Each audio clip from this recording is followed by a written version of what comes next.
The Dead of Jericho by Colin Dexter. Read by Samuel West. For Patricia and Joan, kindly denizens of Jericho. Prologue. And I wonder how they should have been together. T.S. Eliot, La figlia che piange. Not remarkably beautiful, he thought. Not, that is to say, if one could ever measure the beauty of a woman on some objective scale, sub specie aeternae pulchritudinis, as it were. Yet several times already in the hour or so that followed the brisk, perfunctory hellos of their introduction, their eyes had met across the room and held. And it was after his third glass of slightly superior red plonk that he managed to break away from the small circle of semi-acquaintances with whom he'd so far been standing. Easy. Mrs. Murdoch, a large, forcefully optimistic woman in her late 40s, was now pleasantly but firmly directing her guests towards the food set out on tables at the far end of the large lounge, and the man took his opportunity as she passed by. Lovely party. Glad you could come. You must mix round a bit, though. Have you met? I'll mix, I promise I will. Have no fears. I've told lots of people about you. The man nodded without apparent enthusiasm and looked at her plain, large-featured face. You're looking very fit. Fit as a fiddle. How about the boys? They must be... He'd forgotten what they must be. Getting on a bit now. Michael 18, Edward 17. Amazing. Doing their exams soon, I suppose. Michael's got his A-levels next month. Do please go along and help yourself, Rowena. Clear-minded and confident, is he? Confidence is a much overrated quality, don't you agree? Perhaps you're right, replied the man, who had never previously considered the proposition. But had he noticed a flash of unease in Mrs. Murdoch's eyes? What's he studying? Biology, French economics. That's right, please do go along and help yourselves. Interesting, replied the man, debating what possible motives could have influenced the lad towards such a curiously uncomplimentary combination of disciplines. And Edward, what's... He heard himself speak the words, but his hostess had drifted away to goad some of her guests towards the food, and he found himself alone. The people he had joined earlier were now poised, plates in their hands, over the assortment of cold meats, savouries and salads, spearing breasts of curried chicken and spooning up the coleslaw. For 2 minutes he stood facing the nearest wall, appearing earnestly to assess an amateurishly executed watercolour. Then he made his move. She was standing at the back of the queue, and he took his place behind her. Looks good, doesn't it? He ventured. Not a particularly striking or original start, but a start, and a sufficient one. Hungry? She asked, turning towards him. Was he hungry? At such close quarters she looked more attractive than ever, with her wide hazel eyes, clear skin and lips already curved in a smile. Was he hungry? I'm a bit hungry, he said. You probably eat too much. She splayed her right hand lightly over the front of his white shirt, a shirt he had himself carefully washed and ironed for the party. The fingers were slim and sinewy, the long nails carefully manicured and crimsoned. Not too bad, am I? He liked the way things were going, and his voice sounded almost schoolboyish. She tilted her head to one side in a mock-serious assessment of whatever qualities she might approve in him. Not too bad, she said, pouting her lips provocatively. He watched her as she bent her body over the buffet table, watched the curve of her slim bottom as she leant far across to fork a few slices of beetroot, and suddenly felt, as he often felt, a little lost, a little hopeless. She was talking to the man in front of her now, a man in his mid-20s, tall, fair-haired, deeply tanned, with hardly an ounce of superfluous flesh on his frame. And the older man shook his head and smiled ruefully. It had been a nice thought, but now he let it drift away. He was 50, and age was just about beginning, so he told himself, to cure his heart of tenderness. Just about. There were chairs set under the far end of the table, with a few square feet of empty surface on the white tablecloth, and he decided to sit and eat in peace. It would save him the indigestion he almost invariably suffered if he sat in an armchair and ate in the cramped and squatting postures that the other guests were happily adopting. He refilled his glass yet again, pulled out a chair, and started to eat. "I think you're the only sensible man in the room," she said, standing beside him a minute later. "I get indigestion," he said flatly, not bothering to look up at her. It was no good pretending. He might just as well be himself. A bit paunchy, more than a bit balding, on the cemetery side of the semi-century, with one or two unsightly hairs beginning to sprout in his ears. No, it was no use pretending. "Go away, my pretty one. Go away and take your fill of flirting from that lecherous young Adonis over there." "Mind if I join you?" He looked up at her in her cream-coloured, narrow-waisted summer dress and pulled out the chair next to him. "I thought I'd lost you for the evening," he said after a while. She lifted her glass of wine to her lips and then circled the third finger of her left hand smoothly round the inner rim at the point from which she had sipped. "Didn't you want to lose me?" she said softly, her moist lips close to his ear. "No, I wanted to keep you all to myself. But then I'm a selfish beggar." His voice was bantering, good-humoured, but his clear blue eyes remained cold and appraising. "You might have rescued me," she whispered. "That blonde-headed boar across there." "Oh, I'm sorry, he's not—" "No, he's no friend of mine." "Nor mine. In fact, I don't really know anyone here." Her voice had become serious, and for a few minutes they ate in silence. "There's a few of them here wouldn't mind getting to know you," he said finally. She seemed relaxed again and smiled. "Perhaps you're right. But they're all such bores. Did you know that?" "I'm a bit of a bore myself," the man said. "I don't believe you." "Well, let's say I'm just the same as all the others." "What's that supposed to mean?" There were traces in her flat A's of some North Country accent. Lancashire, perhaps? "You want me to tell you?" Their eyes held momentarily, as they had done earlier, and then the man looked down at his virtually untouched plate of food. "I find you very attractive," he said quietly. "That's all." She made no reply, and they got on with their eating, thinking their own thoughts. Silently.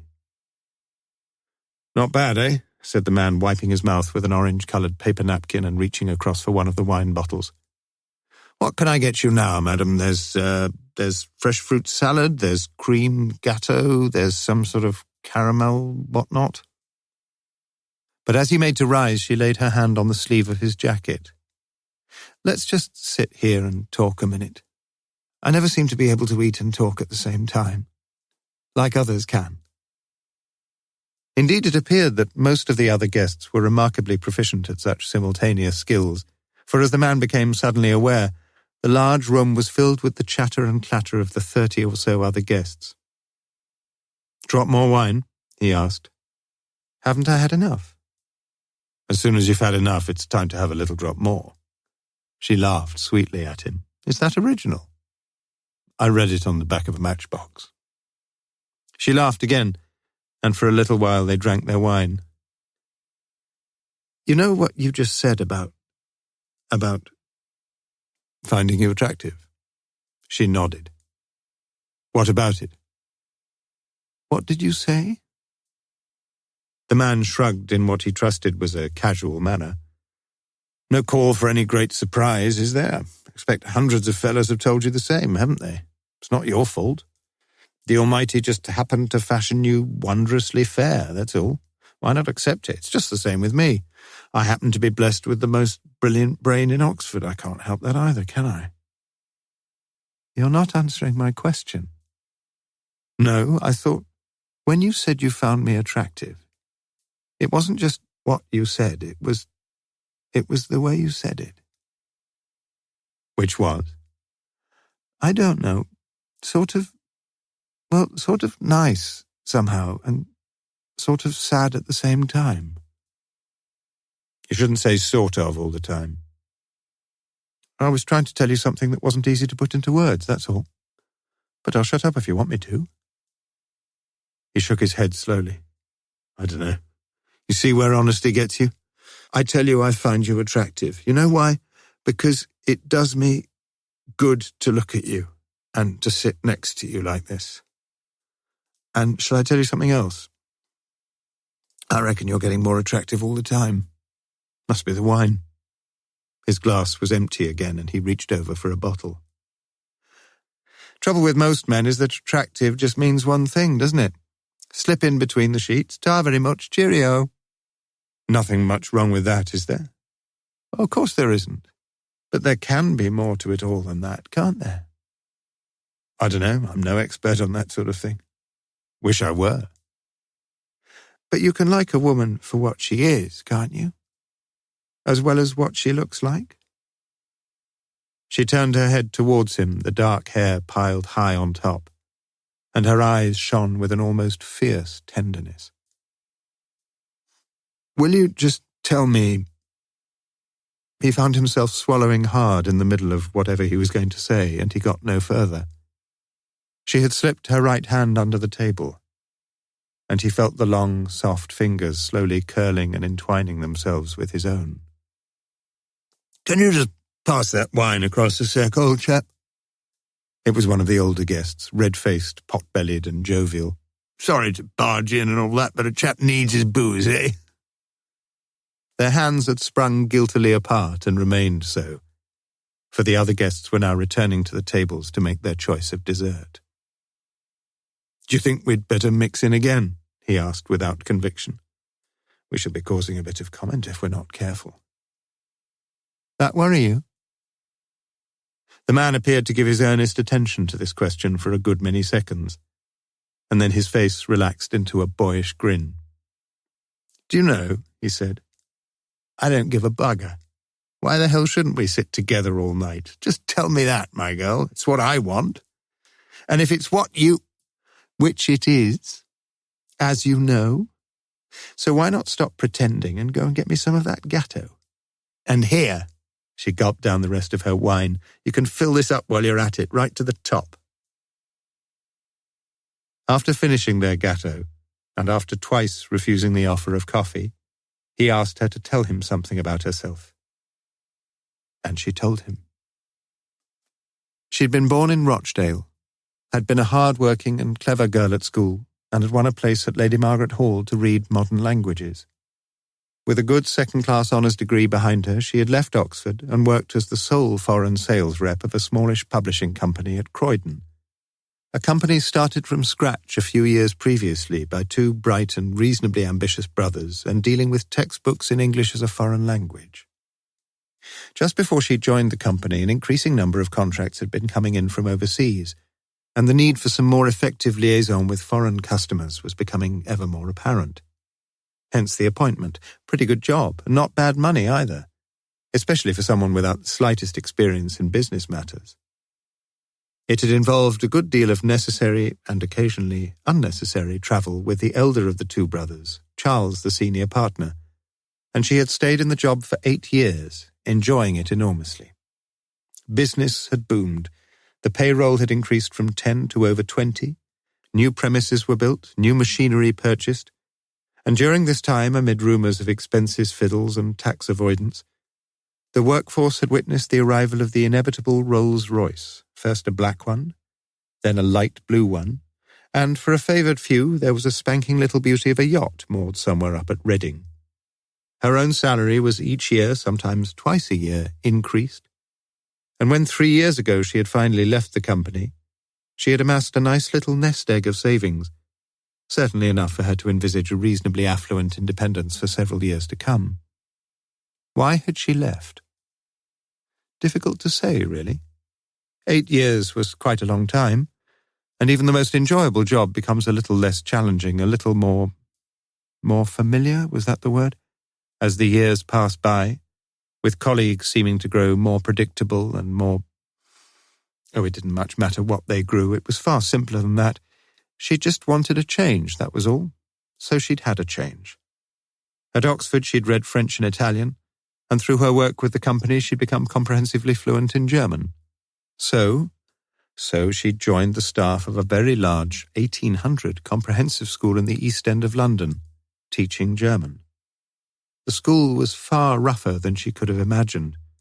The boys were doubtless good enough at heart, but were blatantly and impertinently obscene, not infrequently, she suspected, exposing themselves on the back rows of their classes.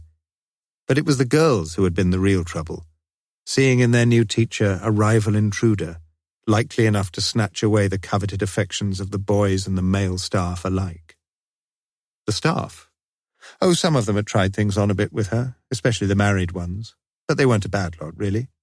They'd certainly been given a Herculean task in trying to cure, or at least to curb, the pervasive truancy, the mindless vandalism, and the sheer bloody-mindedness of those truculent adolescents to whom all notions of integrity, scholarship, or even the meanest of the middle-class virtues were equally foreign and repugnant.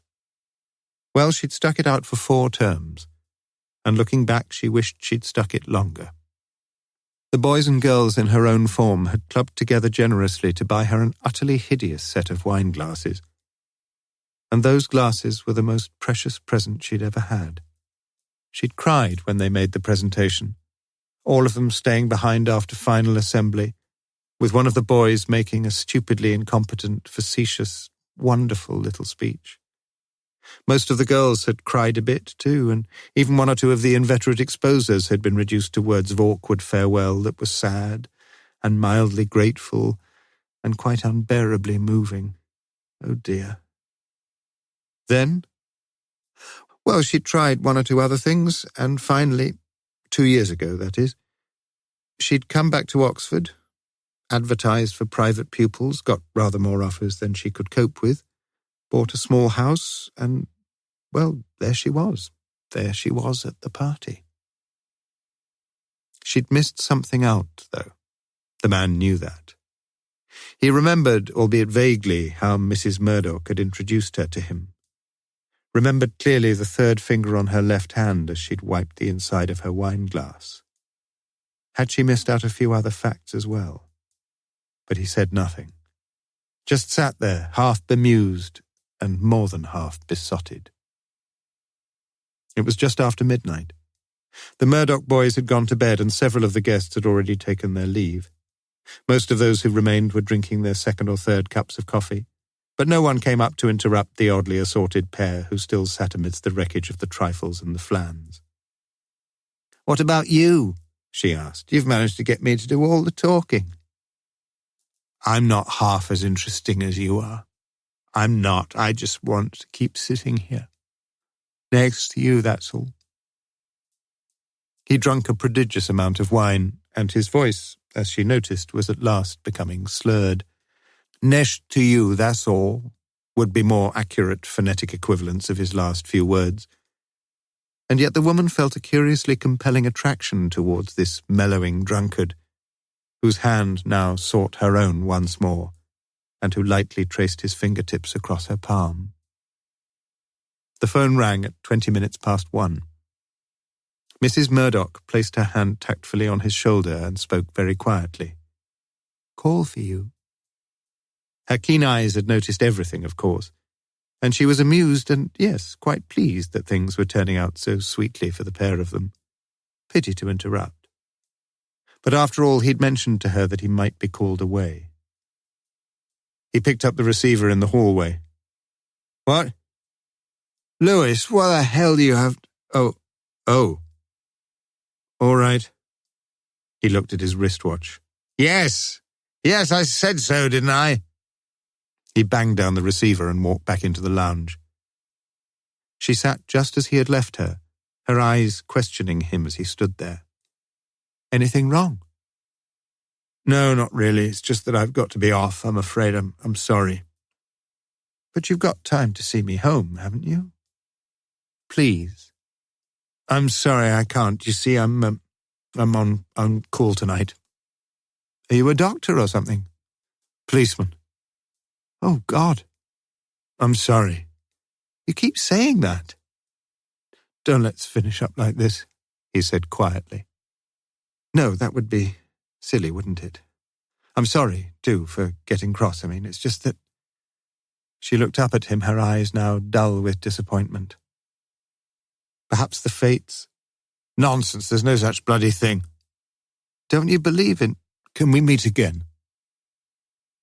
She took a diary from her handbag, tore out a page from the back, and quickly wrote 9 Canal Reach. "The car's here," said Mrs. Murdoch. The man nodded and turned as if to go, but he had to ask it. "You're married, aren't you?"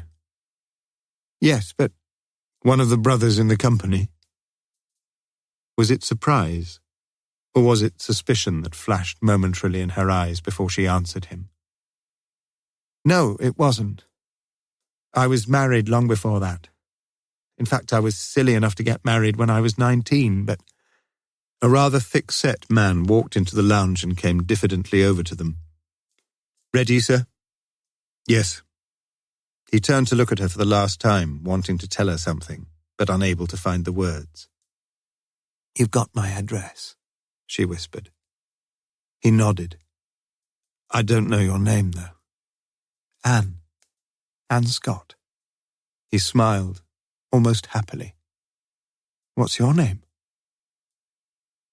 "They call me Morse," said the policeman.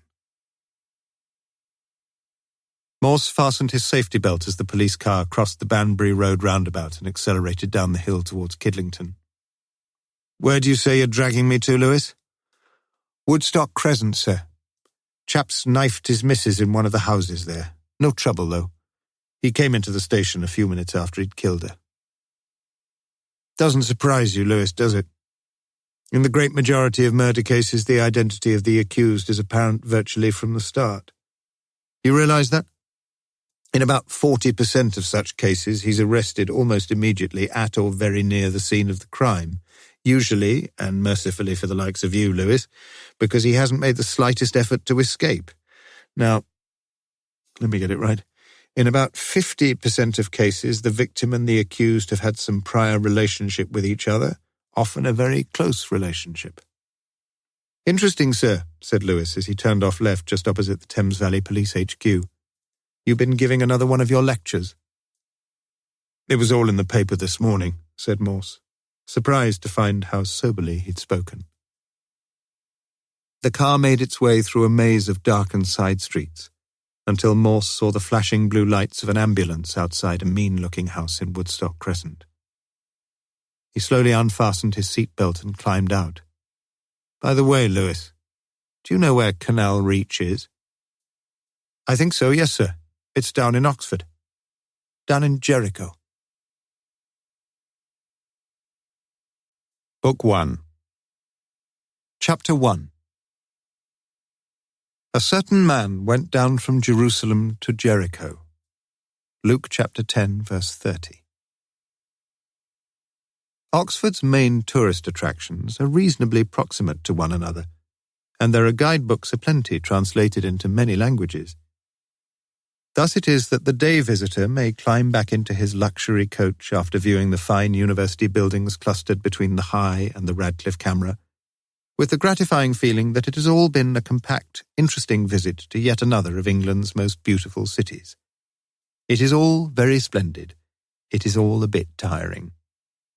And so it is fortunate that the neighbouring Corn Market can offer to the visitor its string of snack bars, coffee bars and burger bars, in which to rest his feet and browse through his recently purchased literature about those other colleges and ecclesiastical edifices, their dates and their benefactors, which thus far have fallen outside his rather arbitrary circumambulations.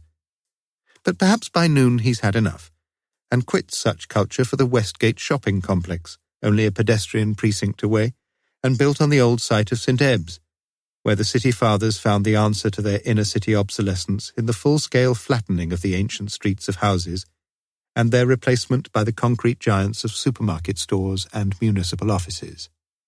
Solitudinem faciunt, architecturam appellant. But further delights there are round other corners, even as the guidebooks say. From Corn Market, for example, the visitor may turn left past the Randolph into the curving sweep of the Regency houses in Beaumont Street and visit the Ashmolean there and walk round Worcester College Gardens. From here he may turn northwards and find himself walking along the lower stretches of Walton Street, into an area which has, thus far, escaped the vandals who sit on the city's planning committees. Here, imperceptibly at first, but soon quite unmistakably, the university has been left behind, and even the vast building on the left which houses the Oxford University Press, its lawned quadrangle glimpsed through the high wrought-iron gates, looks bleakly out of place and rather lonely, like some dowager duchess at a discotheque. The occasional visitor may pursue his way even further, past the red and blue lettering of the Phoenix Cinema on his left and the blackened grey walls of the Radcliffe Infirmary on his right. Yet much more probably he will now decide to veer again towards the city centre, and in so doing turn his back upon an area of Oxford where gradual renewal, sensitive to the needs of its community, seems finally to have won its battle with the bulldozers. This area is called Jericho, a largely residential district stretching down from the western side of Walton Street to the banks of the canal, and consisting for the most part of mid-19th century two-storey terraced houses. Here in the criss-cross grid of streets with names like Wellington and Nelson and the other mighty heroes, are the dwellings built for those who worked on the wharves or on the railway, at the University Press or at Lucy's Iron Foundry in Jackson Street. But the visitor to the City Museum in St Aldate's will find no guide to Jericho along the shelves, and even by the oldest of its own inhabitants, the provenance of that charming and mysterious name of Jericho is variously and dubiously traced. Some claim that in the early days the whistle of a passing train from the lines across the canal could make the walls come tumbling down. Others would point darkly to the synagogue in Richmond Road and talk of sharp and profitable dealings in the former Jewish quarter. Yet others lift their eyes to read the legend on a local inn, "Tarry ye at Jericho until your beards be grown."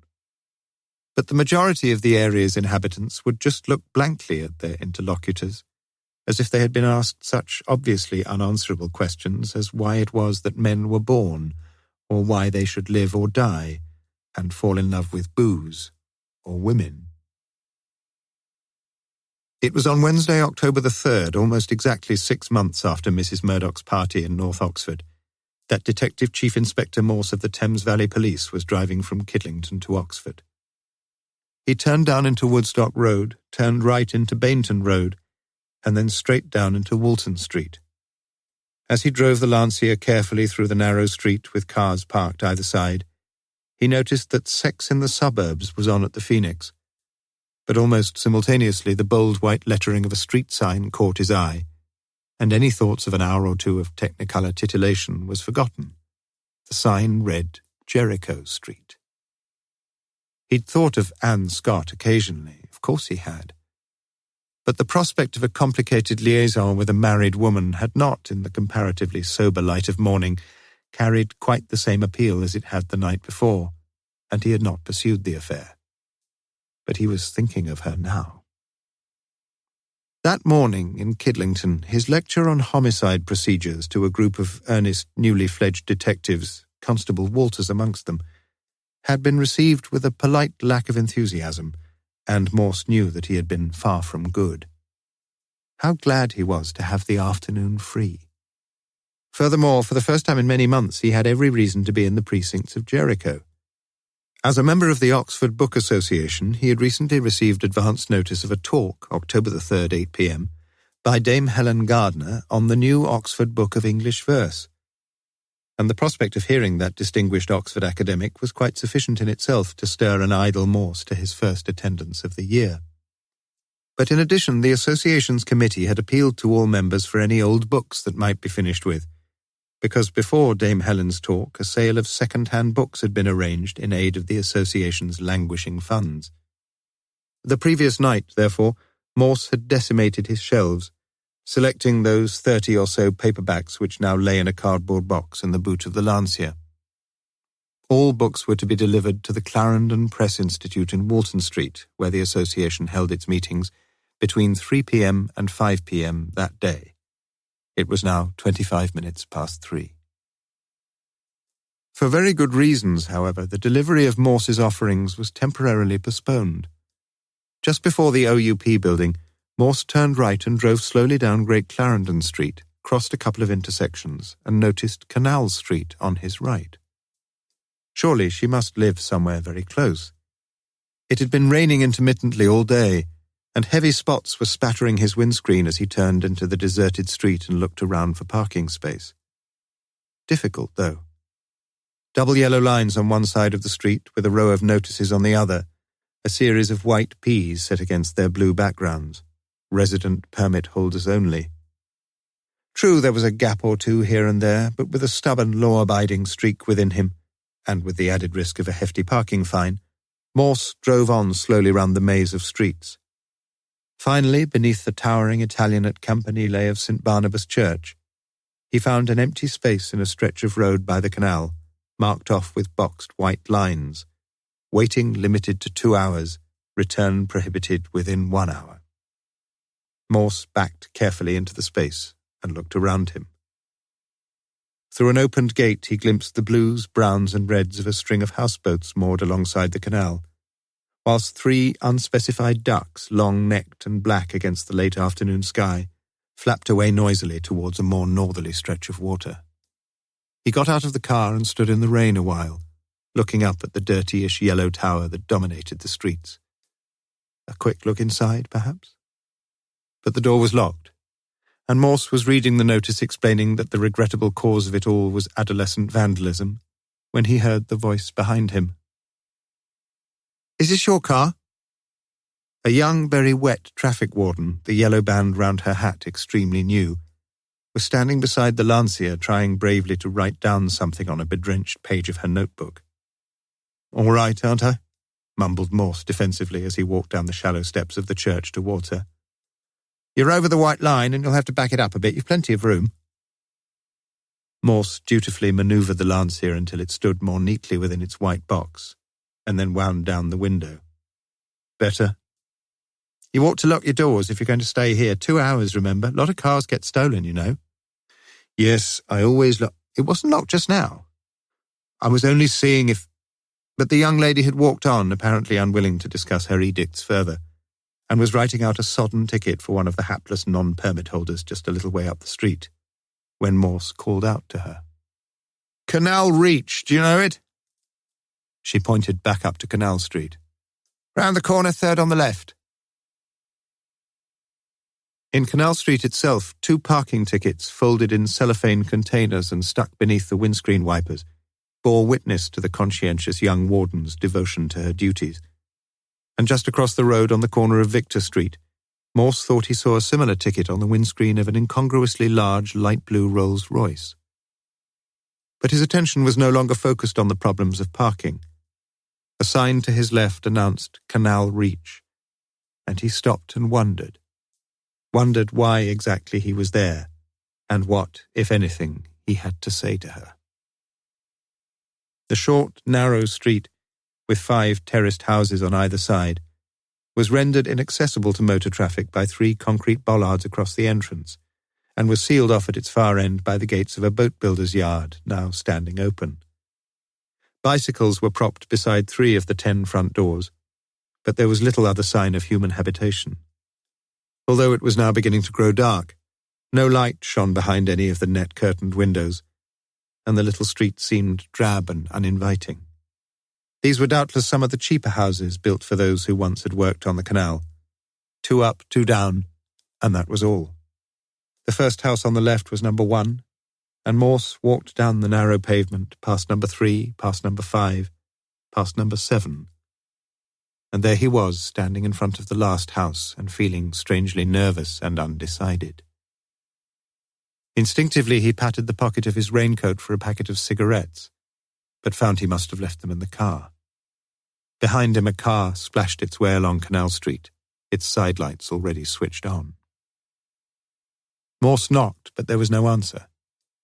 Just as well, perhaps? Yet he knocked again, a little louder this time, and stood back to look at the house.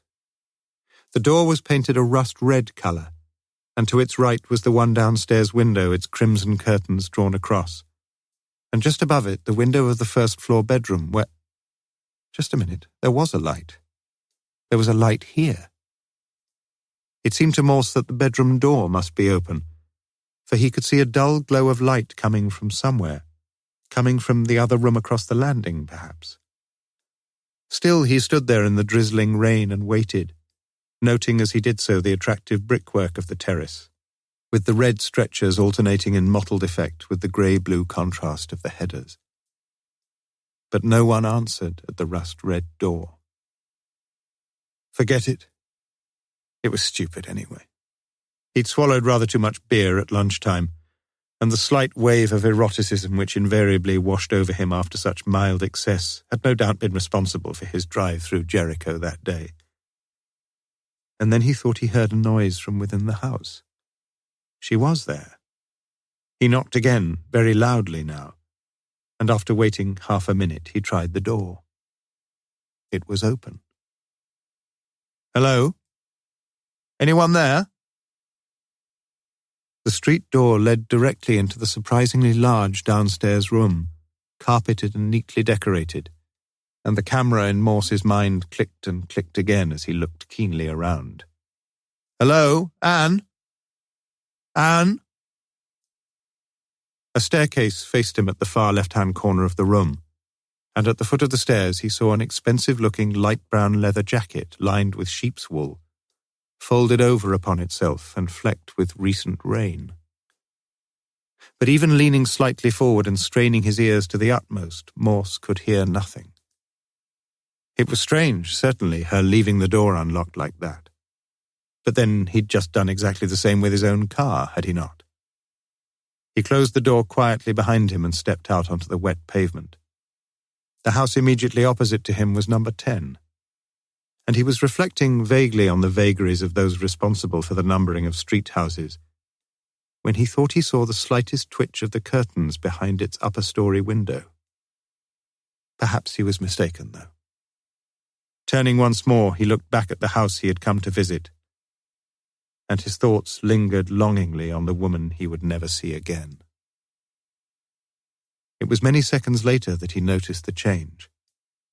The light on the upstairs floor of number 9 was now switched off, and the blood began to tingle in his veins.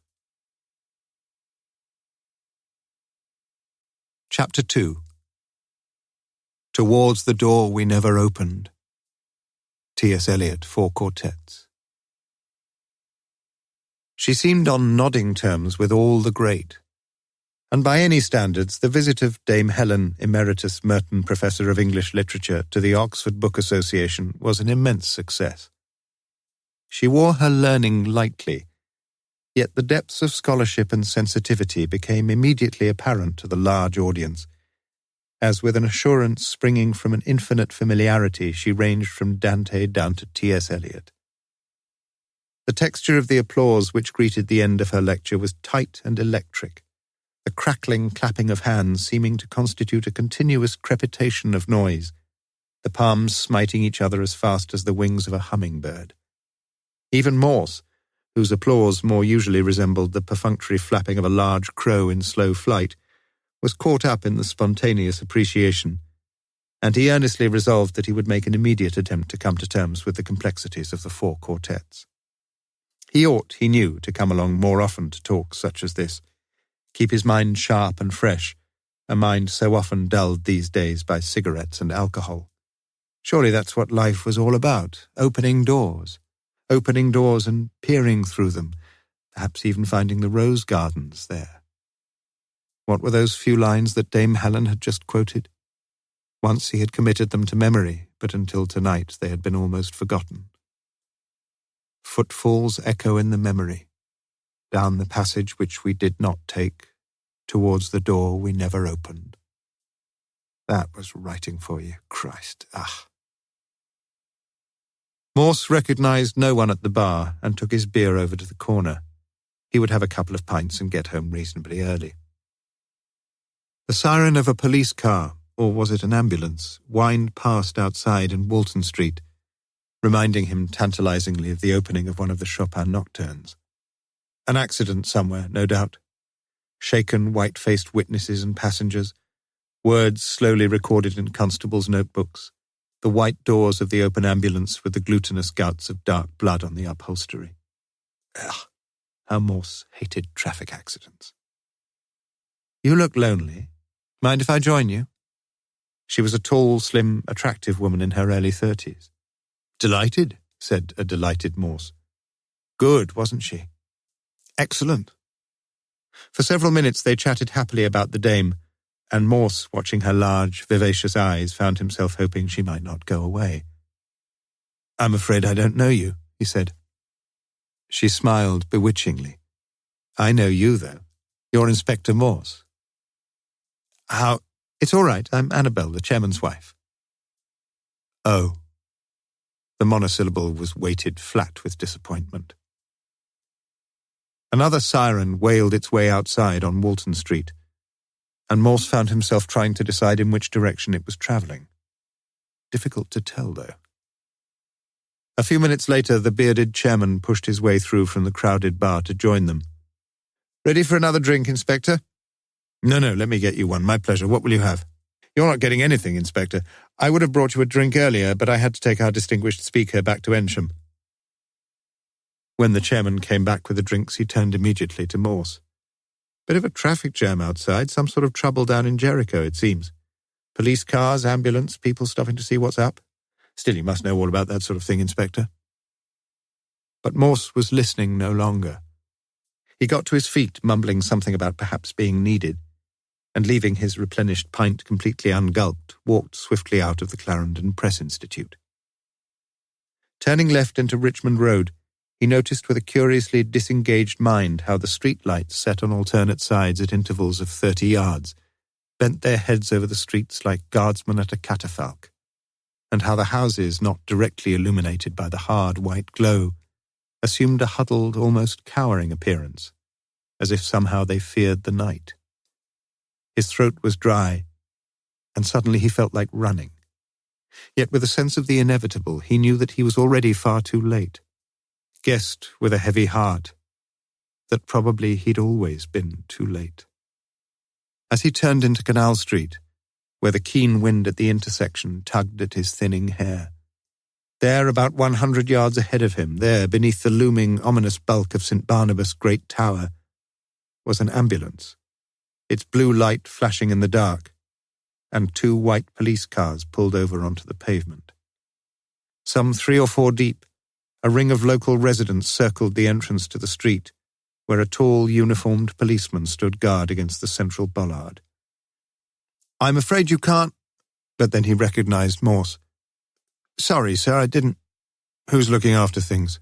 asked Morse quietly. "Chief Inspector Bell, sir." Morse nodded, his eyes lowered, his thoughts as tangled as his hair.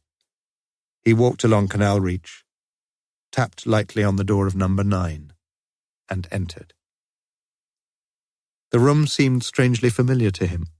The settee immediately on the right, the electric fire along the right-hand wall, then the TV set on its octagonal mahogany table with the 2 armchairs facing it. On the left, the heavy-looking sideboard with the plates upon it, gleaming white with cherry-coloured rings around their sides. And then the back door, immediately facing him, just to the right of the stairs, and exactly as he had seen it earlier that very day. All these details flashed across Morse's mind in a fraction of a second, and the 2 sets of photographs seemed to fit perfectly. Or almost so. But before he had time to analyse his recollections, Morse was aware of a very considerable addition to the room in the form of a bulky, plain-clothes man whom Morse thought he vaguely remembered seeing very recently. "Bell's here." "In there, sir." The man pointed to the back door, and Morse felt the old familiar sensation of the blood draining down to his shoulders. "In there?" he asked feebly. "Leads to the kitchen." Of course it did. Morse saw that now. And doubtless there would be a small bathroom and WC behind that, where the rear of the small house had been progressively extended down into the garden plot at the rear, like so many homes he knew. He shook his head weakly and wondered what to do or say. Oh, God, What was he to do? "Do you want to go in, sir?" "No. No, I just happened to be around here, at the Clarendon Institute, actually. Talk, we've just had a talk, and I just happened... There's nothing we can do, I'm afraid, sir." Is she dead?" "Been dead a long time. Doc's in there now, and he'll probably..." "How did she die?" "Hanged herself. Stood on it. How did you hear about it?" "Phone call. Anonymous one, sir. It's about the only thing that's at all odd, if you ask me. You couldn't have seen her from the back unless..." "She leave a note?" "Not found one yet. Haven't looked much upstairs, though." "What do you do, Morse? What do you do?" Was the front door open?" The constable, Morse remembered him now, Detective Constable Walters, looked interested. "Funny you should ask that, sir, because it was open. We just walked straight in, same as anybody else could have done." "Was that door locked?" asked Morse, pointing to the kitchen. "No. We thought it was, though, first of all. As you can see, sir, it's sagging on its hinges, and what with the damp and all that, it must have stuck even more. A real push it needed." He took a step towards the door as though about to illustrate the aforesaid exertion, but Morse gestured him to stop. "Have you moved anything in here?" "Not a thing, sir. Well, except the key that was on the middle of the doormat there." Morse looked up sharply. "Key?" "Yes, sir. Newish-looking sort of key. Looked as if someone had just pushed it through the letterbox. It was the first thing we saw, really." Morse turned to go, and on the light green marley tiles beside the front door saw a few spots of brownish rainwater, but the black gentleman's umbrella he'd seen there earlier had gone. "Have you moved anything here, Constable?" "You just asked me that, sir." "Oh, yes. I was just thinking, just thinking."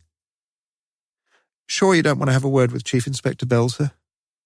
"No, as I say, I just happened..." Morse's words trailed off into feeble mumblings as he opened the door onto the street and stood there hesitantly over the door-sill. "You haven't been upstairs yet, you say?" "Well, not really, sir. We just looked in." "Were there any lights on?" "No, sir. Black as night up there it was. There's 2 rooms leading off the little landing." Morse nodded. He could visualize the first-floor geography of the house as well as if he'd stayed there. As he might well have stayed there once, not all that long ago.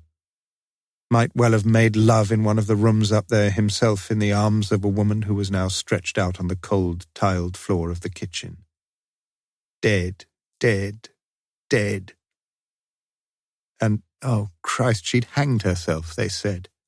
A warm, attractive, living, loving woman. And she'd hanged herself. Why? Why? Why? For Christ's sake, why? As he stood in the middle of the narrow street, Morse was conscious that his brain had virtually seized up, barely capable for the moment of putting 2 consecutive thoughts together. Lights were blazing behind all the windows except for that of number 10 immediately opposite, against which darkened house there stood an ancient bicycle, with a low saddle and upright handlebars, firmly chained to the sagging drainpipe. 3 slow paces, and Morse stood beside it, where he turned and looked up again at the front bedroom of number 9. No light, just as the constable had said. No light at all. Suddenly Morse found himself sniffing slightly. Fish? He heard a disturbance in the canal behind the reach as some mallard splashed down into the water. And then he turned and sniffed specifically at the cycle. Fish. Yes, quite certainly it was fish. Someone had brought some fish home from somewhere. Morse was conscious of many eyes upon him as he edged his way through the little crowd, conversing quietly with one another about the excitement of the night. He turned right to retrace his steps and spotted the telephone kiosk. Empty. For no apparent reason, he pulled open the stiff door and stepped inside. The floor was littered with waste paper and cigarette stubs, but the instrument itself appeared unvandalized. Picking up the receiver, he heard the buzzing tone and was quietly replacing it when he noticed that the blue telephone directory was lying open on the little shelf to his right. His eyes were no longer as keen as they once had been, and the light was poor. But the bold black print stood out clearly along the top of the pages. Plummeridge, Pollard, Pollard, Popper. And then he saw the big capitals in the middle of the right-hand page. Police. And under the police entries he could just make out the familiar details, including one that caught and held his eye. Oxford Central, St Aldate's, Oxford 49881. And there was something else too. Or was he imagining it? He sniffed closely at the open pages, and again the blood was tingling across his shoulders. He was right. He knew it. There was the smell of fish. Morse walked away from Jericho then, across Walton Street, across Woodstock Road, and thence into Banbury Road and up to his bachelor apartment in North Oxford, where he slumped into an armchair and sat unmoving for almost an hour.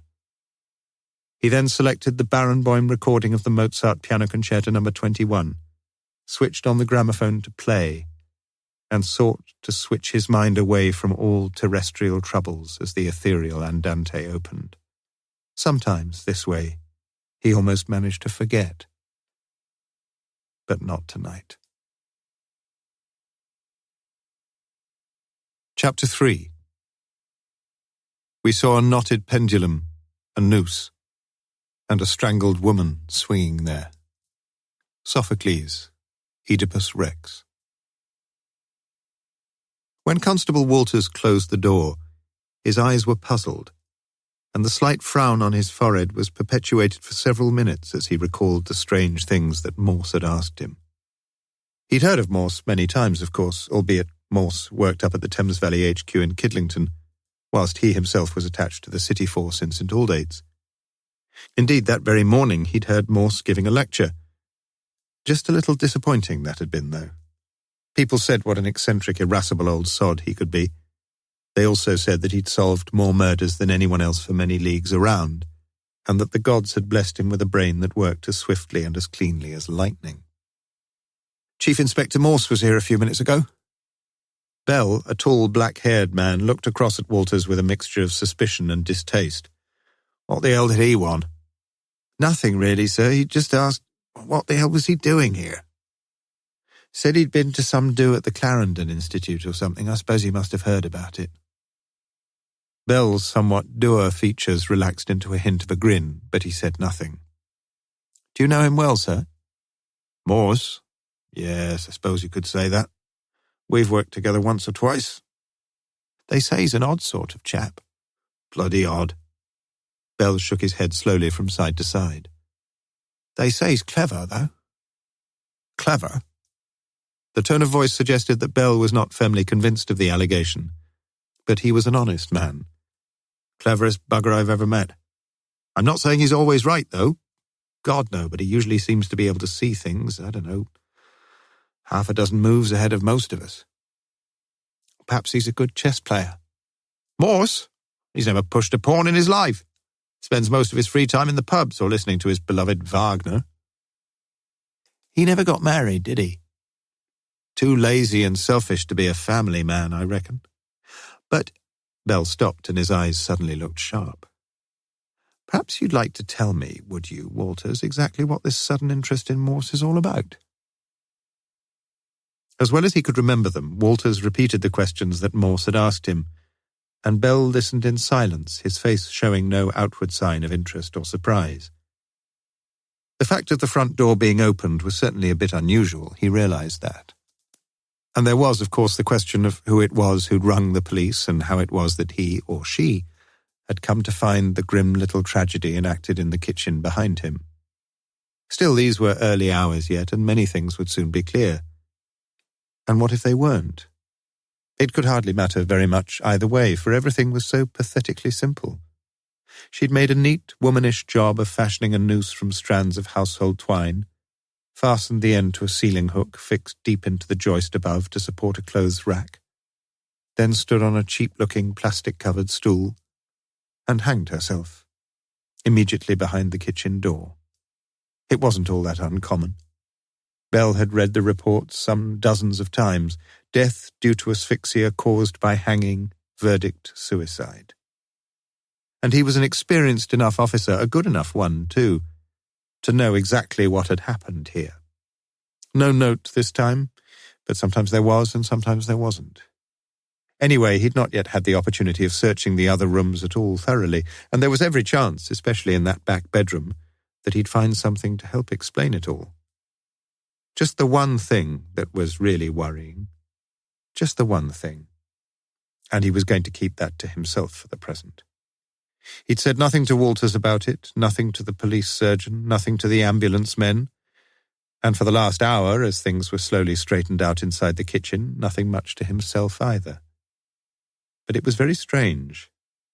How in heaven's name does a woman stand on a flimsy kitchen stool, and then, at that terrible, irrevocable second of decision, kick it away from under her so that it lands, still standing foursquare and upright, about 2 yards, 1.72 meters according to his own careful measurement, from the suspended woman's left foot, itself dangling no more than a few inches above the white and orange floor tiles. And that's where it had been, for it was Bell himself who had exerted his bulk against the sticking door, and there had been no stool immediately behind it, only a body, swaying slightly under the glaring light of the neon strip that stretched across the ceiling. A fluke, perhaps? Not that it affected matters unduly, though, since Bell was utterly convinced in his own mind, and the post-mortem held the next morning was to corroborate his conviction, that Mazan Scott had died of asphyxiation caused by hanging. The police, as the Oxford Mail was soon to report, do not suspect foul play. "Come on," said Bell as he walked over to the narrow, carpeted stairs. "Don't touch anything until I tell you, right? Let's just hope we find a note or something in one of the rooms. To pull the threads together all nice and tidy-like, wouldn't it?" Bell himself, however, was to find no suicide note in the house that evening, nor any other note in any other place on any other evening. Yet there was at least one note which Anne Scott had written on the night before she died, a note which had been duly delivered and received. From number 10 Canal Reach, George Jackson continued to watch the house opposite. He was now 66 years old, a sparely built man, short in stature, with a sharp-featured face and roomy, faded blue eyes. For 42 years he had worked at Lucy's Iron Foundry in neighbouring Juxon Street, and then 3 years since, with the foundry's order books half empty and with little prospect of any boom in the general economy, he had accepted a moderately generous redundancy settlement and come to live in the Reach. He had a few local acquaintances, mostly one or two of his former workmates, but no real friends. To many he appeared to exude an excessive meanness of soul, creating, as he did, the impression of being perpetually preoccupied with his own rather squalid self-interest. But he was not a particularly unpopular man, if only because he was good with his hands and had undertaken a good many little odd jobs for his Jericho neighbours. And if the charges he made were distinctly on the steep side, nevertheless he was punctual, passably expeditious, and quite certainly satisfactory in his workmanship. He was a fisherman, too. Although he seldom drank much, Jackson stood at the back of his darkened front room that evening, with a half-bottle of teacher's whiskey on the cupboard beside him, and a tiny, grimy glass in his right hand. He had seen the police arrive, first 2 of them, then a doctor-looking man with a bag, then 2 other policemen, and after them a middle-aged man wearing a raincoat, a man with wind-swept, thinning hair, who was almost certainly a policeman too, since he'd been admitted readily enough through the front door of the house opposite. A man Jackson had seen before. He'd seen him that very afternoon, and he felt more than a little puzzled. After that, there'd been the ambulance men, then a good deal of activity with the lights throughout the house flicking on and off again. And still he watched, slowly sipping the unwatered whiskey and feeling far more relaxed, far less anxious than he'd felt a few hours earlier. Had anyone seen him That was his one big worry. But even that was now receding, and in any case he'd fabricated a neat enough little lie to cover himself. It was 3 a.m. before the police finally left, and although the whiskey bottle had long since been drained, Jackson maintained his static vigil, his slow-moving mind mulling over many things.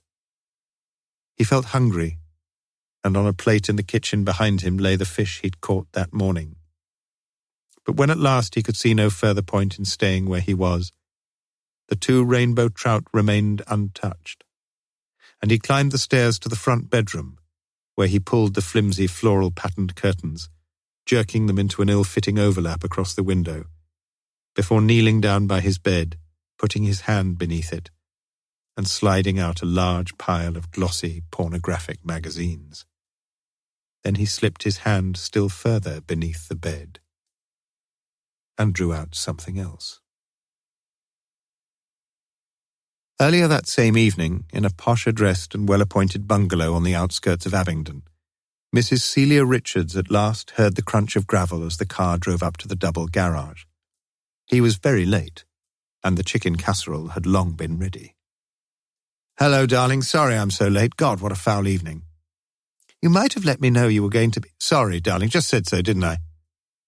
He sat down opposite her, reached into his pocket and pulled out a packet of cigarettes. "You're not going to smoke just before we eat, surely?" "All right." He pushed a cigarette carefully back into its packet and stood up. "Time for a quick drink, though, isn't there, darling?" "I'll get them. What's yours? The usual?" Celia suddenly felt a little more relaxed and, yes, almost happy to see him again. Felt a little guilty, too, for she had already drunk a couple of jumbo gins herself. "You sit down, Charles, and have that cigarette. I'll get the drinks." She forced herself to smile at him, fetched another gin for herself, a whiskey for her husband, and then sat down once more. "You see Conrad today?" Charles Richards looked preoccupied and tired as he repeated the word absently. "Conrad? Isn't it the duty of your dear little brother Conrad as co-partner in your dear little company?" "Conrad! Sorry. Yes, darling. I'm a bit whacked, that's all. Conrad's fine. Yes, sends his love, as always. Enjoyed his trip, he said. But the meeting finished at lunchtime, well, the formal part of it, and then I had some rather delicate business to see to. That Swedish contract. You remember me telling you about it?" Celia nodded vaguely over her gin and said nothing. Her momentary euphoria was already dissipated, and with a blank look of resignation she sank back into her armchair, an attractive, smartly dressed and wealthy woman on whom the walls were slowly closing in. She knew with virtual certainty that Charles had been unfaithful to her in the past.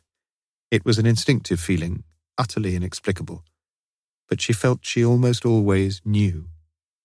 Had he been with another woman today? Dear God, could she be wrong about it all? Suddenly she felt almost physically sick with worry again. So many worries, and none greater than her awareness that she herself was quite certainly the cause of some of Charles's orgiastic escapades. Sex meant virtually nothing to her. Never had. And for various reasons the pair of them had never seriously considered having children.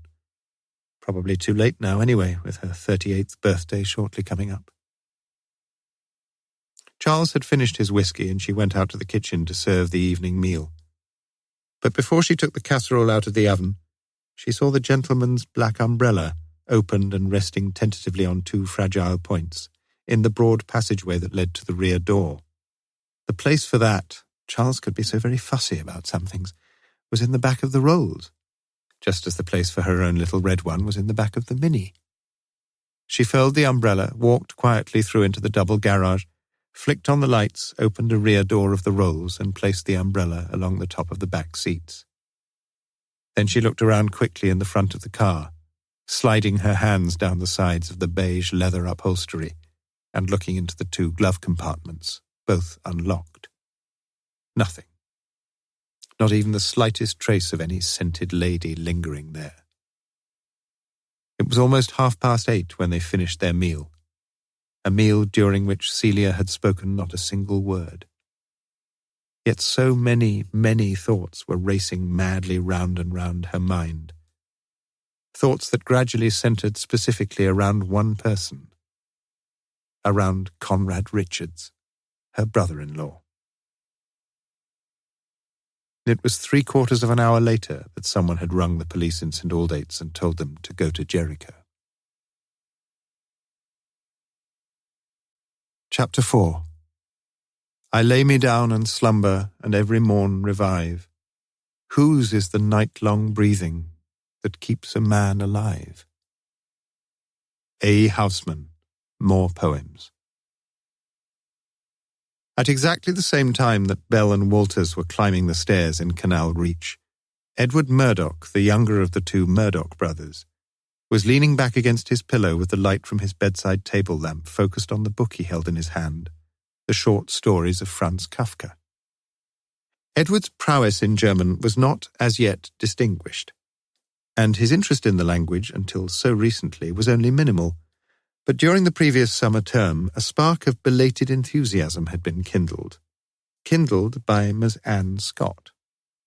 Earlier in the evening, he had been planning the essay he had to write on Das Urteil, but he needed, he knew, to look more closely at the text itself before committing himself to print. And now he had just finished rereading the 15 pages which comprised that short story. His eyes lingered on the last brief paragraph, so extraordinarily vivid and memorable as now he saw it. In diesem Augenblick ging über die Brücke ein geradezu unendlicher Verkehr. In his mind, the familiar words slipped fairly easily from German into English. In this moment, there went across the bridge he had difficulty over that geradezu in its context and omitted it, a continuous flow of traffic. Phew. That was while the hero of the story was hanging by his faltering fingertips from the parapet, determined upon and destined for his death by suicide, whilst the rest of the world, unknowing and uncaring, passed him by, driving straight on across... Ah, yes, that was the point of geradezu, surely. He penciled a note in the margin and closed the slim orange volume. A cheap white envelope, its brief note still inside, serving to mark the notes at the back of the text. He put the book down on the table beside him, pressed the light switch off, lay on his back and allowed his thoughts to hover in the magic circle of the night. It was Anne Scott who dominated and monopolized those thoughts. His elder brother Michael had told him 1 or 2 stories about her, but surely he'd been exaggerating and romanticizing everything. It was often difficult to believe what Michael said, and in this particular case quite out of the question until last week, that was. And for the 100th encore, Edward Murdoch reenacted in his mind those few erotic moments. The door had been locked the previous Wednesday afternoon, and that was most unusual. With no bell to ring, he had at first tapped gently in a pusillanimous attempt to make her hear. Then he had rapped more sharply with his knuckles against the upper panel, and with a childlike surge of relief he was aware of a stirring activity within. A minute later he heard the scrape of the key in the lock, and the noisy twang as the key was turned. And then he saw her there. "Edward, come in. Oh dear, I must have overslept for hours."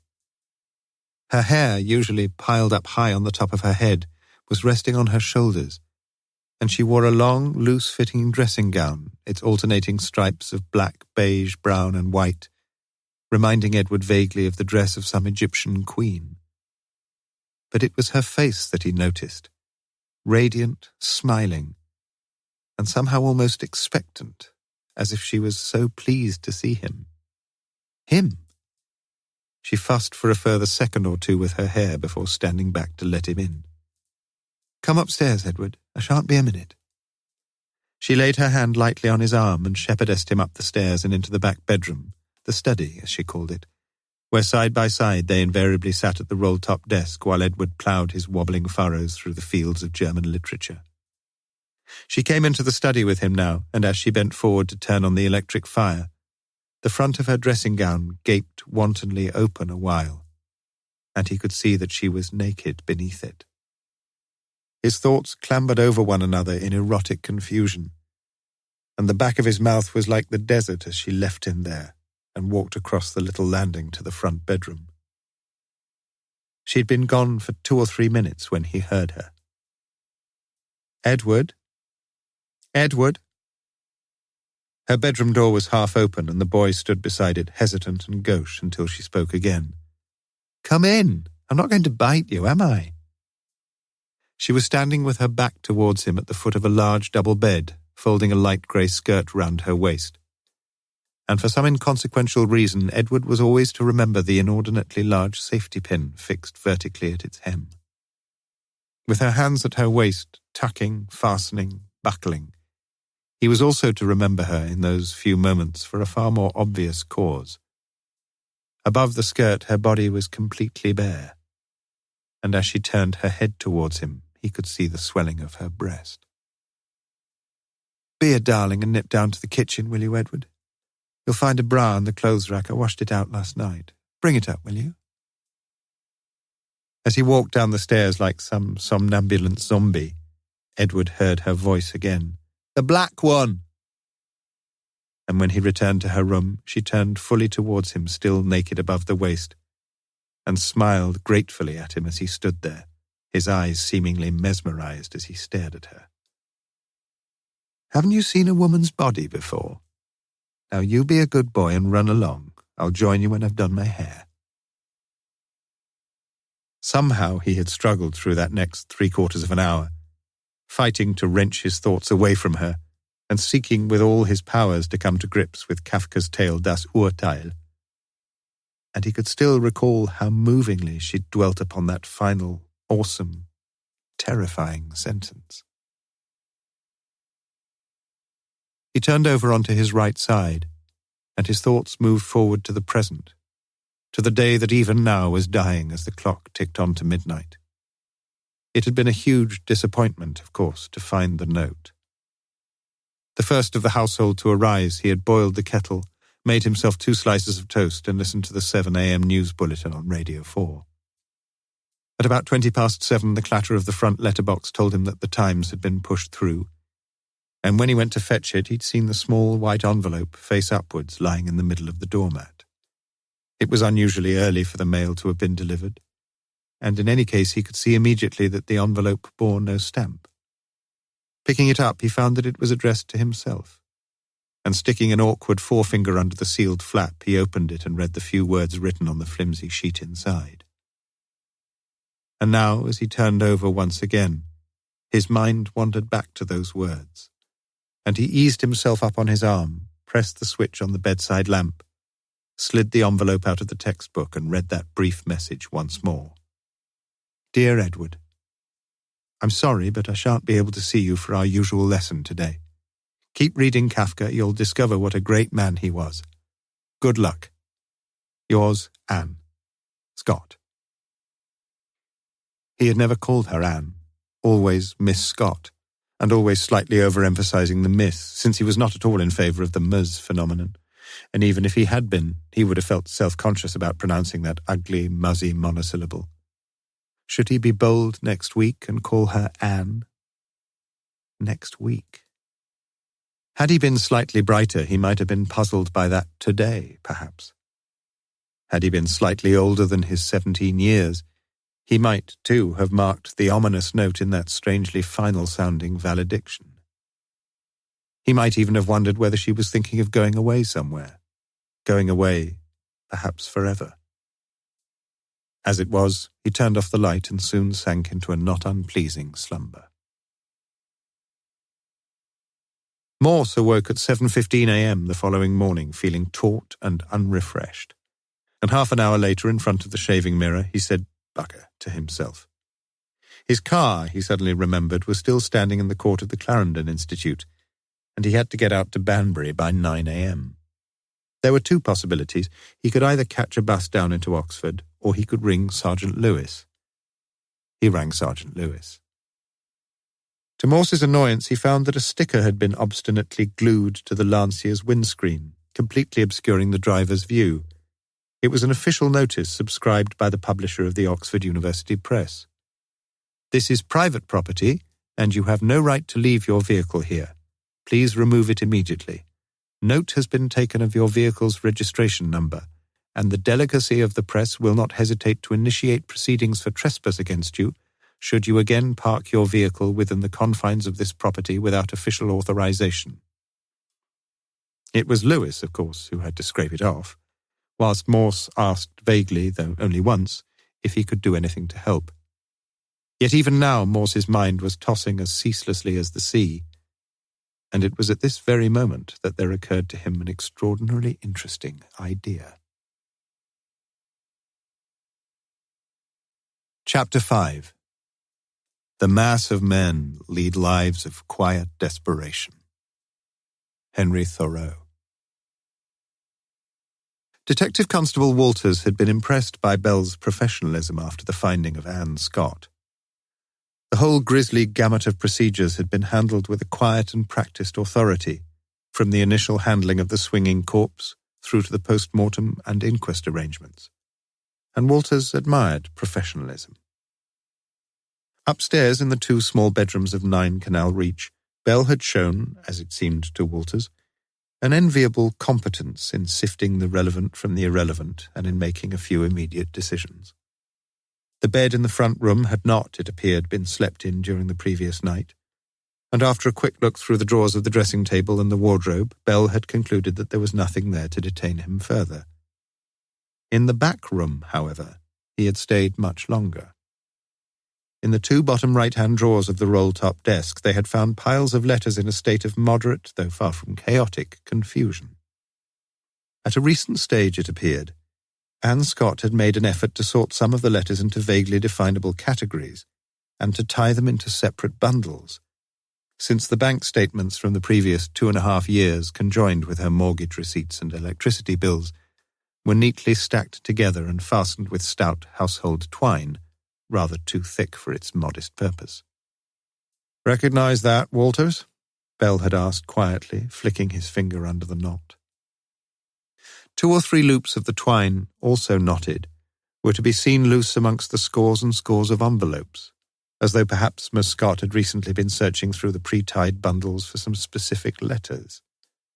Almost an hour had been spent on these 2 drawers, but Bell had finally left everything where it was. It was under the cover of the roll-top desk that he had found the only 3 items that held his attention. A recently dated letter headed from a Burnley address and subscribed Mum, an address book, and a desk diary for the current year. Bell had looked through the address book with considerable care, but had finally laid it back on the desk without comment. The desk diary, however, he had handed to Walters. "Should be helpful, my son." He had pointed to the entry for Tuesday the 2nd of October, Summertown Bridge Club, 8 p.m., and then to the single entry for the following day, Wednesday, 3rd of October, the day that Anne Scott had died.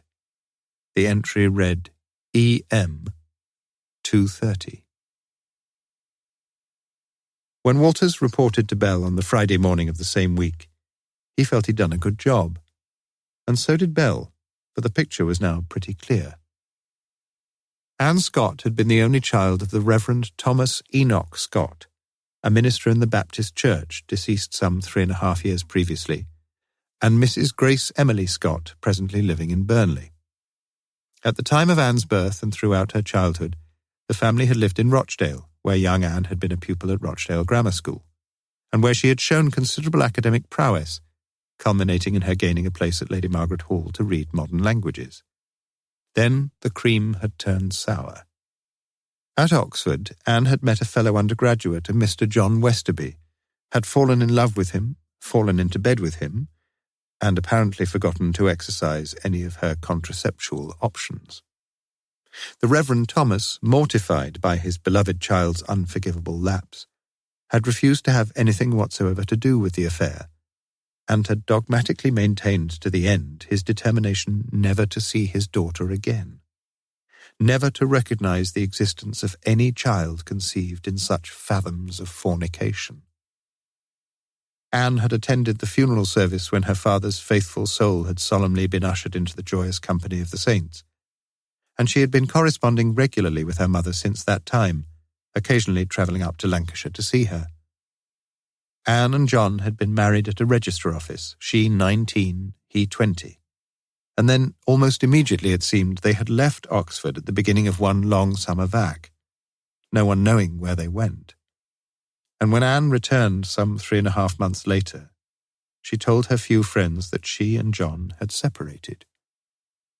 The gap of the lost months could be filled in only with guesswork, but Walters suggested, and Bell agreed, that the time was probably spent touting some backstreet abortionist, followed by miserable weeks of squabble and regret, and finally by a mutual acceptance of their incompatibility as marriage partners. After that, Anne's career had been easy to trace and, in Walter's view, unexceptional to record. John Westerby was more of a mystery, though. A Barnardo boy who had made good, or at least started to make good. He had not finished his degree in geography, and after the break-up of his marriage had lived in a succession of dingy digs in the Cowley Road area, carrying on a variety of jobs ranging from second-hand car salesman to insurance agent. He was well liked by his landladies, popular enough with the girls, generous with his money, but also somewhat withdrawn, a little unpredictable, and, according to 2 former employers whom Walters had interviewed, almost totally lacking in drive or ambition.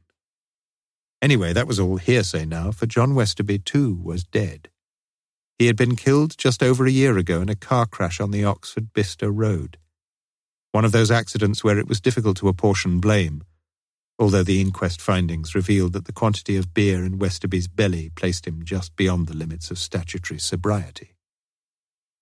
Unlike the young male driver of the other car, he had not been wearing his safety belt, and his head had gone straight through the windscreen. Finis. "Type it all up," said Bell. "Nobody'll read it, but get it typed. There's not much else we can do." Bell had a busy day ahead of him. 2 more burglaries overnight, 1 a wholesale clear-out in North Oxford, an appearance before the magistrate's court in half an hour's time, lunch with the chairman of Oxford United to discuss the recurring hooliganism of the club's ill-christened supporters, and a good deal of unfinished business from the past week. No, he could hardly feel justified in allowing young Walters to worry much more about what might have happened many years ago to a woman who had just put herself out of whatever misery she was in. Anyway, Bell had a secret respect for suicides. But he couldn't just leave things where they were, he knew that. There was the inquest to think about. Why had she done it? That would be the question nagging away in the minds behind those saddened, tense and self-recriminating faces. Oh dear. It was always the same old questions. Was there anything that was worrying her? Anything at all? Health troubles, money troubles, sex troubles, family troubles, any bloody troubles? And the answer to most of these questions was always the same too. It was yes, yes, yes. And so they all said no, no, no, because it seemed so much the kinder way. Bell shook his head sadly at his own thoughts. The real mystery to him was why so many of them thought fit to soldier on. He got up and lifted his overcoat from the hook behind the door. "Any luck with EM?"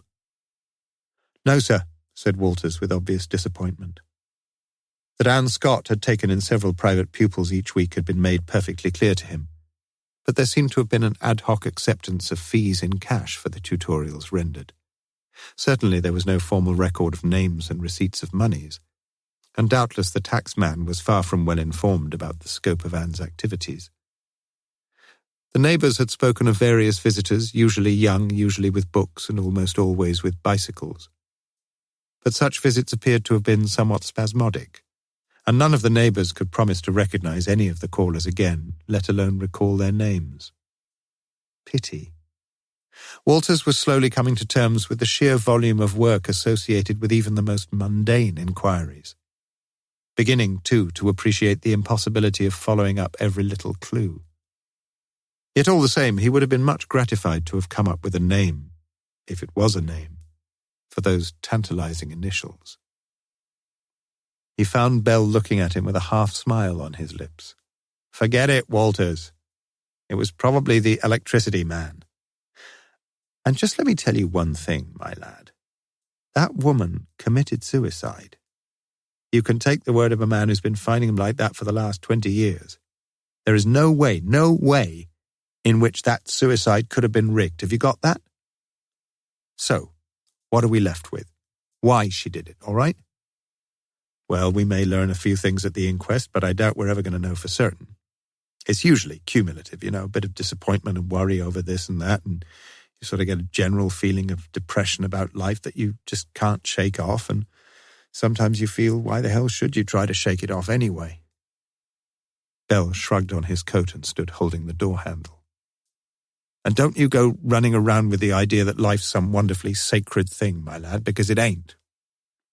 There's thousands of unborn kids lying around in abortion clinics, and every second, so they tell me, some poor little sod somewhere around the globe gets its merciful release from hunger. There's floods and earthquakes and disease and plane crashes and car crashes and people killed in wars and shot in prisons and... Just don't feel too surprised, that's all, if you come across one or two people who find life's a bit too much for them, all right? This woman of yours probably put her bank balance on some horse at 10-1 and it came past the post at 20-6. Walters didn't see the joke, although he took the general drift of Bell's philosophy. Would Morse, though, he wondered, not have been slightly more anxious to probe more deeply? You're not too worried about that chair in the... The telephone rang on the desk, and whilst the outside call was switched through, Bell put his hand over the mouthpiece. I'm not worried about anything, but if you are, you go and do something about it. And find me one or two people for the inquest, lad, while you're about it. At that point, as Walters walked out into the bright, cold air of St. Aldate's, he had not the remotest notion of the extraordinary sequence of events which was soon to unfold itself. Chapter 6. The Fatal Key, Sad Instrument of All Our Woe. Milton, Paradise Lost. Walters returned to Canal Reach at 2 p.m. the same day. It was the brief conversation with Morse that had given him the idea, and over a pint and a pork pie he had decided on his first move. Although he had already spoken to most of the residents in the Reach, he now knocked once again at the door of number 7. The house immediately adjacent to number 9. I just wondered whether Miss Scott ever left a key with you, Mrs. Purvis, he asked of the little grey-haired widow who stood in the slit of the hall, here leading directly to the staircase. Well, as a matter of fact, she did, yes. Left it about a year ago, she did.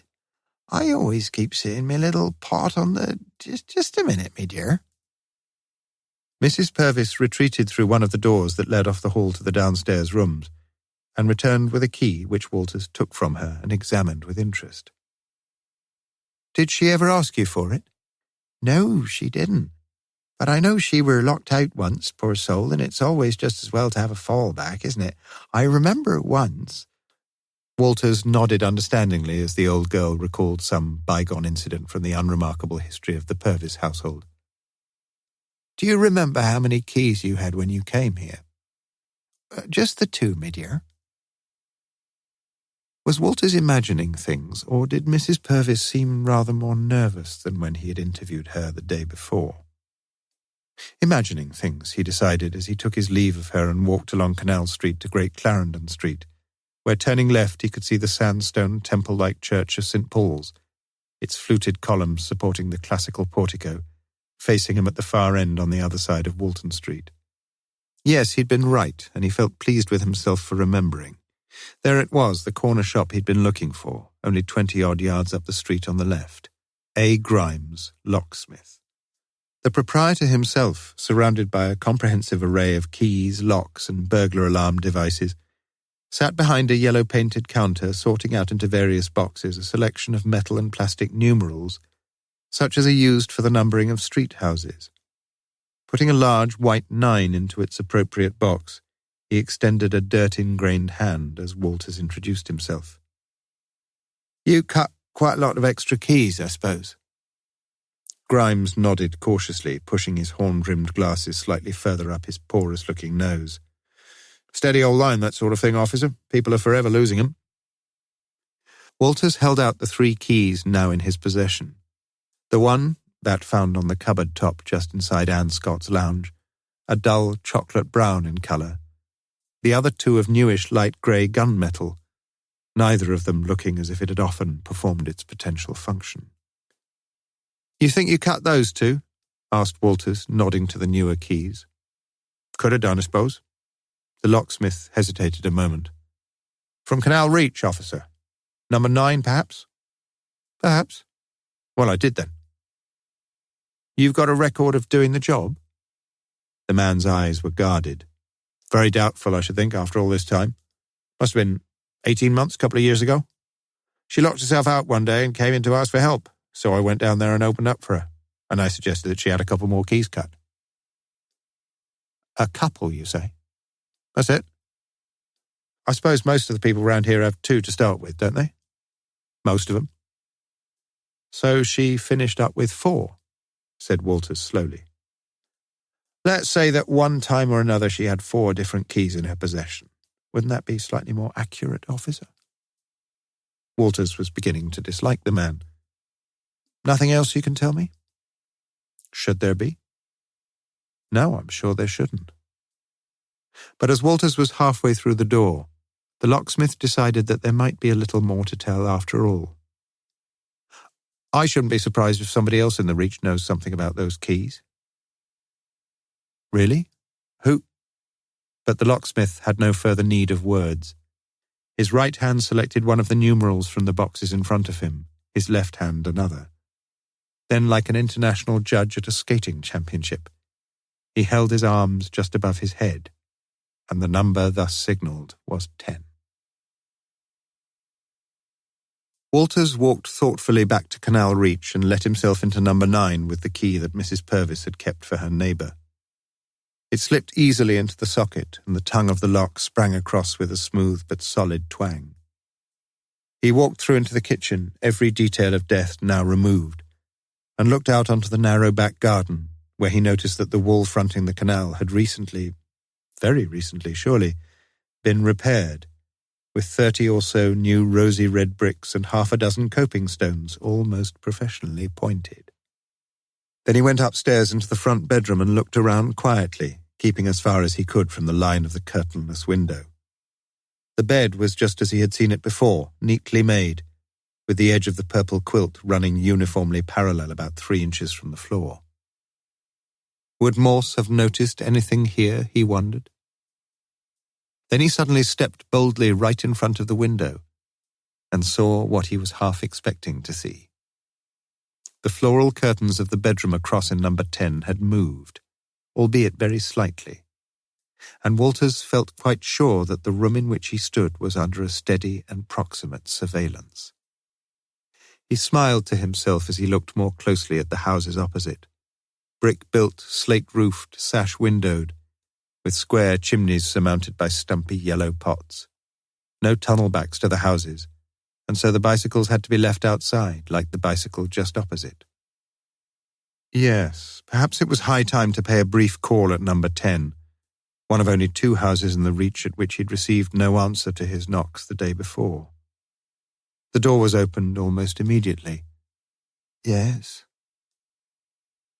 "I'm a police officer, Mr. Jackson. Mr. Jackson." "Mind if I come in for a minute or two, Mr. Jackson?" Here the ground floor of the house had, as at number 9, been converted into one large single room, but in comparison it seemed crowded and dingy, with fishing paraphernalia, rods, baskets, keep nets, boxes of hooks and dirty-sided buckets, providing the bulk of the untidy clutter. Removing a copy of the Angler's Times, Walters sat down in a grubby, creaking armchair and asked Jackson what he knew about the woman who had lived opposite for the past 2 years. "Not much, really. Nice woman, always pleasant, but I never knew her personally, like." "Did she ever leave her key with you?" Was there a glimmer of fright in those small, suspicious eyes? Walters wasn't sure, but he felt a little surprised at the man's hesitant reaction, even more surprised at his reply. "As a matter of fact, she did, yes. I do a few little jobs, roundabout like, and I did 1 or 2 things for Miss Scott." She used to let you have a key for that? Well, you see, she wasn't always in the afternoons, and with me, well, not in much in the mornings, so I'd let myself in if... Was it you who did the brickwork? There was no fright this time. Walters was sure of that, and perhaps he'd been wrong earlier. After all, most of the public get a little flustered when the police start questioning them. You saw that? Jackson's ratty-featured face was creased with pleasure. Neat little job, wasn't it? When did you do that? This week, Monday and Tuesday afternoons it was. Not a big job, about 4 or 5 hours, that's all. You finished Tuesday afternoon? That's right. You can ask Mrs. Purvis if you don't believe me. She was out the back when I was just finishing off, and I remember her saying what a nice and neat little job it was, like. You ask her. The man's small eyes were steady and almost confident now. You still got the key? Jackson shook his head. Miss Scott asked me to give it back to her when I'd finished, and... You gave it back to her then? Well, not exactly, no. She was there on the Tuesday afternoon, and while she paid me, it must have slipped my memory. And hers as well. But I remembered on the Wednesday, see, I'd been fishing in the morning, and I got back about, I don't know, sometime in the afternoon, so I nipped over and... You did? Walters felt strangely excited. Just stuck it through the letterbox. Oh. It was all as simple and straightforward as that, then. And Walters suspected he'd been getting far too sophistical about the key business. Could Jackson clear up 1 or 2 other things as well, perhaps? Was the door unlocked, do you remember? Jackson closed his eyes for a few moments, inclining his head as though pondering some mighty problem. I didn't try it, I don't think. As I say, I just stuck... What time was that, do you say? I can't remember. Let's see, I must have slipped across there it must have been about past. No, I just can't seem to remember. When you're out fishing, you lose all track of time, really. Then Jackson looked up with a more obvious flash of intelligence in his eyes. Perhaps 1 or 2 of the neighbours might have seen me, though. Might be worth asking round, mightn't it? You mean people here tend to pry on what all the others are doing? Walters had chosen his words carefully, and he could see that his point had registered. It's only a tiny little street, isn't it? It's difficult not to. What I meant was, Mr. Jackson, that perhaps you might have seen someone else, going over to number 9 when you got back from your fishing. Trouble is, Jackson hesitated, one day seems just like any other when you're getting on a bit like I am. It was only 2 days ago, you know. Yes. And I think you're right. I can't be sure of the time and all that, but there was someone. It was just after I'd nipped over, I think, and yes, I'm pretty sure it was. I'd just been up to the shop for a few things, and then I saw someone go in there. Huh. I reckon I'd have forgotten all about it if... This person just walked in? That's it. And then a few minutes later, walked out. Phew. Things had taken an oddly interesting turn, and Walters pressed on eagerly. Would you recognise it? It was a man, you say? Jackson nodded. I didn't know him. Never seen him before. What was he like? Middle-aged, sort of raincoat he had on, I remember. No hat. Getting a bit bald, I reckon. And you say you'd never seen him before? No. Walters was getting very puzzled, and he needed time to think about this new evidence. In a few seconds, however, his puzzlement was to be overtaken by an astonished perplexity. For Jackson proceeded to add a gloss on that categorically spoken no. I reckon I seen him later, though. You what? I reckon I seen him later, I said. He went in there again while you was there, officer. About 10:15, I should think it was. You must have seen him because you let him in yourself, if my memory serves me right. Must have been a copper, I should think, wasn't he? After Walters had left, Jackson sat in his back kitchen drinking a cup of tea and feeling that the interview had been more than satisfactory. He hadn't been at all sure about whether he should have mentioned that last bit, but now he felt progressively happier that he had in fact done so. His plan was being laid very carefully, but just a little riskily, and the more he could divert suspicion onto others, the better it would be. How glad he was he'd kept that key. At one point he'd almost chucked it into the canal, and that would have been a mistake, perhaps. As it was, he'd just stuck it through the letterbox. Exactly the words he'd used to the constable. And it was the truth, too. Telling the truth could be surprisingly valuable. Sometimes. Chapter 7. I say banish bridge. Let's find some pleasanter way of being miserable together. Don Herald. The recently formed Summertown Bridge Club had advertised itself twice already in the Oxford Times and intermittently in the windows of the local newsagents as the heaven-sent answer to those hundreds of residents in North Oxford who had played the game in the past with infinite enjoyment but with rather less than infinite finesse, and who were now a little reluctant to join one of the city's more prestigious clubs, where conversation invariably hinged on trump coups and squeezes, where county players could always be expected round the tables, and where even the poorest performers appeared to have the enviable facility of remembering all the 52 cards at a time. The club was housed in Middle Way, a road of eminently desirable residences which runs parallel to the Banbury Road and to the west of it, linking Squitchy Lane with South Parade.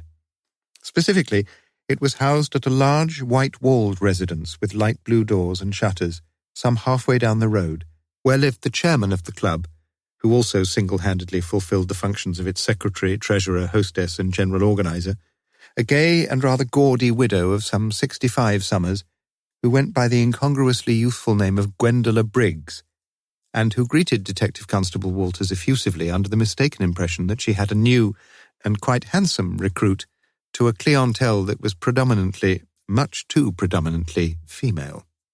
Never mind, though.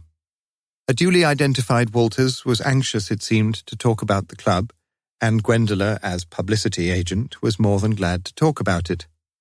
Miss Scott, she wore a ring, though, had been a member for about 6 months. She was quite a promising, serious-minded player. You can never play bridge flippantly, you know, Constable. And her bidding was improving all the time. What a tragedy it all was. After a few years, who knows, she might have developed into a very good player indeed. It was her actual playing of the cards that sometimes wasn't quite as sharp as... Still, that was neither here nor there now, was it? As she'd said, it was such a tragedy. Dear, oh dear, who would ever have thought it such a surprise? No, she'd no idea at all of what the trouble could have been. Tuesday was always their night, and poor Anne, had hardly ever missed. They started at about 8 p.m. and very often played through until way past midnight, sometimes, the chairman almost smiled, until 3 or 4 a.m. 16 to 20 of them usually, although one quite disastrous night they'd only had 9. 9, Constable. Anne had moved round the tables a bit, but Gwendola was almost certain. She must have been playing the last rubber with Mrs. Raven. The Ravens of Squitchy Lane, do you know them? Old Mr. Parks, poor Mr. Parks, from Woodstock Road, and young Miss Edgerly, such a scatterbrain, from Summertown House. Walters took down the addresses and walked across the paved patio towards the front gate, with the strong impression that the aging Gwendola was far more concerned about the refilling of an empty seat at a green baize table than about the tragic death of an obviously enthusiastic and faithful member of the club. Perhaps even such modest stakes as 2d a 100 tended to make you mean deep down in the soul. Perhaps with all those slams and penalty points and why didn't you play so-and-so, a bridge club was hardly the happiest breeding ground for any real compassion and kindliness. Walters was glad he didn't play. It was not a good start, for Miss Catherine Edgerly was away from home. The young, attractive brunette who shared the flat informed Walters that Cathy had left Oxford that same morning after receiving a telegram from Nottingham. Her mother was seriously ill. Declining the offer of a cup of tea, Walters asked only a few perfunctory questions. "Where does Miss Edgerly work?" "She's an undergraduate at Brasenose." "Do they have women there?" "They've always had women at Brasenose, haven't they?" said the brunette slowly. But Walters missed the second joke of the day and drove down to Squitchy Lane, where he received from Mrs. Raven an inordinately long and totally unhelpful account of the bridge evening, and thence to Woodstock Road, where he received from Mr. Parkes an extremely brief but also totally unhelpful account of the same proceedings. So that was that. As it happened, Walters had been unusually unlucky that day. But life can sometimes be a cussed business, and even a policeman with a considerably greater endowment of nous than Walters possessed must hope for a few lucky breaks here and there. And indeed, Walters was no one's fool. As he lay beside his young wife in Kidlington that night, there were several points that now appeared clear to him. Bell was quite right. There was no doubt about it. The Scott woman had hanged herself, albeit for reasons as yet unapparent. But there were several fishy aspects about the affair. The bridge evening had finally finished at about 2:45 a.m., and almost certainly Anne Scott had gone home shortly after that. How, though? Got a lift with someone? In a taxi? On a bicycle? He'd forgotten to put the point to the garish Gwendola. And then something had gone sadly wrong. Time of death could not be firmly established, but the medical report suggested she had been dead at least 10 hours before the police arrived. And that meant... But Walters wasn't quite sure what it meant. Then again, there was the business of the front door being left open. Why? Had she forgotten to lock it? Unlikely, surely. Had someone else unlocked it, then? If so, the key on the inside must first have been removed. Wasn't that much more likely, though? He himself always took the key out of his own front door and placed it by the telephone on the hall table. Come to think of it, he wasn't quite sure why he did it. Just habit, perhaps. 3 keys. 3 keys. And one of them must have opened that door. And if it wasn't Anne Scott herself, and if it wasn't Mrs. Purvis... Jackson. What if Jackson had gone in, unlocking the door with his own key, called out for Miss Scott, heard no reply, and so walked through into the kitchen? Jackson would know all about that sticking door because he'd been through it at least twice on each of the 2 previous days. And what if he'd... Yes, the chair must have been in the way, and he would almost certainly have knocked it over as he pushed the door inwards, would probably have picked it up and placed it by the kitchen table before turning round and... Phew, that would explain it all, wouldn't it? Well, most of it. Yet why, if that had happened, hadn't Jackson phoned the police immediately? There was a phone there, in number 9. Had Jackson felt guilty about something? Had there been something, money perhaps, in the kitchen that his greedy soul had coveted? It must have been something like that. Then, of course, there was that other mystery, Morse. For it must have been Morse whom Jackson had seen there that day. What on earth was he doing there earlier in the afternoon? Was he taking German lessons? Walters thought back to those oddly tentative yet oddly searching questions that Morse had asked that night. Is she dead? Morse had asked him. Just a minute, how on earth? Had one of the policemen outside mentioned who it was they'd found? But no one could have done, for there was no one else who knew. Suddenly Walter shot bolt upright, jumped out of bed, slipped downstairs, and with fingers all thumbs, riffled through the telephone directory until he came to the M's. Rubbing his eyes with disbelief, he stared again and again at the entry he'd been looking for. Morse E. 45 The Flats, Banbury Road.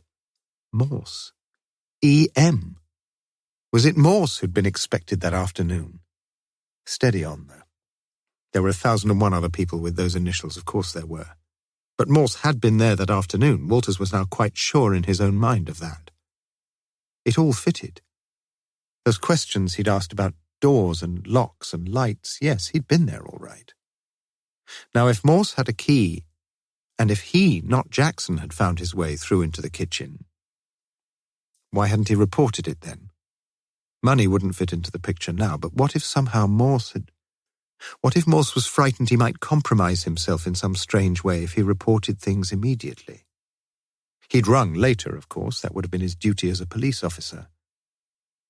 Walters returned to bed but could not sleep. He was conscious of his eyeballs darting about in their sockets, and it was in vain that he tried to focus them on some imaginary point about 6 inches in front of his nose. Only in the early hours did he finally drift off into a disturbed sleep. And the most disturbing thought of all was what, if anything, he was to say to Chief Inspector Bell in the morning. Chapter 8. For he who lives more lives than one, more deaths than one must die. Oscar Wilde, The Ballad of Reading Gaol. It was not only Walters who slept uneasily that night, although for Charles Richards the causes of his long and restless wakefulness were far more anguished. The undertow of it all was what he saw as the imminent break-up of his marriage, and all because of that one careless, amateurish error on his own part.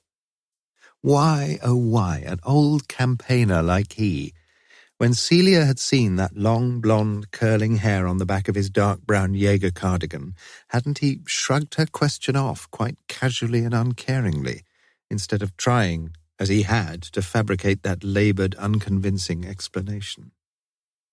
He remembered, kept on remembering, how Celia's face, for all its fortitude, had reflected then her sense of anger and of jealousy, her sense of betrayal and agonized inadequacy.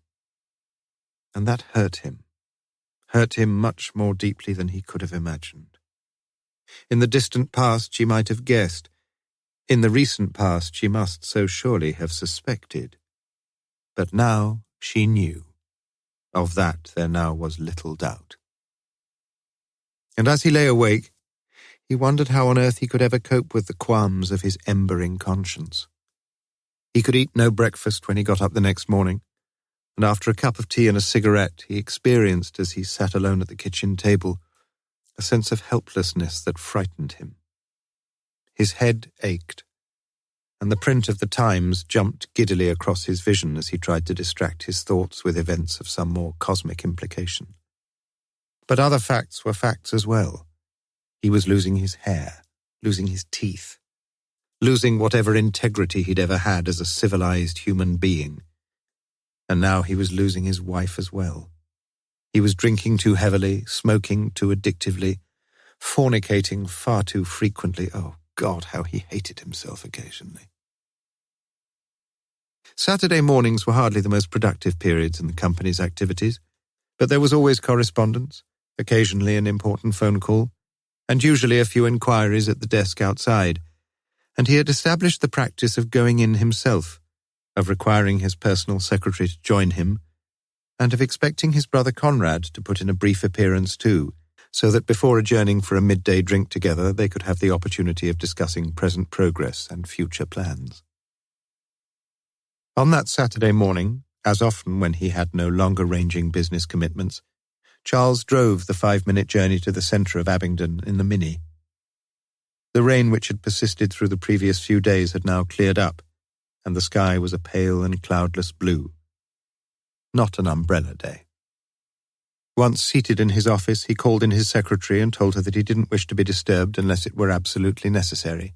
He had, he said, some most important papers to consider.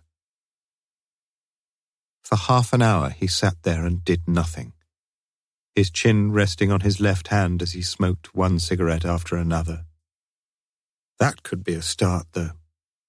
He vowed earnestly that as soon as he'd finished his present packet, glory be, it was still almost full, he would pack up the wretched, dirty habit, thereby deferring at a stroke the horrid threats to his heart and lungs, with the additional sweet benefits of less expense and, as he'd read, a greater sexual potency in bed. Yes. For a moment, as he lit another cigarette, he almost regretted that there were so many left. By lunchtime they'd be gone, though, and that would be the time for his monumental sacrifice. Yes, after he'd had a drink with Conrad. If Conrad were coming in that morning. He sank into further fathoms of self-pitying gloom and recrimination. He had tried so hard over the years. He had reformed and vowed to turn from his sinful ways as frequently as a regular recidivist at revivalist meetings, and the thought of some healing stream that could abound and bring, as it were, some water to the parched and withering roots of life was like the balm of hope and grace. Yet he knew it. Such hope was like the dew that dries so early with the morning sun. So often had his inner nature robbed him of his robe of honour that now he'd come to accept his weaknesses as quite incurable. So he safeguarded those weaknesses, eschewing all unnecessary risks, foregoing those earlier casual liaisons, avoiding where he could the thickets of emotional involvement, playing the odds with infinitely greater caution, and almost persuading himself sometimes that in his own curious fashion he was even becoming a fraction more faithful to Celia. And one thing he knew, he would do anything not to hurt Celia. Well, almost anything. At 10:15 he rang his brother Conrad. Conrad, 18 months younger than himself, not quite so paunchy, far more civilized, far more kindly and by some genetic quirk a little greyer at the temples. The two of them had always been good friends, and their business association had invariably been cooperative and mutually profitable. On many occasions in the past, Charles had needed to unbosom himself to his brother about some delicate and potentially damaging relationship, and on those occasions Conrad had always shown the same urbanity and understanding. "You thinking of putting in any appearance today, Conrad? It's after 10, you know." 20 past, actually, and I'm catching the London train at 11. Surprised you've forgotten, Charles. After all, it was you who arranged the visit, wasn't it? Of course, yes. Sorry, I must be getting senile. We're all getting a little older day by day, old boy. Conrad, I want you to do me a favour, if you will. Yes? It'll be the last one, I promise you. Can I have that in writing? I almost think you can, yes. Something wrong? Everything's wrong. But I can sort it out, I think, if you can help me. You see, I'd like an alibi for yesterday afternoon. That's the second time this week. Was there an unwonted note of tetchiness in Conrad's voice? I know. As I say, though, I promise it won't. Where were we? Shall we say we had a meeting with some prospective hereabouts? High Wycombe, shall we say? High Wycombe it shall be. The Swedish contract, let's say.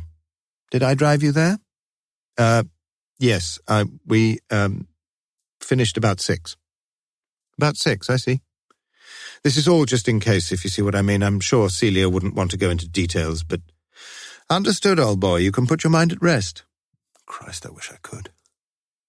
Look, Charles, I must fly. The train's... Yes, of course. Have a good day. And Conrad, thanks. Thanks a million. Charles put down the phone, but almost immediately it rang, and his secretary informed him that there was a call on the outside line, personal and urgent. Hello, Charles Richards here. Can I help you? Charles. The voice was caressing and sensual. No need to sound quite so formal, darling. I told you not to ring. The irritation in his voice was obvious and genuine, but she interrupted him with easy unconcern. You're on your own, darling. I know that. Your secretary said so. Charles inhaled deeply. What do you want? I want you, darling. Look, I just wanted to tell you that I had a call from Keith this morning. He's got to stay in South Africa until a week tomorrow. A week tomorrow? So I just wondered whether to put the electric blanket on for 1:30 or 2 o'clock, darling, that's all. Look, Jenny, I can't see you today. You know that. It's impossible on Saturdays. I'm sorry, but never mind, darling. Don't sound so cross about it. We can make it tomorrow. I was just hoping. Look. For God's sake, stop saying look. I'm sorry, but I can't see you again next week, Jenny. It's getting too risky. Yesterday... What the hell is this? Charles felt a rising tide of despair engulfing him as he thought of her long, blonde, curling hair and the slope of her naked shoulders. Look, Jenny, he said more softly. I can't explain now, but... Explain? What the hell is there to explain? I can't tell you now. He ground the words into the mouthpiece. When shall I see you then? Her voice sounded brusque and indifferent now. I'll get in touch. Not next week, though. I just can't... But the line was suddenly dead. As Charles sat back, breathing heavily in his black leather swivel chair, he was conscious of a hard, constricting pain between his shoulder blades, and he reached into a drawer for the Opus tablets. But the box was empty. That day the Oxford Mail carried a page 2 account, albeit a brief and belated one, of the death of Anne Scott at 9 Canal Reach, Jericho. And at various times in the day the account was noticed and read by some tens of thousands of people in the Oxford area, including the Murdoch family, George Jackson, Elsie Purvis, Conrad Richards, Gwendola Briggs, Detective Constable Walters, and Chief Inspector Morse. It was quite by chance that Charles Richards himself was also destined to read it. After 3 double scotches at the White Swan, he had returned home to find the rolls gone and a note from Celia saying that she had gone shopping in Oxford. Back about 5, pork pie in the fridge. And when she had returned home, she brought a copy of the Oxford Mail with her, throwing it down casually on the coffee table as Charles sat watching the football roundup. The paper was folded over at page 2. Chapter 9. Suicide is the worst form of murder because it leaves no opportunity for repentance. John Collins. The inquest on Ms. Anne Scott was one of a string of such melancholy functions for the coroner's court on the Tuesday of the following week. Bell had spent the weekend arranging the massive security measures which had surrounded the visit to Oxfordshire of one of the Chinese heads of state. And apart from exhorting Walters to stop bloody worriting, he took no further part in the brief proceedings. He had already been informed of the one new and quite unexpected piece of evidence that had come to light, but he had betrayed little surprise about it, indeed felt none. Walters took the stand to present a full statement about the finding of the body, including the 1 or 2 rather odd features of that scene, and about his own subsequent inquiries. The coroner had only 2 questions to ask, which he did in a mournful, disinterested monotone, and Walters, feeling considerably less nervous than he'd expected to be, was ready with his firm, unequivocal replies. In your opinion, officer, is it true to say that the jury can rule out any suspicion of foul play in the death of Miss Scott? It is, sir. Is there any doubt in your own mind that she met her death by her own hand? No, sir.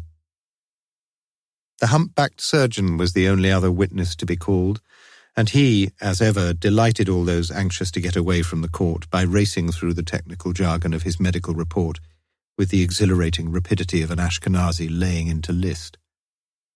To those with acute hearing and microchip mentalities, it was further revealed that the woman had probably died between 7 and 9:30 a.m. on the day she was found. That is, she had been dead for approximately 11 hours before being cut down, that her frame was well nourished, and that her bodily organs were all perfectly sound, that she was 8 to 10 weeks pregnant at the time of death. The word pregnant lingered for a while on the air of the still courtroom, as if it had been acoustically italicized.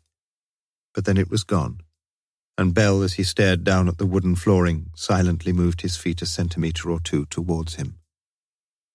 Only one question from the coroner this time. Is there any doubt in your own mind that this woman met her death by her own hand? That is for the jury to decide, sir. At this point, Bell permitted himself a saddened smile. The surgeon had answered the same question in the same courtroom in the same way for the last 20 years, Only once, when the present coroner had just begun his term of office, had this guarded comment been queried, and on that occasion the surgeon had deigned to add an equally guarded gloss at a somewhat decelerated tempo. "My job, sir, is to certify death where it has occurred, and to ascertain, where possible, the physical causes of that death." That was all. Bell was sometimes surprised that the old boy ever had the temerity to certify death in the first place. And to be fair, the surgeon himself had grown increasingly reluctant to do so over the past few years. But at least that was his province, and he refused to trespass into territory beyond it. As a scientist, he had a profound distrust of all such intangible notions as responsibility, motive, and guilt, and as a man he had little or no respect for the work of the police force. There was only one policeman he'd ever met for whom he had a slight degree of admiration, and that was Morse. And the only reason for such minimal approbation was that Morse had once told him over a few pints of beer that he, in turn, had a most profound contempt for the timid twaddle produced by pathologists. The jury duly recorded a verdict of death by suicide, and the small band of variously interested parties filed out of the courtroom. Officially, the case of Miss Anne Scott was filed and finished with. On the evening of the day of the inquest, Morse telephoned the humpbacked surgeon. "You fancy a drink in an hour or so, Max?" "No." "What's up? You stopped boozing or something?" "No, I've started boozing at home, far cheaper." "No licensing hours either." "That's another reason." "When do you start?" "Same time as you, Morse, just before breakfast." "Did this Scott woman commit suicide, Max?" "Oh, God, not you as well." "Did she commit suicide?" "I look at the injuries, Morse, you know that, and in this case the injuries were firm and fatal. All right? Who it is who commits the injuries is of no concern of mine." "Did she commit suicide, Max? It's important for me to have your opinion." There was a long hesitation on the other end of the line, and the answer obviously cost the surgeon dearly. The answer was yes. A little later that evening, Detective Constable Walters, in the course of his variegated duties, was seated by the bedside of a young girl in the intensive care unit of the John Radcliffe II. She had swallowed 2 bottles of pills without quite succeeding in cutting the thread, sometimes so fragile, sometimes so tough, that holds us all to life. "It's getting dreadful, all this drugs business," said the sister as Walters was leaving. "I don't know, we're getting them in all the time. Another one besides her today." She pointed to a closed white door a little further down the corridor, and Walters nodded with a surface understanding but with no real sympathy. He had quite enough to cope with as it was. In fact, as he walked along the polished corridor, he passed within 2 feet of the door that the sister had pointed out to him. And if Walters had only known, he was, at that very second, within those same 2 feet of finding out the truth of what was later to be called the case of the Jericho killings. Book 2, Chapter 10. There's not a note of mine that's worth the noting. Much Ado About Nothing, Act 2, Scene 3. On Saturday the 13th of October, 4 days following the inquest on Anne Scott, a man knocked on the door of 2 Canal Reach and told the heavily pregnant, nervous-looking young woman who answered the door that he was writing an article for the Bodleian Archives on the socio-economic development of Jericho during the latter half of the 19th century. Not surprisingly, he elicited little information likely to further his researches and was soon knocking at number 4, this time with no answer. At number 6, he was brusquely told to bugger off by a middle-aged giant of a man, heavily tattooed from wrists to muscular shoulders, who supposed the caller to be some peripatetic proselytizer.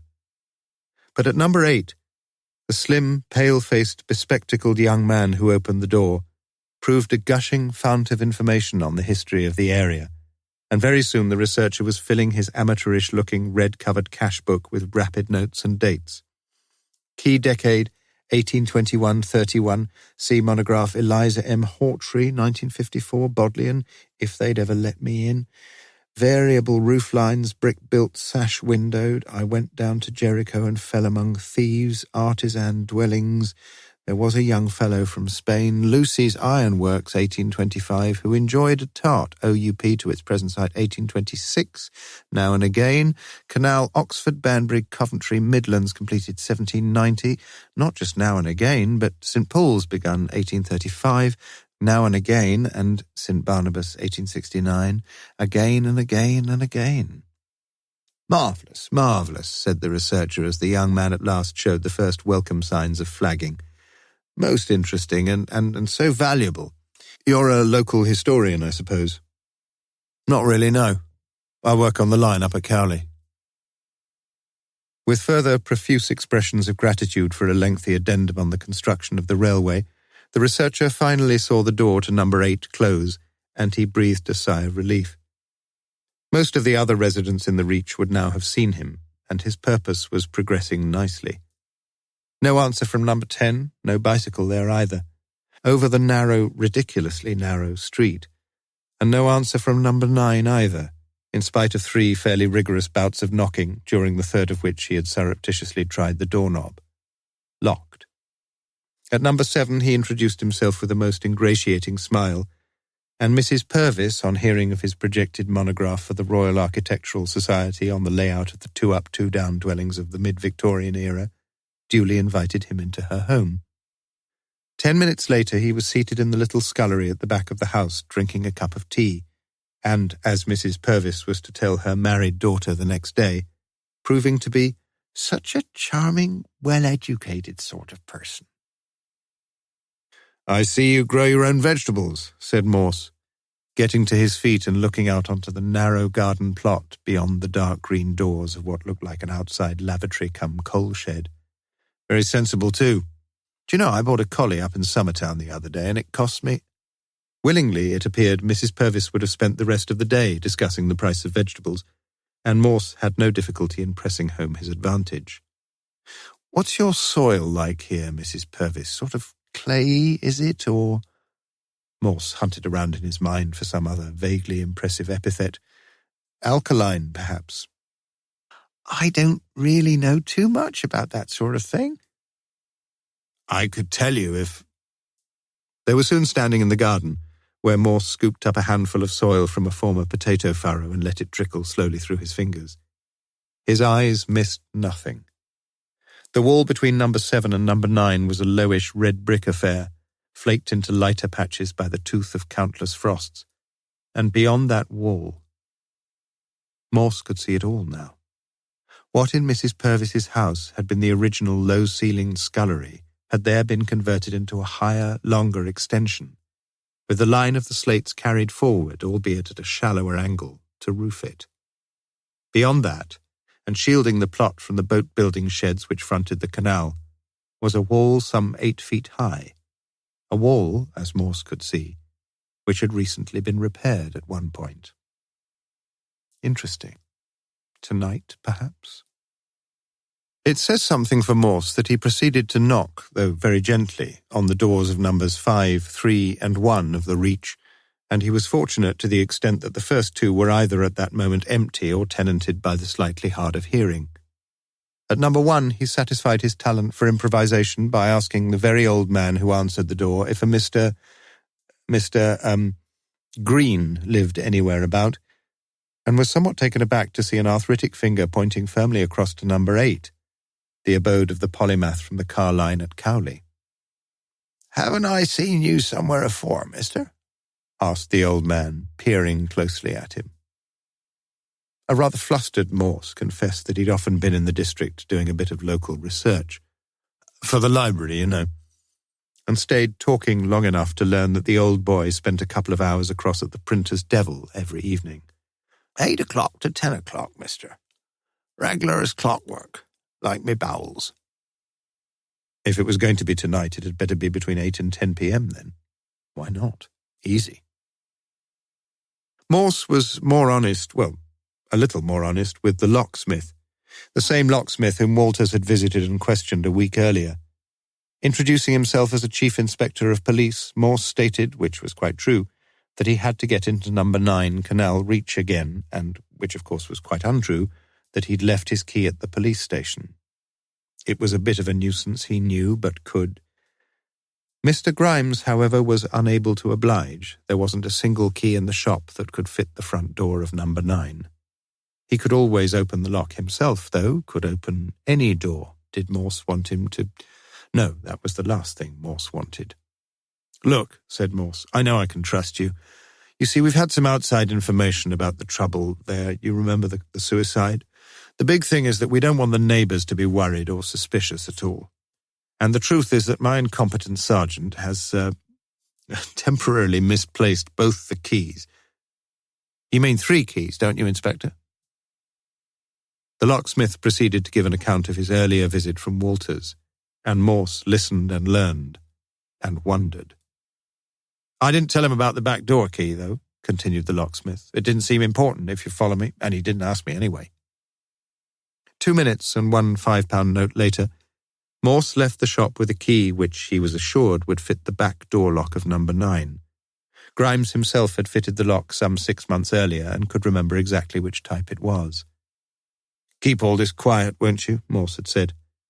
But he'd found no kindred spirit in the locksmith. And how foolish and risky it all was. Yet so much of Morse's life was exactly that, and now, at least, his mind was urgently engaged. It made him feel strangely content.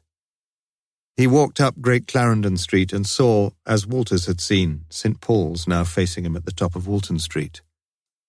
"Begun 1835, he said to himself. Even his memory was sharpening up again. Chapter 11. He can't write, nor read writing from his cradle, please your honour, but he can make his mark equal to another, sir. Maria Edgeworth, Love and Law. It was the same morning, the morning of Saturday the 13th of October, that Charles Richards had received the letter at his home address. The postage stamp, first-class corner of the cover had been doubly cancelled, the first postmark clearly showing Oxford 8 Oct, with the second superimposed mark blurred and illegible. Nor was the reason for the delayed delivery difficult to see, for the original address was printed as 61 instead of 261 Oxford Avenue, Abingdon, near Oxford, and someone, doubtless the householder at number 61, had been aware of the mistake, had readdressed the envelope correctly, and had put the letter back in the pillar box. The clean white envelope, with private printed across the top left of the cover, was neatly sealed with sellotape, with the name and address written in capital letters by what seemed a far from educated hand. Abingdon was misspelt, the G omitted, and each of the lines gradually veered from the horizontal towards the bottom of the envelope, as if the correspondent were not particularly practiced in any protracted activity with the pen. Inside the cover was another envelope of the same brand folded across the middle, the name Charles Richards printed on it in capitals, with the words strictly personal written immediately above. Richards slit this second envelope with rather more care than he had done the first, and took out the single sheet of good quality paper. There was no address, no signature, and no date.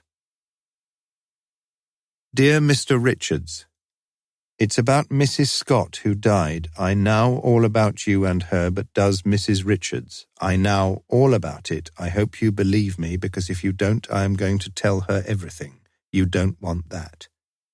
I am not going to tell her if you agree. You are rich, and what is £1,000?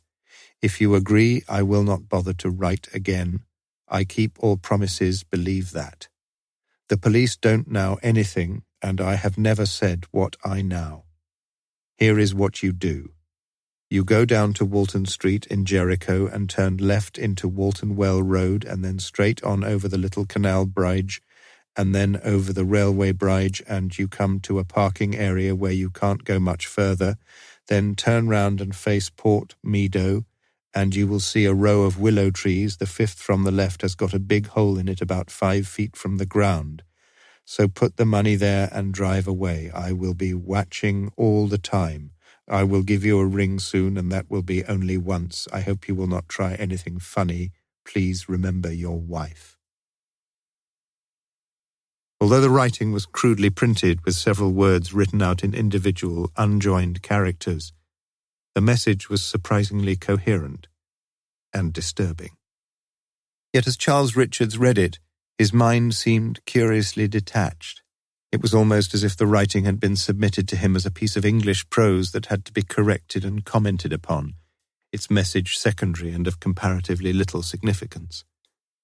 He read the letter through a second time, and then a third, and then a fourth.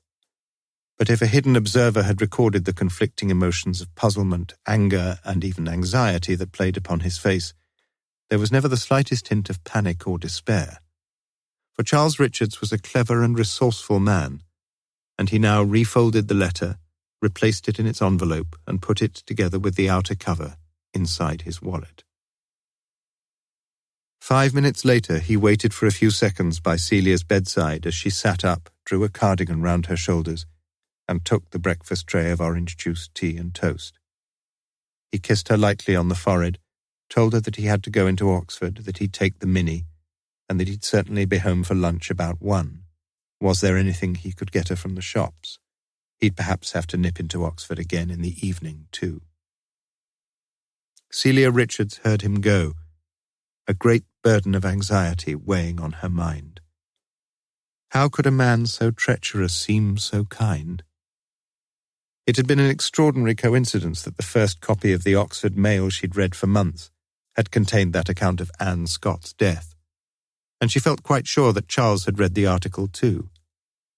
Had he been responsible for that terrible thing? She couldn't really know, and to be truthful, she didn't care much either. What she did know was that their life together just couldn't go on as it had been. Putting things off was merely aggravating that almost intolerable burden, and she would put it off no longer. He'd said he'd be in for lunch, and after lunch, yes, she would tell him then. Tell him all she knew. Tell him the truth. It was the only way for her. Conrad had counselled against it, but Conrad would understand. Conrad always understood. She munched the tasteless toast and drank the lukewarm tea. Oxford. He'd always insisted how important it was for him to put in a few hours at the office on Saturday mornings. So why Oxford? With Anne Scott dead, what could possibly be dragging him to Oxford? In the intensive care unit at the JR2, Dr. Phillips walked from the side of the youth lying motionless beneath the startlingly white sheets and pulled out the chart from the slot at the foot of the bed, temperature still high, pulse still rather disturbingly variable. Bloody fool, he mumbled to the nurse who stood beside him. Will he be all right? She asked. Phillips shrugged his shoulders. Doubt it. Once you start on that sort of stuff. Do we know what stuff it was? Can't be sure, really. Cocaine, I shouldn't wonder, though. High temperature, dilation of the pupils, sweating, gooseflesh, hypertension, all the usual symptoms. Took it intravenously, too, by the look of things, which doesn't help, of course. Will he get over this, I mean? If he does, it'll be thanks to you, nurse. No one else. Nurse Warriner felt pleased with the compliment, and just a little more hopeful than she had been. She thought she could perhaps get to like Michael Murdoch. He was only a boy, really. Well, 19, according to the records, exactly the same age as she was, and a prospective undergraduate at Lonsdale College. What a tragedy it would be if his life were now to be completely ruined. She thought of Michael's mother, too, a brisk, energetic-looking woman who seemed on the face of it to be taking things none too badly, but who, as Nurse Warriner rightly suspected, was hiding behind that competent, no-nonsense Meehan, the ghost of some distraught despair. Chapter 12. Sophocles lived through a cycle of events, spatially narrow, no doubt, in the scale of national and global history, but without parallel in intensity of action and emotion. From the introduction to Sophocles the Theban Plays, Penguin Classics. The gates of the boatyard were open as Morse moved swiftly along Canal Reach that night, no lights showing in the fronts of either 9 or 10. It was just before 9 p.m., and the Lancia stood on double yellow lines outside the Printer's Devil, into which Morse had slipped a quarter of an hour earlier, not only to establish some spurious raison d'être for his presence in the area, but also to down a couple of double scotches. Once inside the yard, he turned immediately to his left and felt his way along the brick wall, treading cautiously amid the petrol drums, the wooden spars, and the assorted derelict debris of old canal barges. There was no one about, and the boatman's hut just ahead of him was securely padlocked. The only noise was a single splash of some water bird behind the low bulk of the houseboat moored alongside the canal, and the moon had drifted darkly behind the scudding clouds.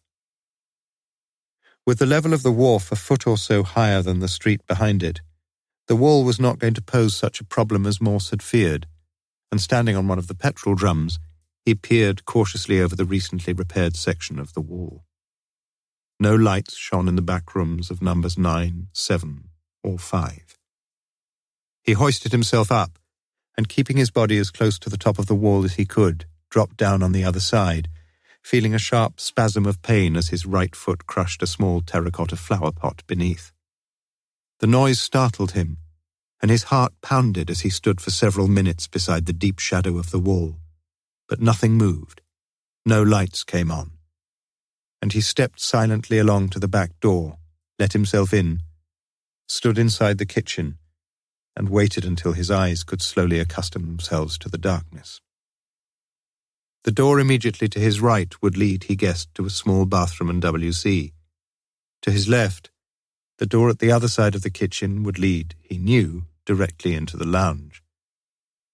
And lifting the latch of the latter, he pulled it open, the bottom of the lower panel scraping raspingly along the floor. Inside the lounge he felt on familiar territory, and taking a torch from his raincoat pocket, he swiftly shielded the light with his left hand as he made his way up to the back bedroom. He had already decided that it would be far too risky to venture into the front bedroom, let alone switch on any lights, and so he spent the next half hour by torchlight looking through the drawers of the desk in what had clearly been the woman's study, feeling like some scrawny bird of prey that is left with the offal after the depredations of the jackals and hyenas. Finally he pocketed one book, shone his torch timorously around the room, and nodded with sad approval as the light picked out the black spines of a whole shelf of Penguin classical authors, correctly ordered in alphabetical sequence through from Aeschylus to Xenophon. One little gap, though, wasn't there? And Morse frowned slightly as he shone the torch more closely. Yes, a gap between Seneca's tragedies and Suetonius' Lives of the Caesars. What could that be? Sophocles, perhaps? Yes, almost certainly Sophocles. So what? So bloody what? Morse shrugged his shoulders, pulled the door to behind him, and stepped carefully down the narrow, squeaking stairs. Standing motionless for a few seconds in the lounge, he was suddenly aware of how very cold the house was, and his mind momentarily settled on the household's heating arrangements. No central heating system, that was clear. No night storage heaters either, by the look of things, and the only heating appliance so far encountered was that small electric fire upstairs.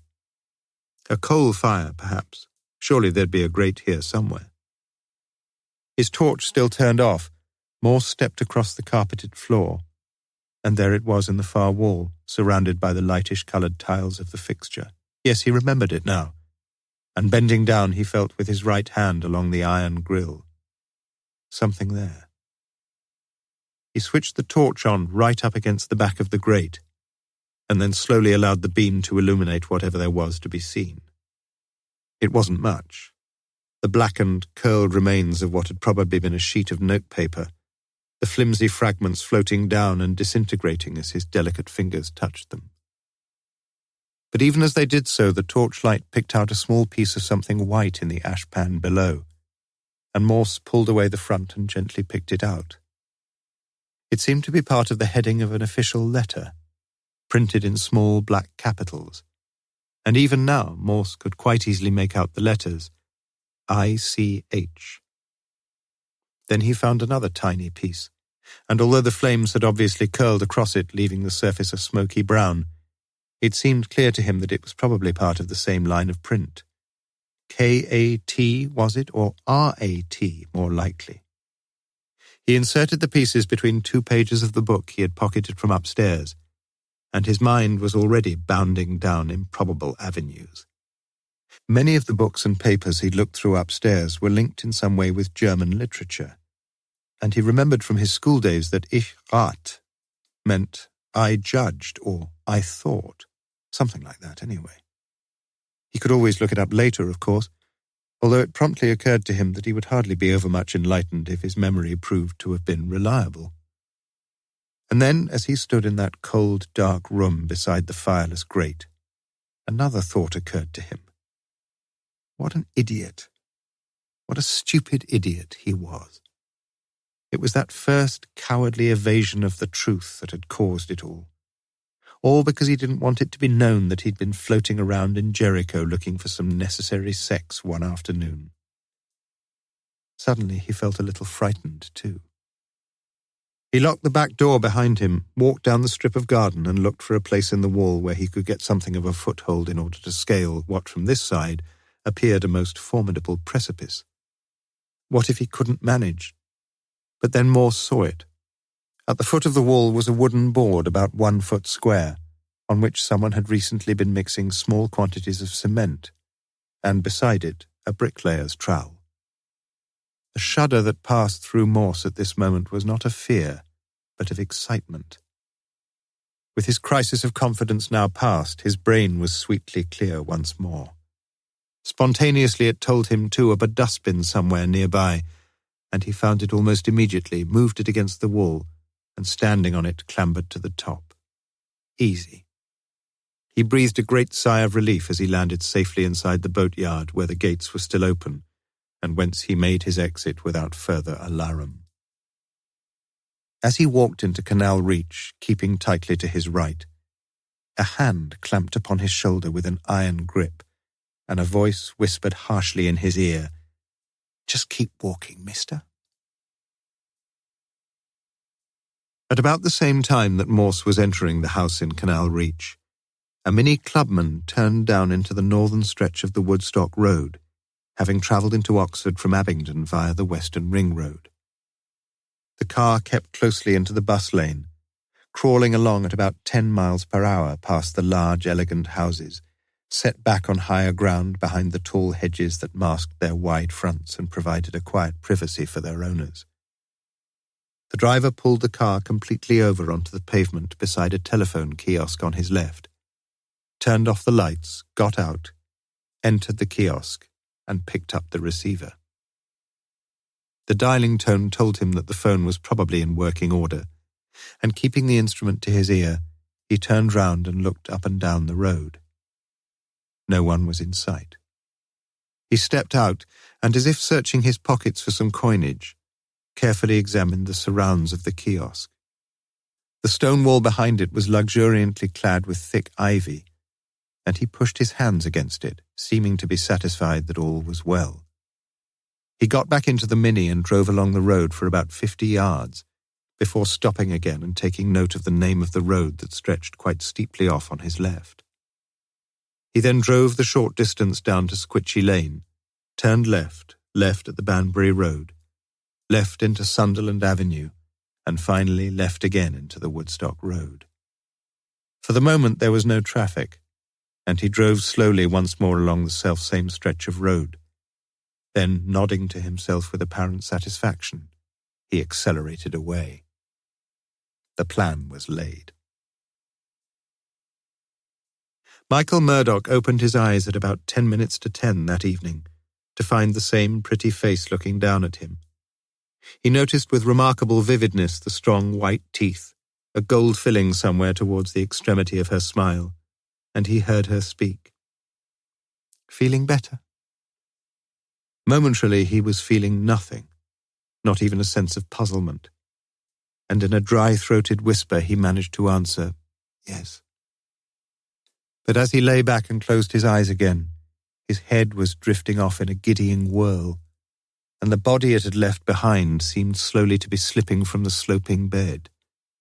He felt a cold, restraining hand on his drenched forehead, and immediately he was back inside his skull once more, with a giant brown rat that sat at the entrance of his right ear, twitching its nose and ever edging menacingly forward, its long tail insinuating itself centimetre by centimetre into the gaping orifice, and the long white slits of teeth drawing nearer and nearer to a vast and convoluted dome of pale white matter that even now he recognized. It was his own matter, his own flesh, his own brain. He heard himself shriek out in terror. Miss Catherine Edgerly returned to Oxford that night. Her mother had died of a brain tumour. Her mother was now buried.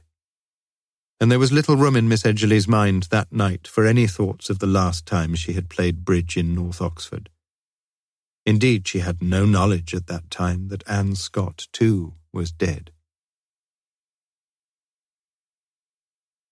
Chapter 13. Sit Pax in Valle Tamesis. Motto of the Thames Valley Police Authority.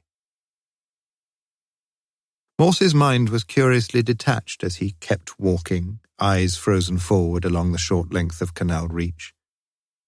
With Teutonic recollections the order of the night, he recalled that in Germany the situation might have been regarded as serious but not hopeless, in Austria hopeless but not serious. Or was it the other way round? To his astonishment, however, he found himself being firmly manipulated towards a police car parked just round the corner, its gaily coloured emblem illuminated by the orange glare of a street lamp.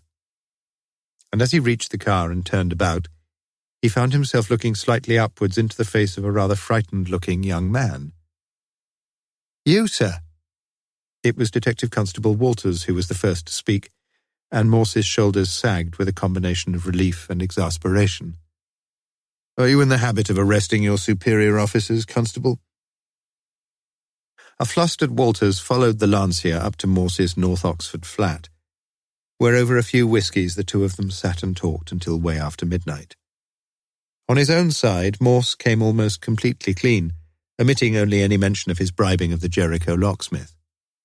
For his part, Walters admitted to his own anxiety about Morse's behaviour, recounted in detail his own investigations, and revealed that after working late in St. Aldate's that night, he had been on his way to return the few items taken from Canal Reach when he had seen the yellow glow flitting about the dark and silent rooms. Throughout Walter's somewhat discontinuous narrative, Morse remained silent, attentive, and seemingly impassive. When Walters had mentioned the strange discoveries of the chair in the kitchen and the key on the doormat, Morse had nodded non-committally, as though the incidents were either of little moment or perfectly explicable. Only during Walter's account of his visit to the Summertown Bridge Club had Morse's eyes appeared to harden to a deeper blue. "You're in a tricky position, young fellow," said Morse finally.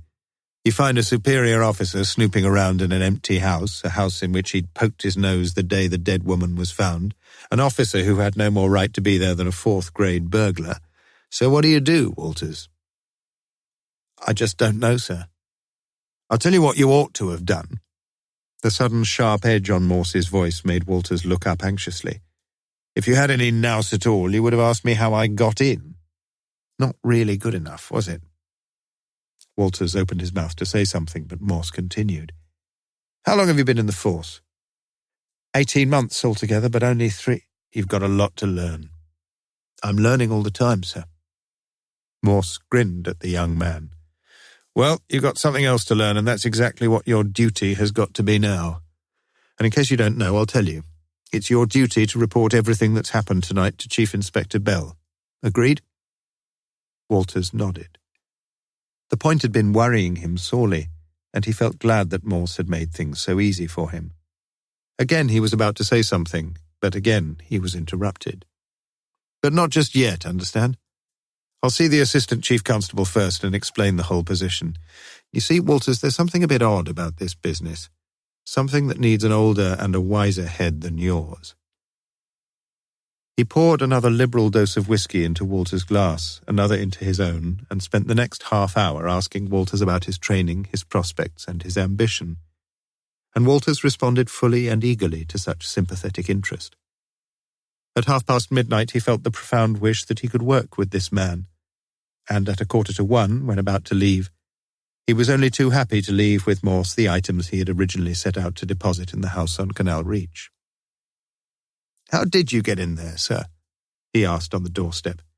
"Did you have a key, or—" "When you've been around as long as I have, Constable, you'll find you don't need a key to get through most doors. You see, the lock on the back door there is a Yale, and with a Yale the bevel's always facing you when you're on the outside. So if you take a credit card and slip it in, you'll find it's just strong enough and just flexible enough to—" "I know, sir, I've seen it done on the telly." "Oh. And, the lock on the back door there isn't a Yale, is it? Good night, sir, and thanks for the whiskey."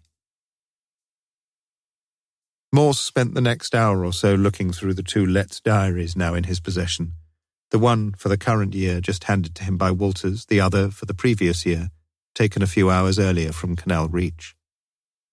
If Walters could be trusted, no letters of even minimal significance had been found in the drawers of the desk, and so the diaries were probably as near as anyone could ever come to unlocking the secret life of the late Anne Scott. Not that the entries seemed to Morse particularly promising. Times, mostly. Times of trains, times of social events, times of pupils' lessons. Yes, that was doubtless the meaning of those scores of initials scattered throughout the pages, several of them recurring at regular, often weekly intervals over months, and in a few cases over a year or more. The EM entry on the Wednesday she died held his attention for a while, as he knew it must have held the attention of Walters and of Bell. But like them, he could only think of one person with those same initials, himself. And he had never quite forgiven his parents for christening their only offspring as they had. Morse slept soundly, and woke late next morning, his brain clear and keen.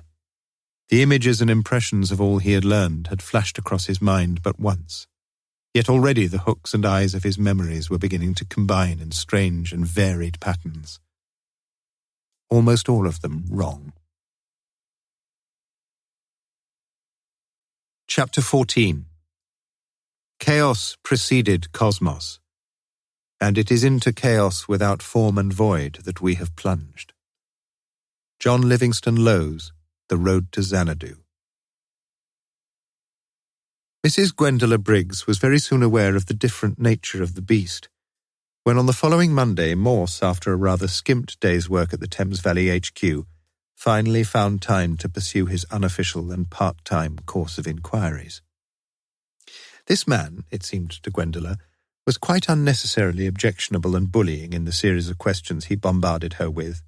Who was there that night? Where had they sat? What were the topics of conversation? Had anyone cancelled? Had anyone turned up at the last minute?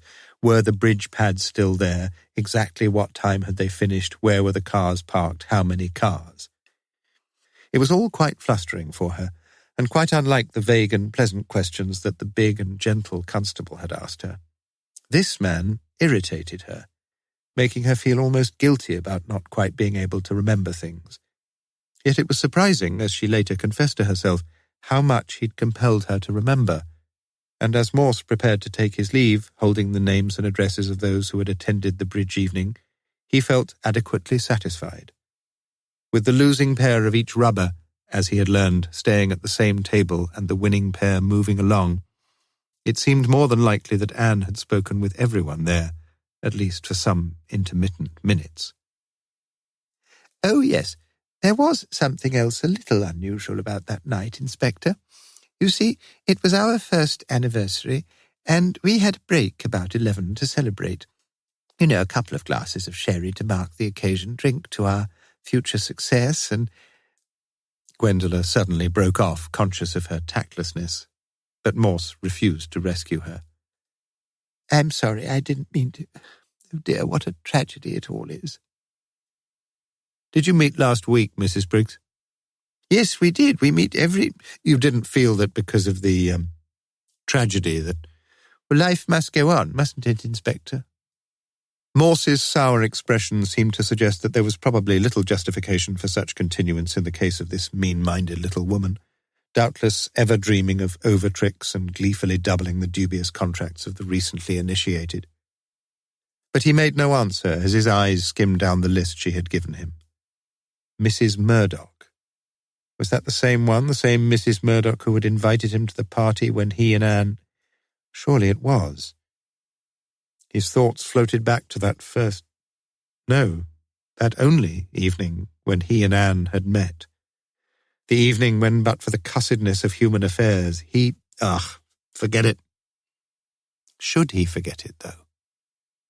Had there been something he had learned that evening that he should and must remember? Already he had tried to dredge up what he could, but the simple truth was that he'd drunk too much on that occasion. Come to think of it, though, there was that bit of research he'd heard of only the previous week. Some team of educational psychologists in Oxford was suggesting that if you'd revised whilst you were drunk and turned up sober for the next day's examinations, you'd be lucky to remember anything at all. Likewise, if you'd revised in a comparatively sober state of mind and then turned up drunk, you'd hardly stand much chance of self-distinction. But, and this was the point, if you'd revised whilst drunk and maintained a similar degree of inebriation during the examination itself, then all was likely to be well. Interesting. Yes. Morse felt sure there was something he'd heard from Anne that night. Something. Almost he had it as he stood there on the doorstep, but it slipped away and left him frustrated and irritated. The sooner he got drunk, the better. As he finally took his leave, he realized how less than gracious he'd been to the chairman of the Summertown Bridge Club. When the door opened, Morse recognized one of the Murdoch boys he'd seen at the party, and his memory struggled for the name. Michael, is it? No, I'm Ted. Oh, yes. Is your mother in, Ted? No, she's gone down to the hospital. It's Michael. Road accident? What made Morse suggest such a possible cause of hospitalization he could not have said, but he noticed the boy's quite inexplicable unease. No, he's been on drugs. Oh dear. Bad, is he? The boy swallowed. Pretty bad, yes. Things were beginning to stir a little in Morse's mind now. Yes, this was the younger brother he was talking to, by quite a few inches the taller of the two and slightly darker in complexion. Due to sit his A-level examinations. Which year had Mrs. Murdoch said that was? Then it hit him. E.M. Edward Murdoch. Wednesday afternoons, and it flooded back. For the latter part of the previous year and the present year up until June, the initials MM too had appeared regularly in the diaries. Michael Murdoch. Morse took the plunge. Weren't you due for a lesson with Miss Scott the day she committed suicide? His eyes left the boy's face not for the flutter of an eyelash as he asked the brutal question. But in turn the boy's brown eyes were unblinking as a chameleon's. Yes, I was. Did you go? No. She told me the previous week that she wouldn't be able to see me. I see. Morse had noticed the hesitation, and a wayward fancy crossed his mind. Did you like her? He asked simply.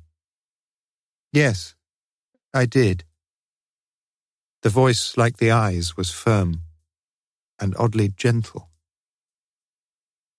Morse was tempted to pursue the theme, but switched instead to something different. A-levels this year? The boy nodded. German, French, and Latin. You confident? Not really. Shouldn't worry too much about that, said Morse in an objectionably avuncular tone. Overrated quality, confidence is. Weren't those the words of Mrs. Murdoch, though? Yes, the memories of the night were stronger now. Hard work, that's the secret. Put your foot through the telly or something. Morse heard himself drooling on tediously, and saw the boy looking at him with a hint of contempt in those honest eyes. I was working when you called, actually, Inspector. Jolly good. Well, I mustn't interrupt you any longer, must I? He turned to leave. By the way, did Miss Scott ever say anything to you about her private life? Is that what you wanted to see Mum about?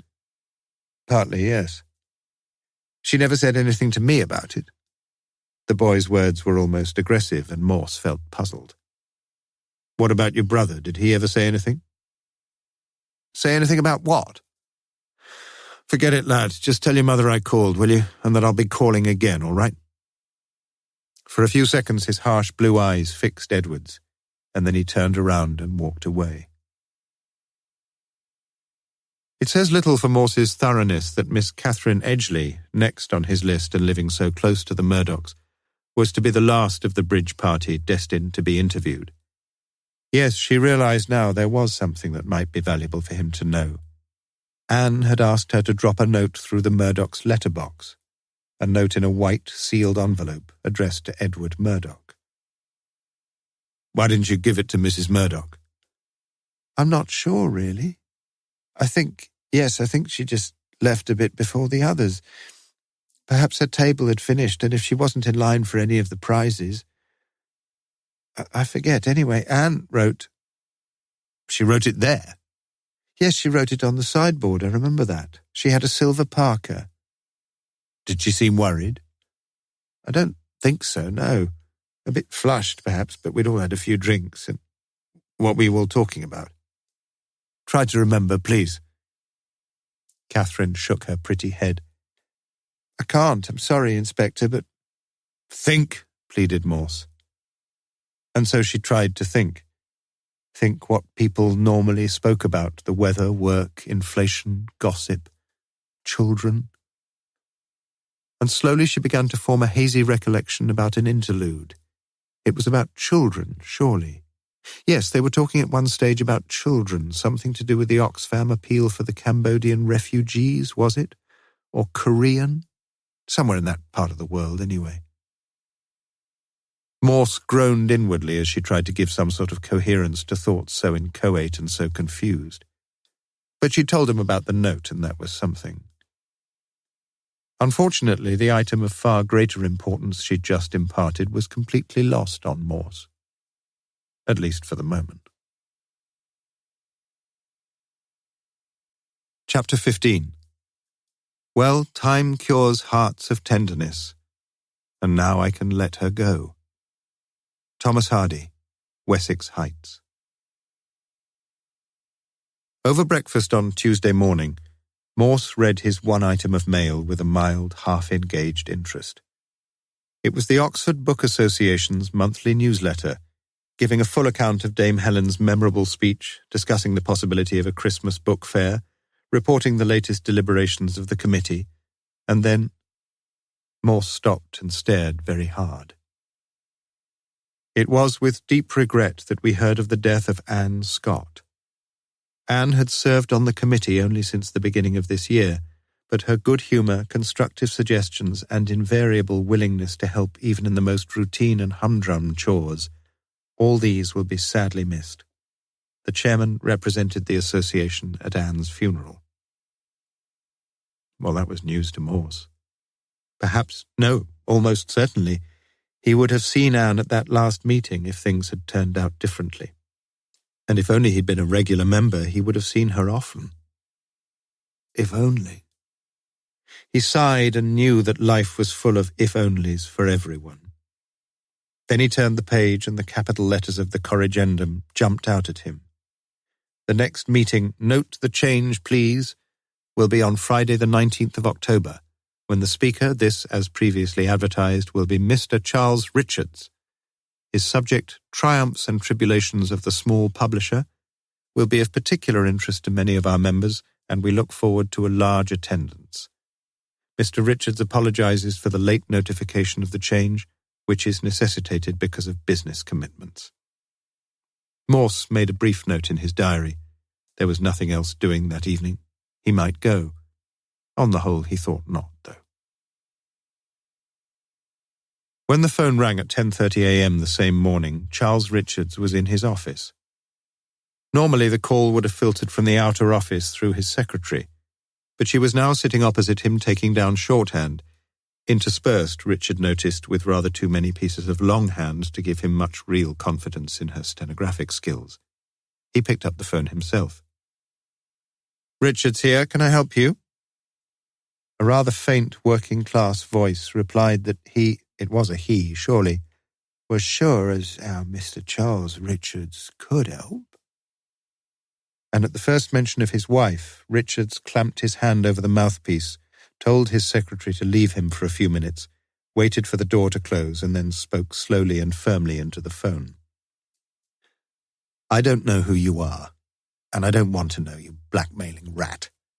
But I believe what you said in your letter, and I've made arrangements to get the money. Exactly 1/4 of what you asked for. Do you understand me? There was no reply. There's no chance of my agreeing to the arrangements you made. Absolutely none. So listen carefully. Tomorrow night, got that? Tomorrow night, I shall be driving slowly down the Woodstock Road from the roundabout at the top at 8:30, exactly 8:30.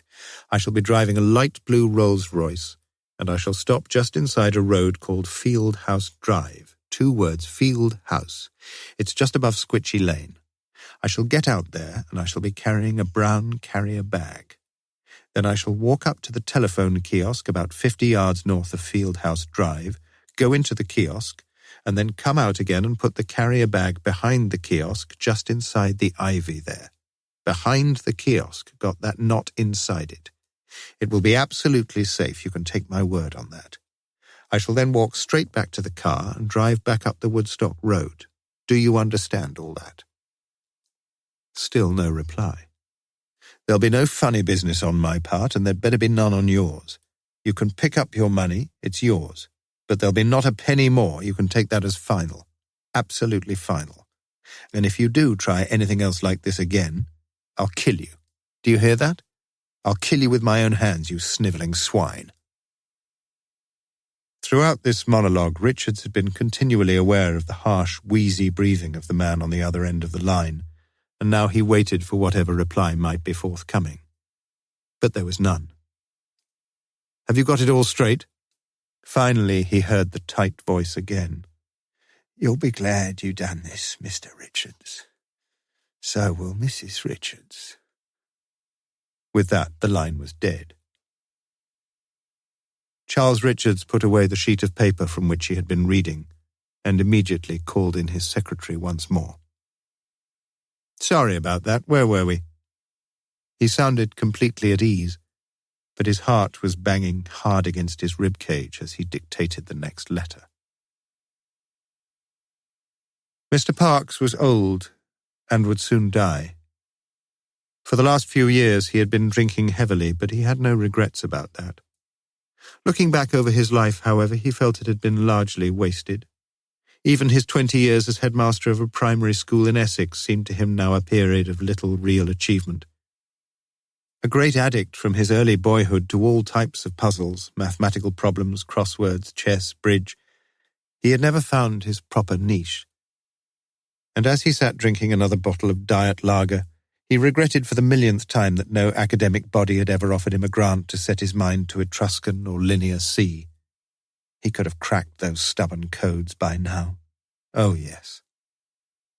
He had stopped thinking about Anne Scott several days ago. Mrs. Raven was discussing with her husband the final stages of their long-drawn-out but now at last successful campaign to adopt a baby. Both of them had been much surprised at the countless provisos and caveats surrounding such an innocent and benevolent-sounding process.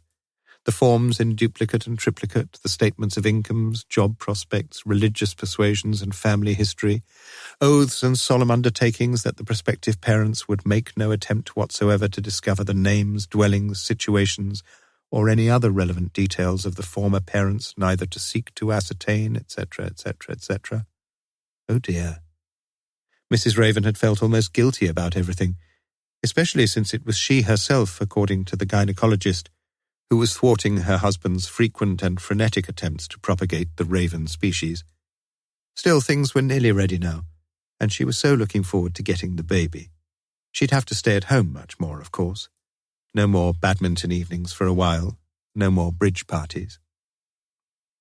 She had stopped thinking about Anne Scott several days ago. Catherine Edgley was busy writing an essay on the irony to be found in Jane Austen's novels, and she was enjoying her work.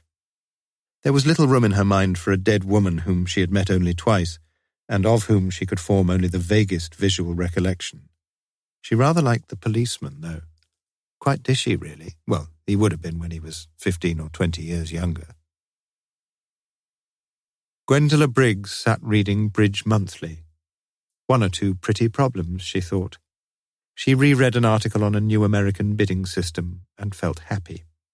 Only just over half an hour and the bridge players would be arriving. She'd almost forgotten Anne Scott now, though not that cocky and conceited officer, as she'd described Morse to her new and rather nice neighbour, a neighbour whom she'd promptly enrolled in the bridge club's membership. So fortunate. Otherwise they might have been one short.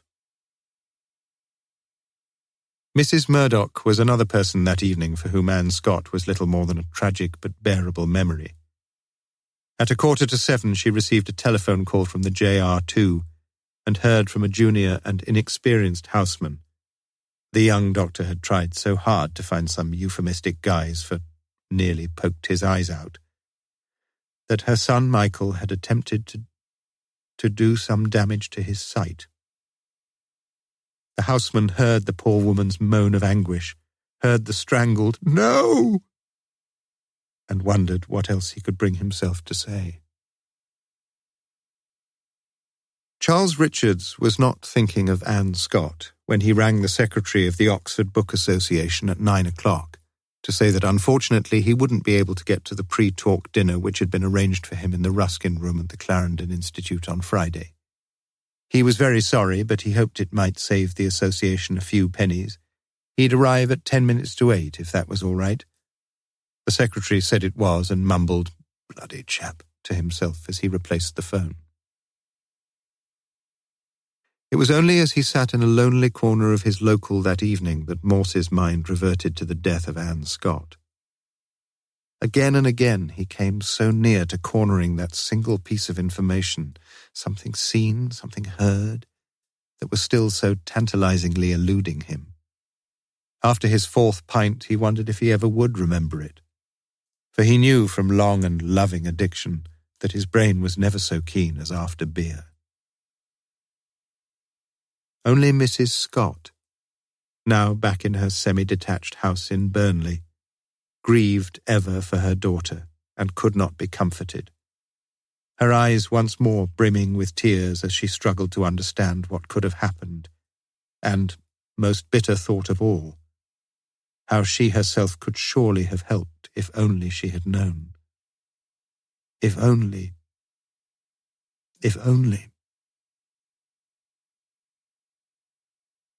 Chapter 16. The lads for the girls and the lads for the liquor are there. A. Houseman, a Shropshire lad. After declining the master of Lonsdale's invitation to lunch, Morse walked from the Mitre along the graceful curve of the High up to Carfax. He had turned right into Cornmarket and was crossing over the road towards Woolworths when he thought he recognised someone walking about 15 yards ahead of him, someone carrying a brown briefcase and dressed in grey flannels and a check-patterned sports coat, who joined the bus queue for Banbury Road. And as the boy turned, Morse could see the black tie with its diagonal red stripes of Magdalen College School. Games afternoon, perhaps? Morse immediately stopped outside the nearest shop and divided his attention between watching the boy and examining the brown shoes, left foot only, that rested on the reduced racks. Edward Murdoch himself seemed restless. He consulted his wristwatch every 30 seconds or so, punctuating this impatience with a craning forward to read the numbers on the buses as they wheeled round Carfax into Cornmarket. 5 minutes later he felt inside his sports jacket for his wallet, picked up his briefcase, left the queue, and disappeared into a tiny side street between a jeweller's shop and Woolworths. There, pulling off his tie and sticking it in his pocket, he walked down the steps of the entrance to the Corn Dolly. It was just after 10 minutes to 1. The bar to his right was crowded with about 40 or 50 men, most of them appearing to be in their early 20s and almost all of them dressed in denims and dark-coloured anoraks. But clearly Edward was no stranger here. He walked through a wide porchway into the rear bar, a more sedate area with upholstered wall seats and low tables where a few older men sat eating sausages and chips. "Pint of bitter, please." Whether it was his upper-class accent or the politeness of his request or his somewhat youthful features that caused the barmaid to glance at him, it made no difference. She pulled his pint and the boy sauntered back to the main bar.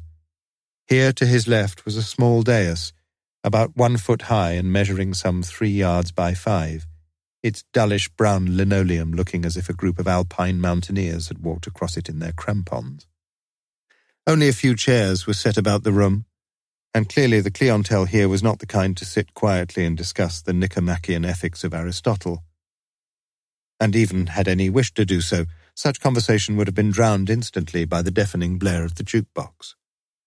Edward sat on the edge of the dais, sipped his Worthington E, stared down at the red and black patent carpet, and waited.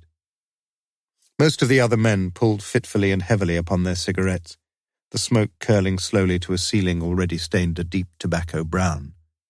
These men were waiting, too. Suddenly the blue and yellow spotlights were switched on, the jukebox switched off, and a buxom girl in a black cloak who had hitherto been seated sipping gin in some dim alcove stepped out onto the miniature stage. Like iron filings drawn towards a powerful magnet, 50 young men who a moment before had been lounging at the bar were now formed into a solid phalanx around the 3 sides of the dais. At that second, only one man in the room had his eyes on the large blackboard affixed to the whitewashed wall behind the dais, a blackboard whereon the management proudly proclaimed the programme for the week: go-go dancing every lunchtime, live pop groups each evening, with bar snacks always available written in brackets at the bottom as an afterthought. But now a softer, more sensuous music filled the semi-subterranean vaults, and the girl billed as the fabulous Fiona was already unfastening the clasp at the top of her cloak. All eyes, without exception now, were riveted upon her as amateurishly but amiably enough she pranced about the floor, exhibiting a sequence of sequined garments, slowly divested and progressively piled on top of the cloak beneath the blackboard, until at last she was down to her panties and bra. A roar of approval greeted the doffing of this latter garment, but the former, its sequins glittering in the kaleidoscopic lights, remained staunchly in place, in spite of several quite unequivocal calls for its removal. She was a daring girl. With the palms of her hands supporting her weighty breasts, she paraded herself under the noses of several of the more proximate voyeurs, like a maiden holding up a pair of giant bowls in a 10-pin bowling alley. Then the record stopped, the synthetic smile was switched off, and with the cloak now covering all once more, the fabled girl retired to her alcove where she joined 2 bearded men whose functions in the proceedings had not been immediately apparent. Most of the audience drifted back to the bar, some of them left, and one of them resumed his seat upon the dais. In 5 minutes the girl would be repeating her routine, Edward was aware of that, as he was also aware of someone who had just sat down beside him. "Fancy another pint?" asked Morse. Edward looked as guilty as someone just accused of stealing from a supermarket, but he nodded. "Yes, please." Morse was a little surprised at this, and as he stood waiting for 2 further pints, he wondered if the boy would take his chance to get away. Somehow, though, he knew he wouldn't. He just managed to beat the second lunge of bodies to the dais, where he managed a considerably closer view of the now more sinuously synchronized Fiona. The beer, too, was beginning to encourage a rather more positive reaction amongst the ringside viewers, for this time there was even a smattering of applause as she finally turned away to find her cloak.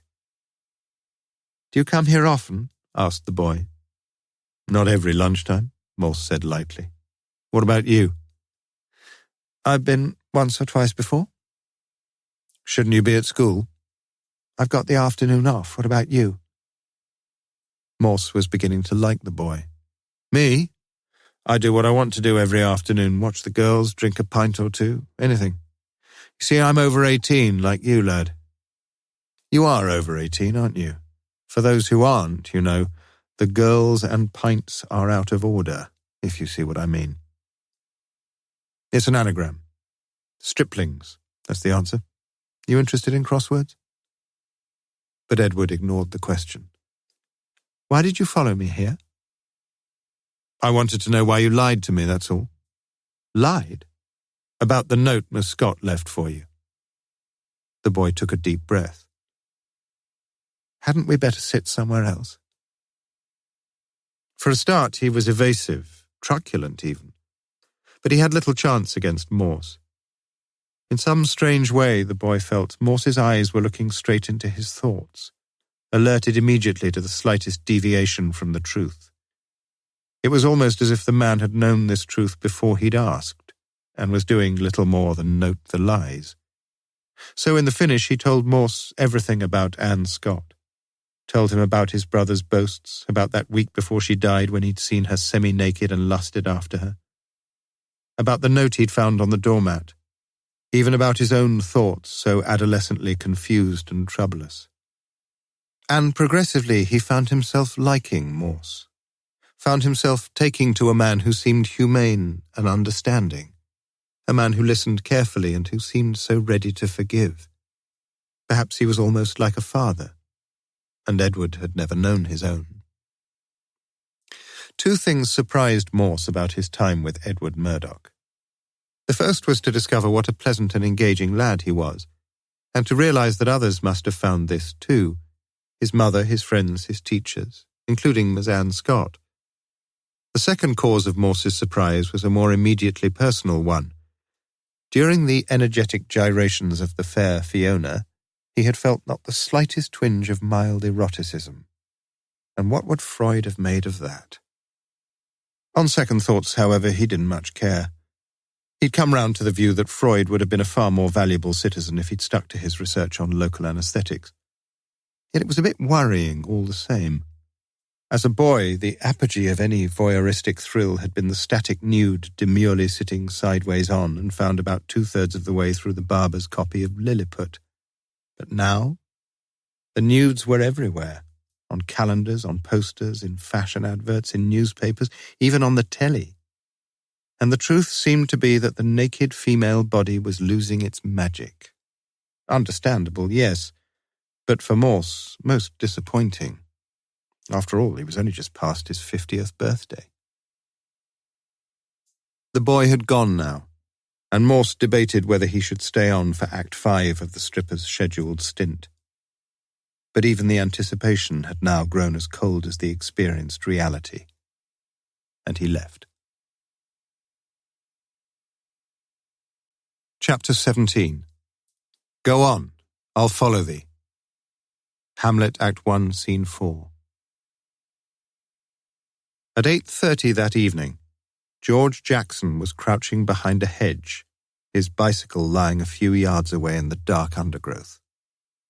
He had carefully reconnoitred the area and chosen a large house standing well back from the western side of the Woodstock Road. No lights had shone in the front of the house on his 2 previous visits, and there were none tonight. No dogs either.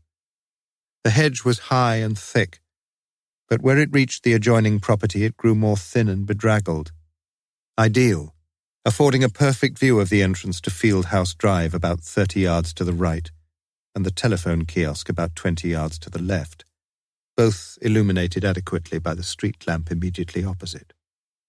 Occasionally a solitary person strolled up, once a young couple, their arms round each other's waists, a few cyclists, and an intermittent flow of traffic either way. The light blue Rolls-Royce appeared from the direction of the A40 roundabout, travelling slowly along the bus lane. Jackson could see the driver fairly clearly, and he felt the pulses jumping in his wrists as he moved slightly forward and watched intently. The Rolls was doing no more than 10 miles per hour as it passed the kiosk and covered the short distance to Fieldhouse Drive, its left blinker startlingly bright as it turned into the drive and stopped, still almost completely visible. The driver got out, slammed the door to, and locked it.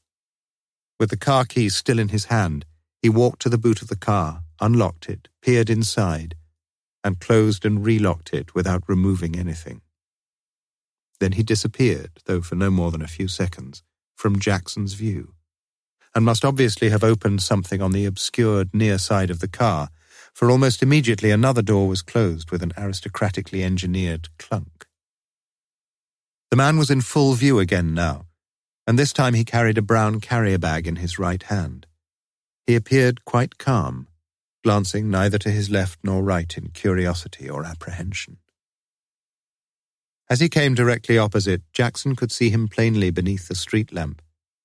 A thick-set man of medium height, about 40 to 45, his thick, dark hair going grey at the temples. He was dressed in an expensive dark blue suit and looked exactly as Jackson thought he would, fortunate and prosperous. Not for a second did the staring eyes behind the hedge leave the man as he walked up to the kiosk, went inside, lifted the receiver, came out again, thrust a hand in his pocket as if to find loose change, and then re-entered the kiosk as a grey-haired woman went slowly by with her white-haired terrier. Jackson's body suddenly felt numb with panic as the man in the kiosk appeared to be speaking into the telephone receiver. Was he ringing the police? But just as suddenly, all was normal again.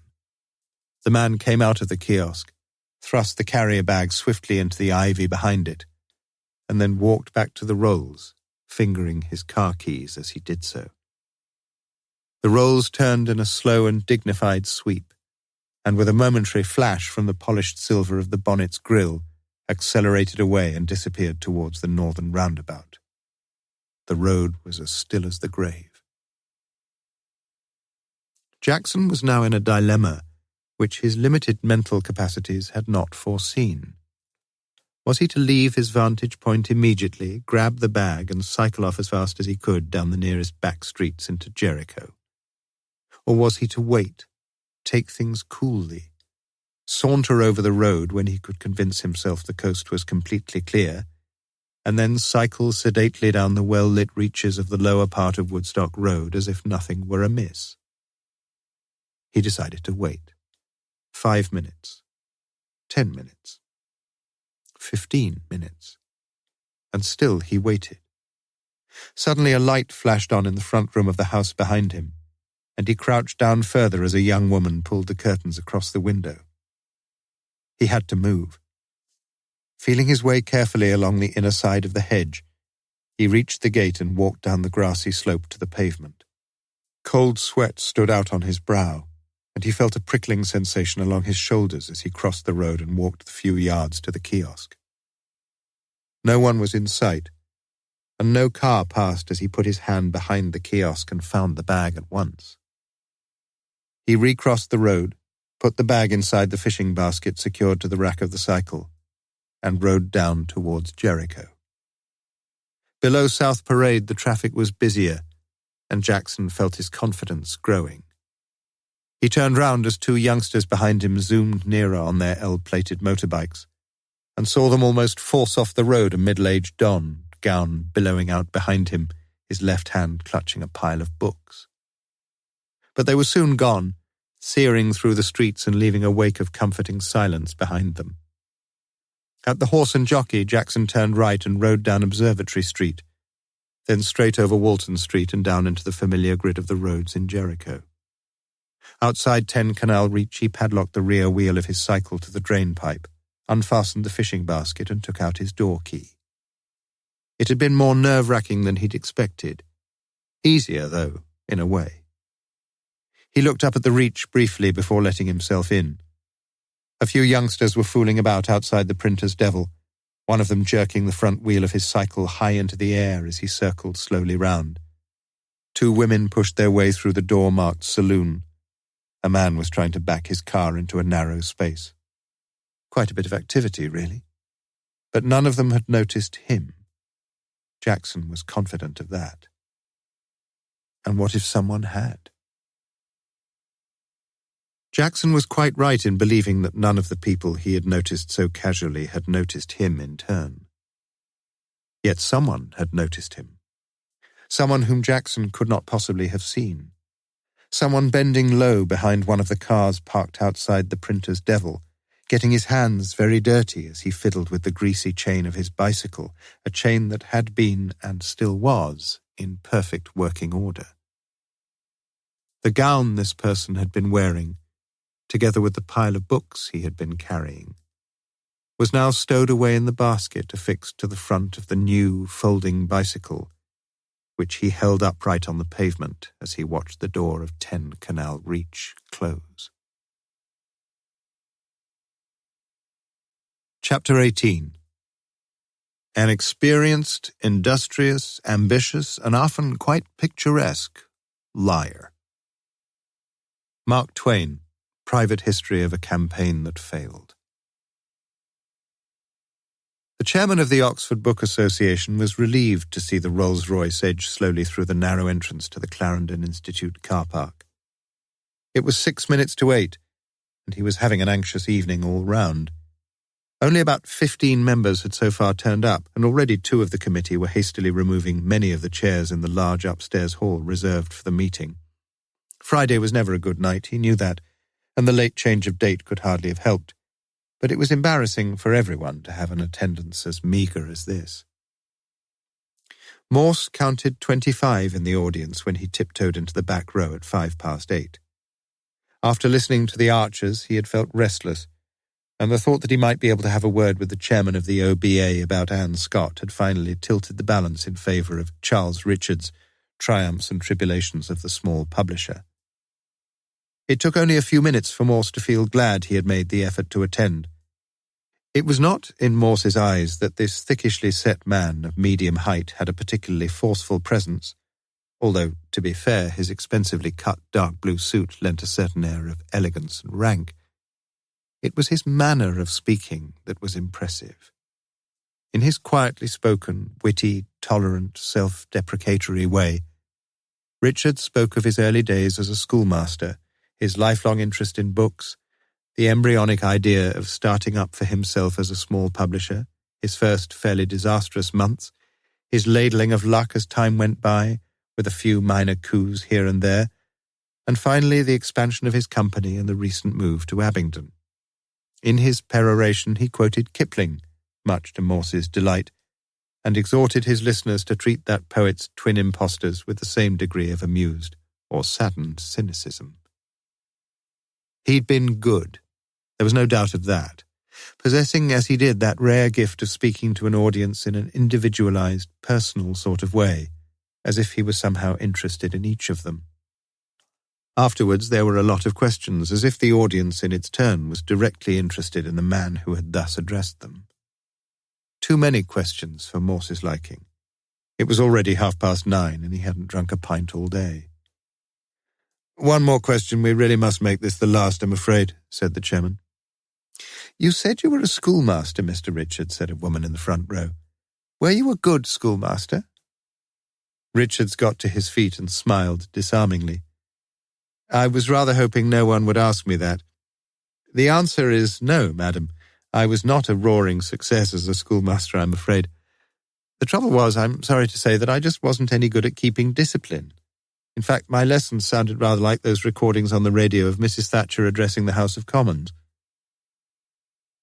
It was a good note on which to end, and the excellent impression the speaker had made was finally sealed and approved. The audience laughed and applauded, all the audience except one, that was, and that one man was Morse. He sat, the sole occupant of the back row, frowning fiercely, for the suspicion was slowly crossing his mind that this man was talking a load of bogus humbug. At the bar downstairs, the chairman greeted Morse and said how glad he was to see him again. "You've not met our speaker before, have you? Charles Richards, Chief Inspector Morse." The two men shook hands. "I enjoyed your talk," began Morse. "I'm glad about that, except for the last bit." "Really? Why?" "I just don't believe you were a lousy schoolmaster, that's all," said Morse simply. Richards shrugged his shoulders. "Well, let's put it this way. I soon realized I wasn't really cut out for the job." "But why did you mention that?" Morse wasn't quite sure. Yet the truth was that Richards had just held a non-captive audience for an hour and a half with ridiculous ease. An audience that had listened to this virtually unknown man with a progressively deeper interest, respect, and enthusiasm. What could the same man have done with the receptive, inquiring minds of a class of young schoolboys? "I think you were an excellent schoolmaster, and if I were a headmaster now, I'd appoint you tomorrow," I may have exaggerated a bit, conceded Richards. It's always tempting to play for a laugh, though, isn't it? Morse nodded. That was one way of putting it, he supposed.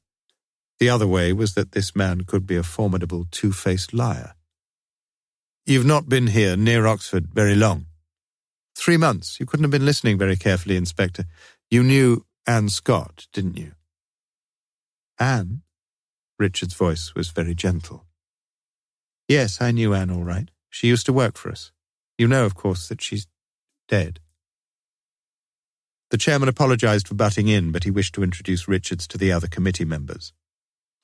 You won't perhaps know, Morse heard the chairman say. No, I'm afraid I don't get over to Oxford much. In fact... Morse drifted away to drink his beer alone, feeling suddenly bored. But boredom was the last thing that Morse should have felt at that moment. Already, had he known it, he had heard enough to put him on the right track. And indeed, even now his mind was beginning to stir in the depths like the opening keys of Das Rheingold in the mysterious world of the shadowy waters. When Richards took his leave just on 10 o'clock, Morse insinuated himself into a small group gathered round the bar, and lost no time in asking the bearded chairman about Anne Scott. Poor old Anne. She wasn't with us very long, of course, but she was a jolly good committee member. Full of ideas, she was. You see, one of our big problems is getting some sort of balance between the literary side of things, authors and so on, and the technical side, publishing, printing, that sort of thing. We're naturally a bit biased towards the literary side, but an awful lot of our members are more interested in the purely technical business side. And it was Anne, actually, who suggested we should try to get Charles Richards. She used to work for him once, and we left it to her. She fixed it all up. I thought he was good, didn't you? Morse nodded his agreement. Very good, yes. But his mind was racing 20 furlongs ahead of his words. Pity we didn't get a decent turnout. Still, it was their loss, perhaps with the change of date and everything. Morse let him go on, then drained his beer and stood silently at the corner of the bar with a replenished pint. His mind, which had been so obtuse up until this point in the case, was now extraordinarily clear, and he felt excited. It was then that he heard the whine of the police and ambulance sirens. Déjà écouté. How long was it since Charles Richards had left? Quarter of an hour or so? Oh, God, what a fool he'd been not to have woken up earlier. The light blue Rolls-Royce he'd seen outside the Printer's Devil that day when he'd tried to call on Anne, the parking ticket on the windscreen, the reminder of that incident the following morning that had almost clicked, with a notice pasted on the Lancier's windscreen in the car park of the Clarendon Institute, the recollection only now of what it was that Anne had told him. All these thoughts now shifted into focus, all projecting the same clear picture of Charles Richards, that fluently accomplished liar he'd been listening to less than an hour ago. It was Charles Richards who had visited 9 Canal Reach the day Anne Scott had died. For when Morse had parked in the comparatively empty yard at the Clarendon Institute more than a couple of hours ago, he had reversed the Lancier into a space next to a large and elegantly opulent Rolls, a light blue Rolls. Morse pushed a 5p piece into the payphone in the foyer and asked for Bell. But Bell wasn't in, and the desk sergeant didn't know exactly where he was. He knew where Bell was making for, though. There'd been a murder, and... You got the address, Sergeant? Just a minute, sir, I've got it here. It was somewhere down in Jericho, one of those little roads just off Canal Street, if I remember. But Morse had put down the phone several words ago. Don't tell me you've had another meeting at the Clarendon Institute, sir, said Walters. Morse ignored the question. What's the trouble? Jackson, sir. He's dead. Been pretty badly knocked about. He pointed a thumb towards the ceiling. Want to see him? Bell here yet? On his way. He's been over to Banbury for something, but he knows about it. We got in touch with him as soon as we heard. Heard? Another anonymous phone call. When was that? About 9:15. You sure of that? Morse sounded more than a little puzzled.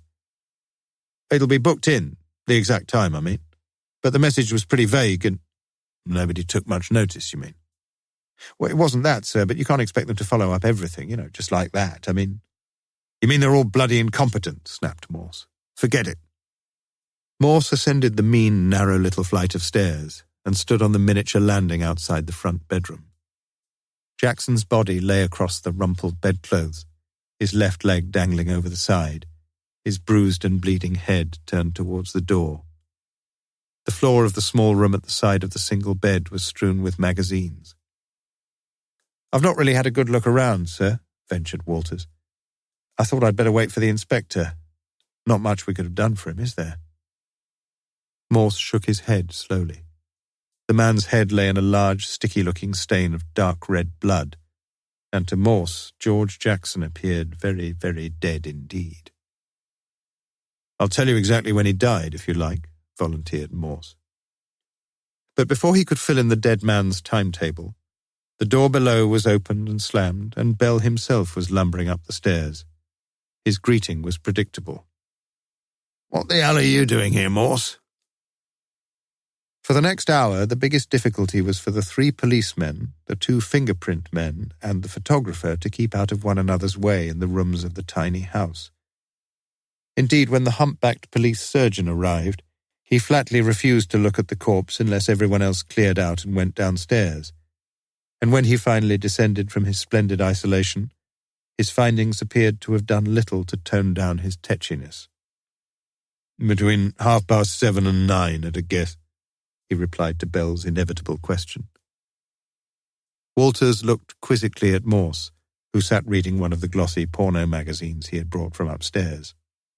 "You still sex-mad, I see, Morse," said the surgeon. "I don't seem to be able to shake it off, Max." Morse turned over a page. "And you don't improve much either, do you? You've been examining all our bloody corpses for donkey's years, and you still refuse to tell us when they died." "When do you think he died?" From his tone, the surgeon seemed far more at ease than at any time since he'd entered. "Me? What's it matter what I think? But if you want me to try to be a fraction more precise than you, Max, I'd say... I'd say between 7:15 and 7:45. The surgeon allowed himself a lopsided grin. "Want a bet, Morse?" "You can't lose with your bloody bets, can you? What's your bet? He died sometime tonight, is that it?" "I think, mind you, Morse, that he might well have died a little later than you're suggesting, though why anybody should take an atom of notice of your ideas, God only knows. What really astounds me is that with your profound ignorance of pathology and its kindred sciences, you have the effrontery to have any ideas at all." "What's your bet, Max?" asked Morse in the mildest tones. The surgeon mused. "Off the record, this is. Agreed? I'll say between...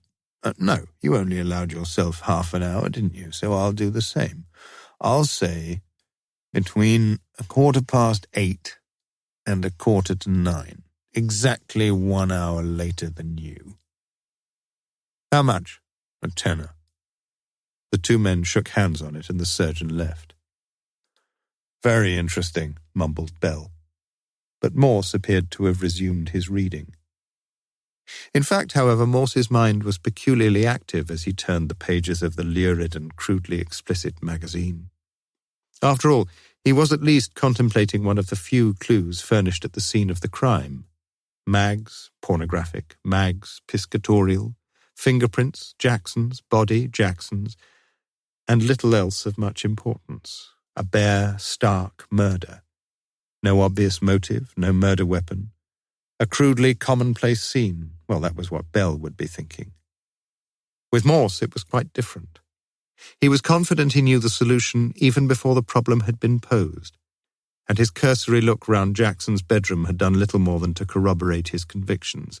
He knew the time of the murder, the weapon of the murder, the motive of the murder, even the name of the murderer.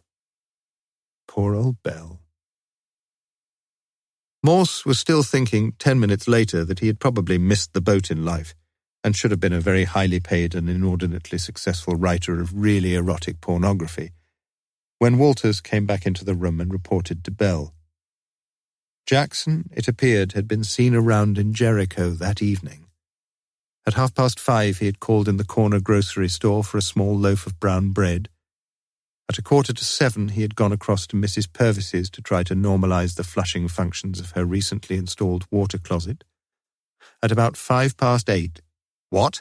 cried Morse.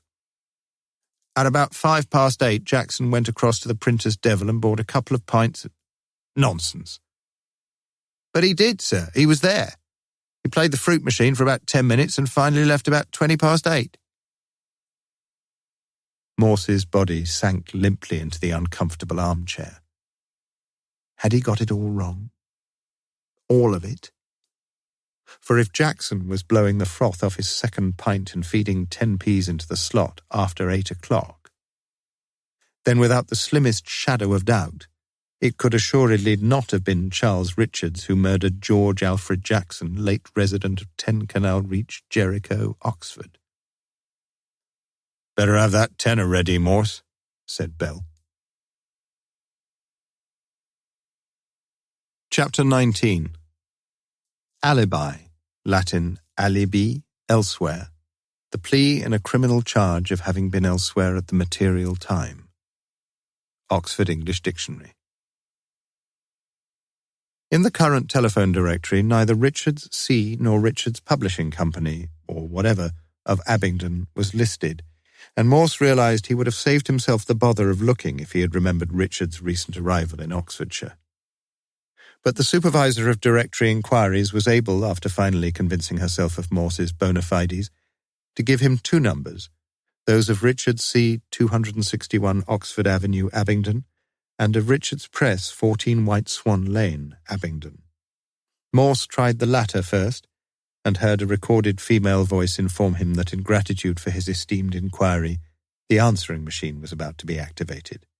He tried the other number. Success.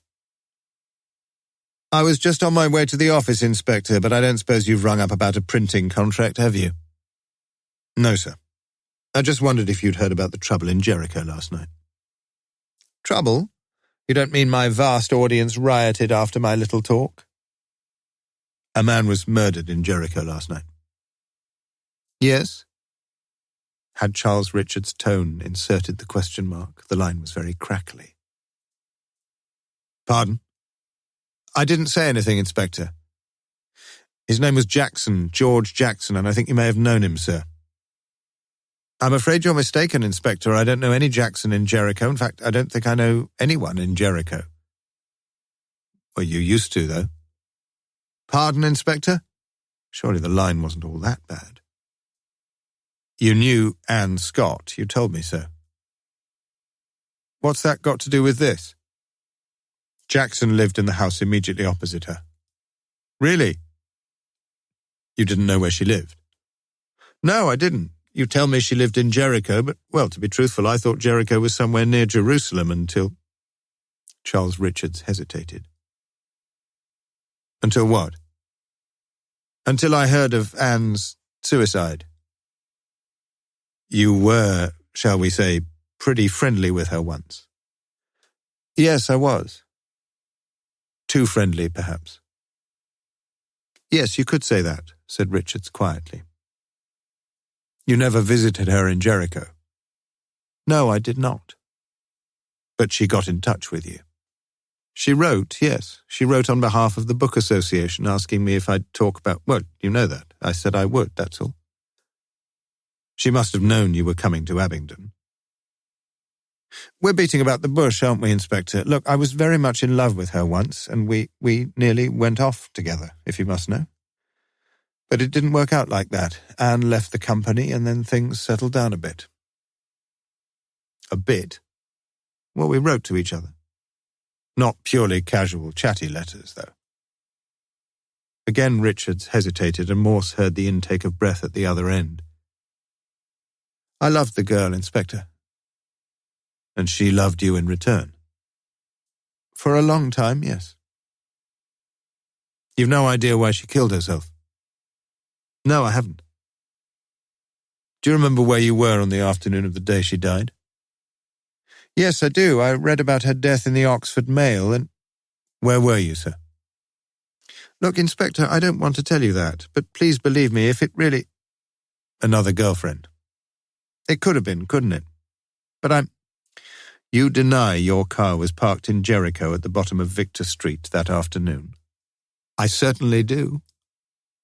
And what if I told you I could prove that it was? You'd be making one almighty mistake, Inspector. It was Morse's turn to hesitate now. Well, let's forget that for a minute, sir. But it's my official duty, I'm afraid, to ask you about this person you saw that afternoon, you see. All right, Inspector. But you must promise me on your honour that this whole thing won't go an inch further if... I promise that, sir. Morse rang the girl immediately, and she sounded a honey, although a progressively angrier honey. She was reluctant to answer any of Morse's questions for a start, but she slowly capitulated. Yes, if he must know, she'd been in bed with Charles Richards. How long for? Well, she'd tell him how long for. From about 11:30 in the morning to after 5 in the afternoon. All the bloody time. So there. As he put down the phone, Morse wondered what she was like, this girl. She sounded sensuous and passionate, and he thought perhaps that it might be in the long-term interests of justice as well as to his own short-term benefit if he kept a note of her address and telephone number. Yes, Mrs. Jennifer Hills, who lived at Radley, just between Oxford and Abingdon. Jennifer Hills. Yet another part of the new picture that was gradually forming in his mind.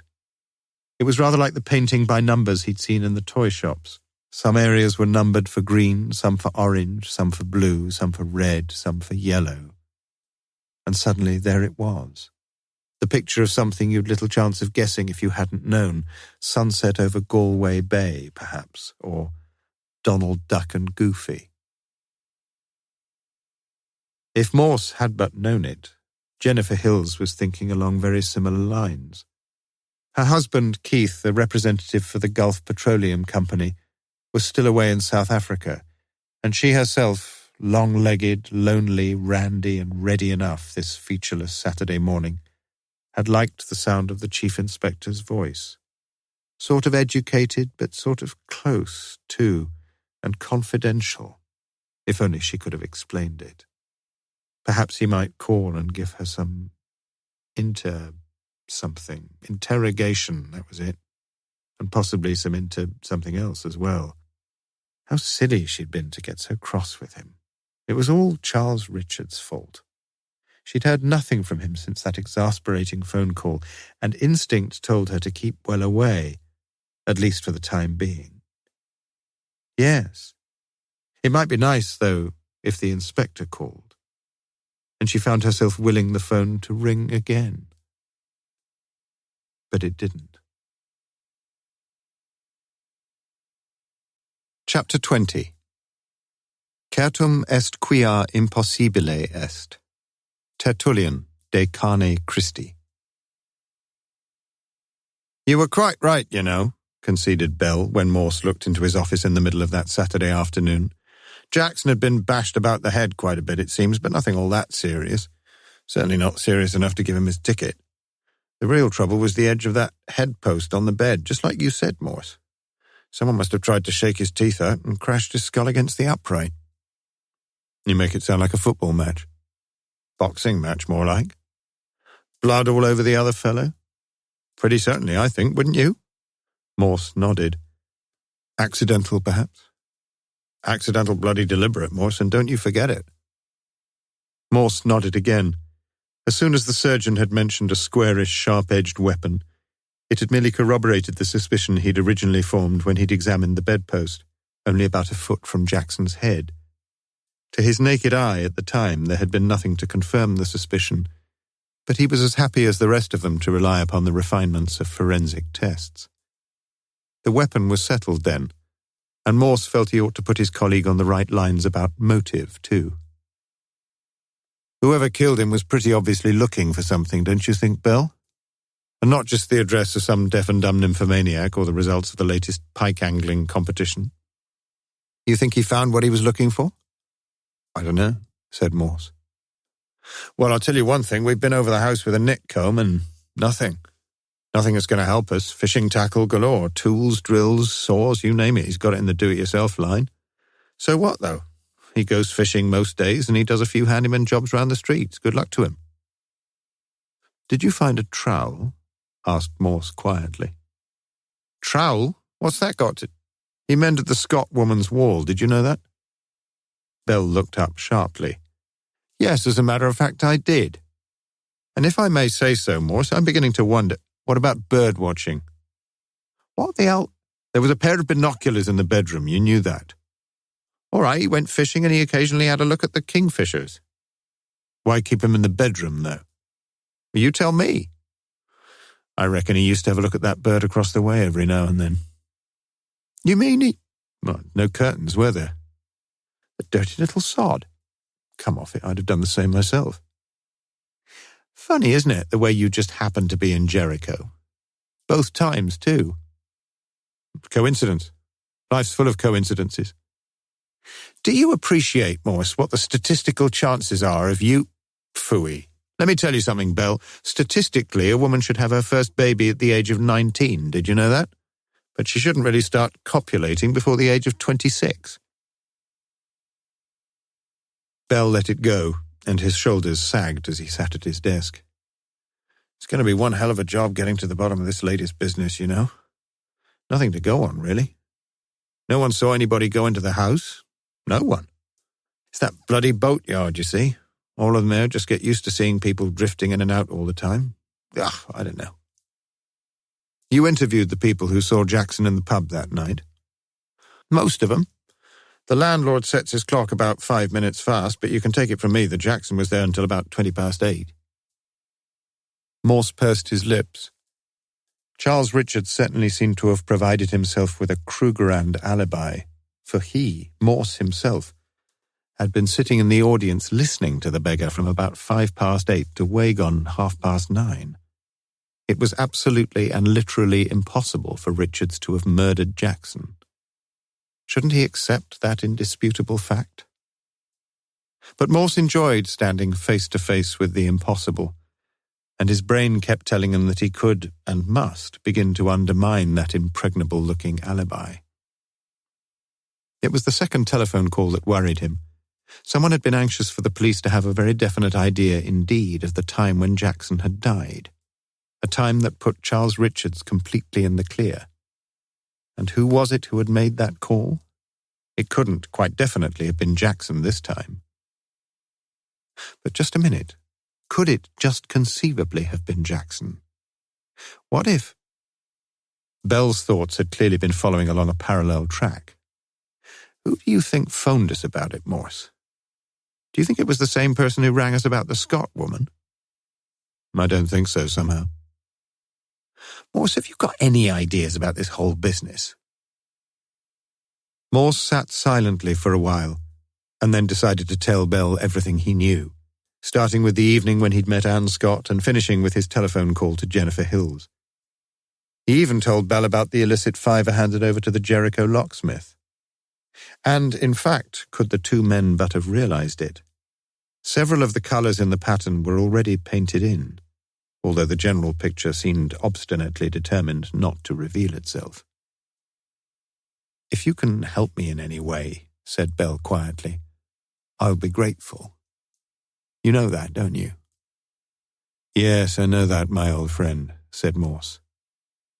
And I'll tell you what I'll do. I'll try to think a bit more, because there's something somewhere that we're all missing. God knows what it is, though. I don't. Chapter 21. I have already chose my officer. Othello, Act 1, Scene 1. Sunday working was nothing particularly unusual for Bell, but as he sat in his office the following afternoon, he knew that he would have been more gainfully employed if he had stayed at home to rake the autumn leaves from his neglected lawn. Reports were still filtering through to him, but there seemed little prospect of any immediate break in the case. After the initial spurt of blood and splurge of publicity, the murder of George Jackson was stirring no ripples of any cosmic concern. Apart from a few far-flung cousins, The man had left behind him neither any immediate family nor any traceable wake of affection. To those who had known him vaguely, he had been a mean and unloved little man, and to the police the manner of his death had hardly risen to the heights of inglorious wickedness. Yet several facts were fairly clear to Bell. Someone had managed to get into number 10 between 8:30 and 9 that Friday evening, had probably argued with Jackson in a comparatively pacific way, then threatened and physically intimidated the man, and finally, accidentally or deliberately, cracked his thinly boned skull against the bedpost in his bedroom. The evidence strongly suggested, too, that Jackson's visitor had been looking for something specific, since the contents of all the drawers and cupboards in the house had been methodically and neatly examined. Only in the bedroom were there the signs of frenetic haste and agitation. But of the identity of this visitor, or of the object of his quest, the police as yet had no real ideas at all. No one in the Reach or in the neighbouring streets appeared either to have seen or heard anything or anyone suspicious. And the truth was that only the sudden and disastrous blowing of a TV valve would have caused the majority of Jackson's fellow citizens to look out into the darkened streets that night. For from 8:30 to 10:30 p.m. that evening, viewing all over Britain was monopolised by the Miss World competition. Poor Jackson, alas, had missed the final adjudication and faced instead the final judgment. Walters called in at the office in mid-afternoon after yet another fruitless search for the smallest nugget of gold. He was fairly sure in his own mind that they were trying to drive a motorway through a cul-de-sac, and that the solution to Jackson's murder was never going to be discovered in isolation from the death of Miss Scott. He told Bell so too, but the answer he received was callous and unkind. "You don't need to be a bloody genius to come to that conclusion, lad." Bell was weary and dejected, Walters could see that, and there seemed little point in staying. But there was one further point he thought he might mention.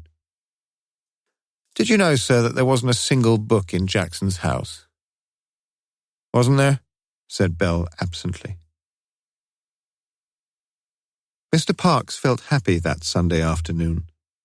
One of the social workers from the ferry centre had brought a cake for him, and there were tears of gratitude in his old eyes as he asked the young lady inside and poured 2 glasses of dry sherry. It had been several years since anyone had remembered his birthday. After his visitor had left, he poured himself a second glass and savoured his little happiness. How had she known it was his birthday? And suddenly something clicked. Birthdays. That's what they'd been talking about when Gwendola had laid on her little treat with the sherry. Talk of the Bridge Club's anniversary must have led on to birthdays, he was sure of it now, although it seemed a trivial remembrance. Yet the police had asked him to let them know if he could recall anything about that night, and he rang up St. Aldate's immediately. "I see," said Bell. "Yes, that's very interesting. Birthdays, eh?" The old man elaborated as far as he could, and Bell thanked him with a fair show of simulated gratitude. It was good of the old boy to ring up, really. Birthdays. He made a note of the call and put the sheet of paper in his tray. Walters could stick it with the rest of the stuff. In fact, the note just written was to be the final contribution of Chief Inspector Bell to the riddle of the Jericho killings.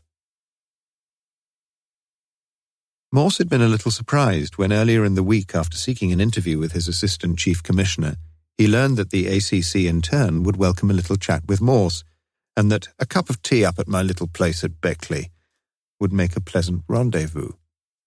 At 4:30, therefore, on that sunny October afternoon, the two men sat on a weedless lawn overlooking the broad green sweep of Otmoor, and Morse recounted to his senior officer the irregularities and improprieties of his own investigations over the previous fortnight. The ACC was silent for a long time, and the answer, when it finally came from those rather bloated lips, was unexpected. "I want you to take over the case, Morse. You're quite good at that sort of thing. Bell isn't." "Well, I didn't come to ask. It's what you've got." "Well, I'm sorry, sir, but I can't accept the case. It's just not fair to belittle Bell." "Belittle?" The ACC smiled curiously, and Morse knew he'd missed a point somewhere. Don't worry about Bell. I'll ring him and put things straight myself. But just shut your mouth a minute, Morse, will you? That maddening smile again. You see, you've done me a good turn in a way. I know you didn't apply for the vacant super's post, but I was thinking of recommending you, actually. On second thoughts, though, I don't think I shall bother. The job's going to involve an awful lot of public relations, very important these days, Morse, and I just don't think you're cut out for that sort of thing, do you? Well, I don't know, really. Anyway, Bell applied, and he's senior to you anyway, isn't he? Only just, mumbled Morse. He's a good man. Not the greatest intellect in the force, but neither are you, Morse. So I can work things very sweetly for you, can't I? I can let Bell know he's got promotion and tell him to drop this Jericho business straight away. I'd rather think things over, sir, if you don't mind. No sense, old chap. We made the appointment yesterday, actually. Oh. Morse felt a twinge of envy and regret, but all that public relations stuff would have bored him to death. He knew that. The ACC interrupted his thoughts. You know, Morse, you don't go about things in the right way, do you? With your ability, you could have been sitting in my chair and earning a sight more. I've got a private income, sir, and a private harem. I thought your father was a taxi driver. Morse stood up. That's right, sir. He used to drive the Aga Khan. You got any of your private harem to spare? Sorry, sir, I need 'em all. You'll need Lewis too, I suppose. For the first time that afternoon, Morse looked happy. Book 3. Chapter 22. Those milk paps that through the window bars bore at men's eyes. Timon of Athens, Act 4, Scene 3. Even if, in his boyhood, Sergeant Lewis's parents had been twinly blessed with privilege and wealth, it seems unlikely that their son would have won a scholarship to Winchester. As it was, after leaving school at 15, Lewis had worked his way up through a series of day-release courses and demanding sessions at night schools to a fair level of competence in several technical skills.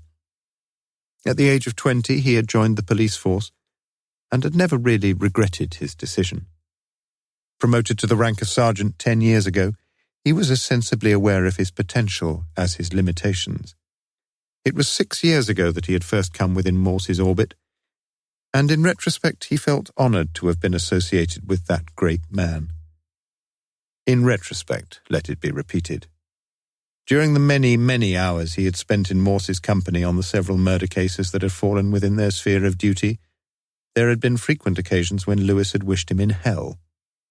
But there were infinitely worthwhile compensations, were there not, in being linked with a man of Morse's almost mythical methodology. For all his superior's irascibility, crudity, and self-indulgence, Lewis had taken enormous pride, yes, pride, in his friendship with the man whom almost all the other members of the Thames Valley Constabulary had now come to regard as a towering, if somewhat eccentric, genius. And in the minds of many, the phenomenon of Morse was directly associated with himself, yes, with Lewis. They spoke of Morse and Lewis almost in the same vein as they spoke of Gilbert and Sullivan, or Moody and Sankey, or Lennon and McCartney. Thus far, however, in the case of the Jericho killings, Lewis's sole contribution had been to drive his chief down to the Clarendon Institute car park about a fortnight ago. And why, oh why, as Lewis had then wondered, hadn't the idle beggar taken a bus? Surely that would have been far, far quicker. It was, therefore, with a lovely amalgam of treasured reminiscence and of personal satisfaction that Lewis listened to Morse's voice on the phone at 7:30 a.m. the following morning. Yes, sir? I want your help, Lewis. How do you mean, sir? I can't have much today. I'm running this road safety campaign in the schools. Forget it. I've had a word with Strange. As I say, I need your help. Suddenly the uplands of Lewis's life were burnished with the autumn sun. He was needed. I'll be glad, sir. You know that. When do you want me? I'm in my office. Just get your bloody slippers off and get the car out. For the first time for many months, Lewis felt preternaturally happy, and his Welsh wife cooking the eggs and bacon could sense it all. "I know that was. I can see it from your face, boy. Inspector Morse. Am I right?" Lewis said nothing, but his face was settled and content, and his wife was happy for him. He was a good man, and his own happiness was a source of hers too. She was almost glad to see him bolt his breakfast down and go. He had that look about him. Lewis saw the stubs of filter-tipped cigarettes in the ashtray when he knocked and entered the office at 8:10. He knew that it was Morse's habit either to smoke at an extravagantly compulsive rate or not at all, and mentally he calculated that the chief must have been sitting there since about 6:30. Morse himself, showing no sign of pleasure or gratitude that Lewis had effected such an early appearance, got down to business immediately. "Listen, Lewis, if I left my car on a double yellow line in North Oxford and a traffic warden copped me, what'd happen?" "You'd get a ticket." "Oh, for Christ's sake, man, I know that. What's the procedure?" "Well, as I say, you'd get a ticket under your wipers, and then after finishing work, the warden would have to put the duplicates..." "What?" "The duplicates, sir. The warden sticks the top copy on the windscreen, but there are 2 carbons as well. The first goes to the fixed penalty office, and the second goes to the magistrate's clerk." "How do you come to know all this?" "I'm surprised you don't, sir." Morse nodded vaguely. "What if I wanted to pay the fine straight away? Could I take the money or sign a cheque and, well, just pay it?" "Oh, yes. Not at the penalty office, though. You'd have to take it to the magistrate's office." "But if the warden hadn't taken the carbon in..." "Wouldn't matter. You'd take your ticket in, pay your fine, and then things would get matched up later." "They'd have a record of all that, would they? I mean, what the fine was for, who paid it, and so on?" "Of course they would. On the ticket there'd be the details of the date, the time, the street, the registration number, as well as the actual offence, double yellows or whatever it was, and there'd be a record of who paid the fine and when it was paid." Morse was impressed. "You know, Lewis, I never realised how many bits and pieces a traffic warden had in that little bag of hers. A lot of them are men. Don't treat me like an idiot, Lewis." "Well, you don't seem to know much about..." But Morse wasn't listening. He needed just a little confirmation, that was all. And again he nodded to himself, this time more firmly. "Lewis, I've got your first little job all lined up." In fact, Lewis's first little job took rather longer than expected, and it was just before noon when he returned and handed Morse a written statement of his findings. Parking fine made out on Wednesday 3rd of October for Rolls-Royce Reg LMK306V, parked on corner of Victor Street and Canal Street at 3:25 p.m. in area reserved for resident permit holders only. Fine paid by cheque on Friday 5th October, and the Lloyd's account of Mr. C. Richards, 216 Oxford Avenue, Abingdon, duly debited. Well, well, well.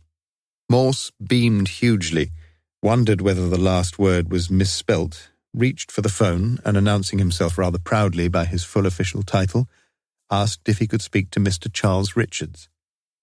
But the attractive-sounding voice, secretary no doubt, informed him that Mr. Richards had just gone off to lunch. Could Morse perhaps try again in the morning? "The morning?" squeaked Morse. "Doesn't he work in the afternoons?" "Mr. Richards works very hard, Inspector." The voice was somewhat sourer. "And I think he has a meeting this afternoon." "Oh, I see," said Morse. "Well, that's obviously much more important than cooperating with the police, isn't it?" "I could try to get hold of him." "Yes, you could, and I rather hope you will," said Morse quietly. He gave the girl his telephone number and said a sweet goodbye. The phone rang 10 minutes later. "Inspector Morse? Charles Richards here. Sorry I wasn't in when you called. Can I help you?" "Yes, you can, sir. There are 1 or 2 things I'd like to talk to you about." "Really? Well, fire away. No time like the present." "I'd rather see you about things, if you don't mind, sir. Never quite the same over the phone, is it?" "I don't see why not." Nor did Morse. 1 or 2 rather delicate matters, sir. Better if we meet, I think." "As you wish." Richard's voice sounded indifferent. "Tomorrow?" "Why not?" "About 10 o'clock?" "Fine." "Any parking space outside your office?" Morse asked the question innocently enough, it seemed. "I'll make sure there's a space, Inspector. Damn difficult parking a car these days, isn't it?" His voice sounded equally innocent. Outside the inn, the legend was printed, "Tarry ye at Jericho until your beards be grown."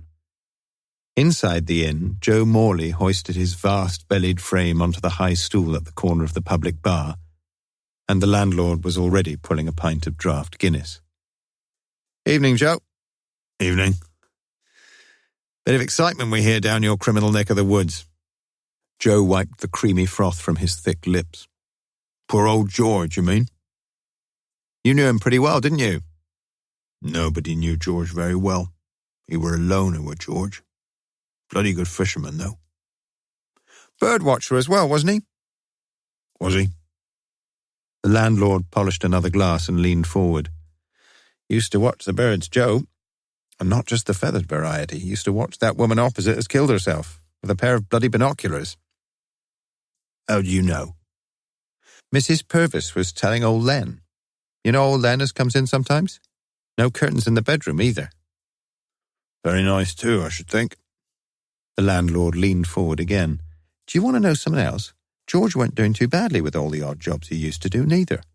250 quid he put in the post office last Thursday, some OAP bonds or something." "How do you know?" "You know old Alf as comes in? Well, his missus was talking to, that woman, what's her name, who works in the post office, and..." A group of youths came in and the landlord reached up for 2 sets of darts and handed them over. "Usual, lads?" The middle-aged man who had been sitting silently at one of the tables moved over to allow the dartboard area to be cleared. He was beginning to feel very hungry indeed, for Morse had insisted, when he'd divided the Jericho pubs into 2 lists, that the early evening was the best time for pub gossip. "Just listen, if you like," Morse had said. "I'll bet most of them there will be talking about Jackson." And Lewis's hearing was good. Morse himself, however, had heard nothing whatsoever about Jackson. It seemed that darts, football, and the price of beer had resumed their customary conversational priorities. Life went on as before, except for Anne Scott and George Jackson. When, considerably over-beered, Morse looked back in his office at 9 p.m., he found an interesting report awaiting him. He had insisted that the fingerprint men should go and have another look round 10 Canal Reach, and they had found something new. 2 prints, 2 fairly clear ones too, and they weren't Jackson's. Morse felt he'd had a pretty good day. Chapter 23. And he made him a coat of many colours. Genesis chapter 37, verse 3. Morse allowed himself half an hour along the A34 from Kidlington, and it was ample, for he spotted White Swan Lane as soon as he approached the town centre.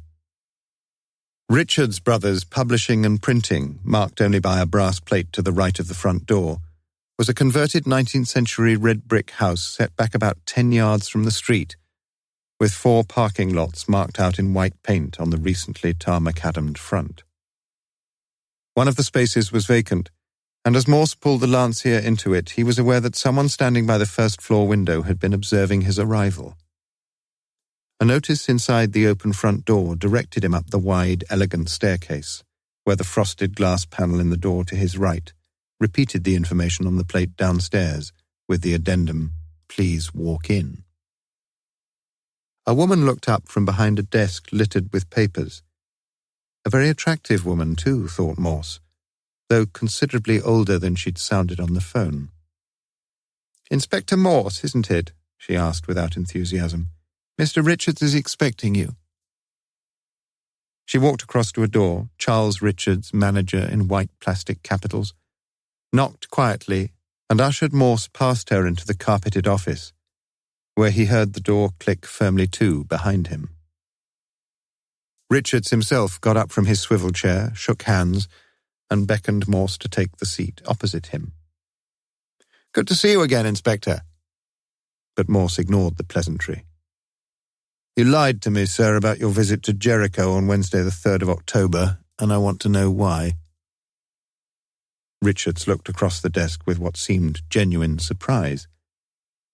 "But I didn't lie to you. As I told you, so if your car picked up a parking ticket that afternoon, someone else must have taken it to Oxford. Is that right?" I suppose so, yes, but... And if you paid the fine a couple of days later, someone must have pinched your checkbook and forged your signature. Is that it, sir?" You mean the check... Richard's voice trailed off rather miserably, and Morse pounced again. "Of course, I fully realise that it must have been someone else, because you yourself, sir, were not in Oxford that afternoon. I checked that. The young lady..." Richards leaned over the desk in some agitation and waved his right hand from side to side as though wiping the last 3 words from a blackboard with some invisible rubber. "Could we forget that, please?" he said earnestly. I don't want to get anyone else involved in this mess." "I'm afraid someone else already is involved, sir. As far as I'm concerned, you've got a watertight alibi yourself, and all I want to know is who it was who drove your car to Jericho that afternoon." "Inspector," Richard sighed deeply and contemplated the carpet. "I should have had more sense than to lie to you in the first place, especially over that wretched parking ticket. Though goodness knows how..." He shook his head as if in disbelief. "You must have some sharp-eyed policemen in the force these days." But Morse was too involved to look unduly smug, and Richards continued, his shoulders sagging as he breathed out heavily. "Let me tell you the truth, Inspector. Anne Scott worked for me for several years, as you know. She was a very attractive girl, in her personality as well as in physical looks, and when we went away on trips together... Well, I don't need to spell it all out, do I? I was happily married, in a vague sort of way, if you know what I mean. But I fell for Anne in a big way, and when we were away, we used to book into hotels as man and wife. Not that it was all that often, really, I suppose about 5 or 6 times a year. She never made any great demands on me, and there was never really a time when we seriously thought of, my getting a divorce and all that." "Did your wife know about it?" "No, I honestly don't think she did." "So?" "Well, I suppose like most people, we perhaps began to feel after a while that it wasn't all quite so marvellously exciting as it had been, and when Anne decided it would be better if she left, well, I didn't object too strongly. In fact, to tell you the truth, I remember feeling a huge sense of relief." "Huh. Odd, isn't it, really?" "But you wrote to each other?" Richards nodded. "Not all that often, but we kept in touch, yes.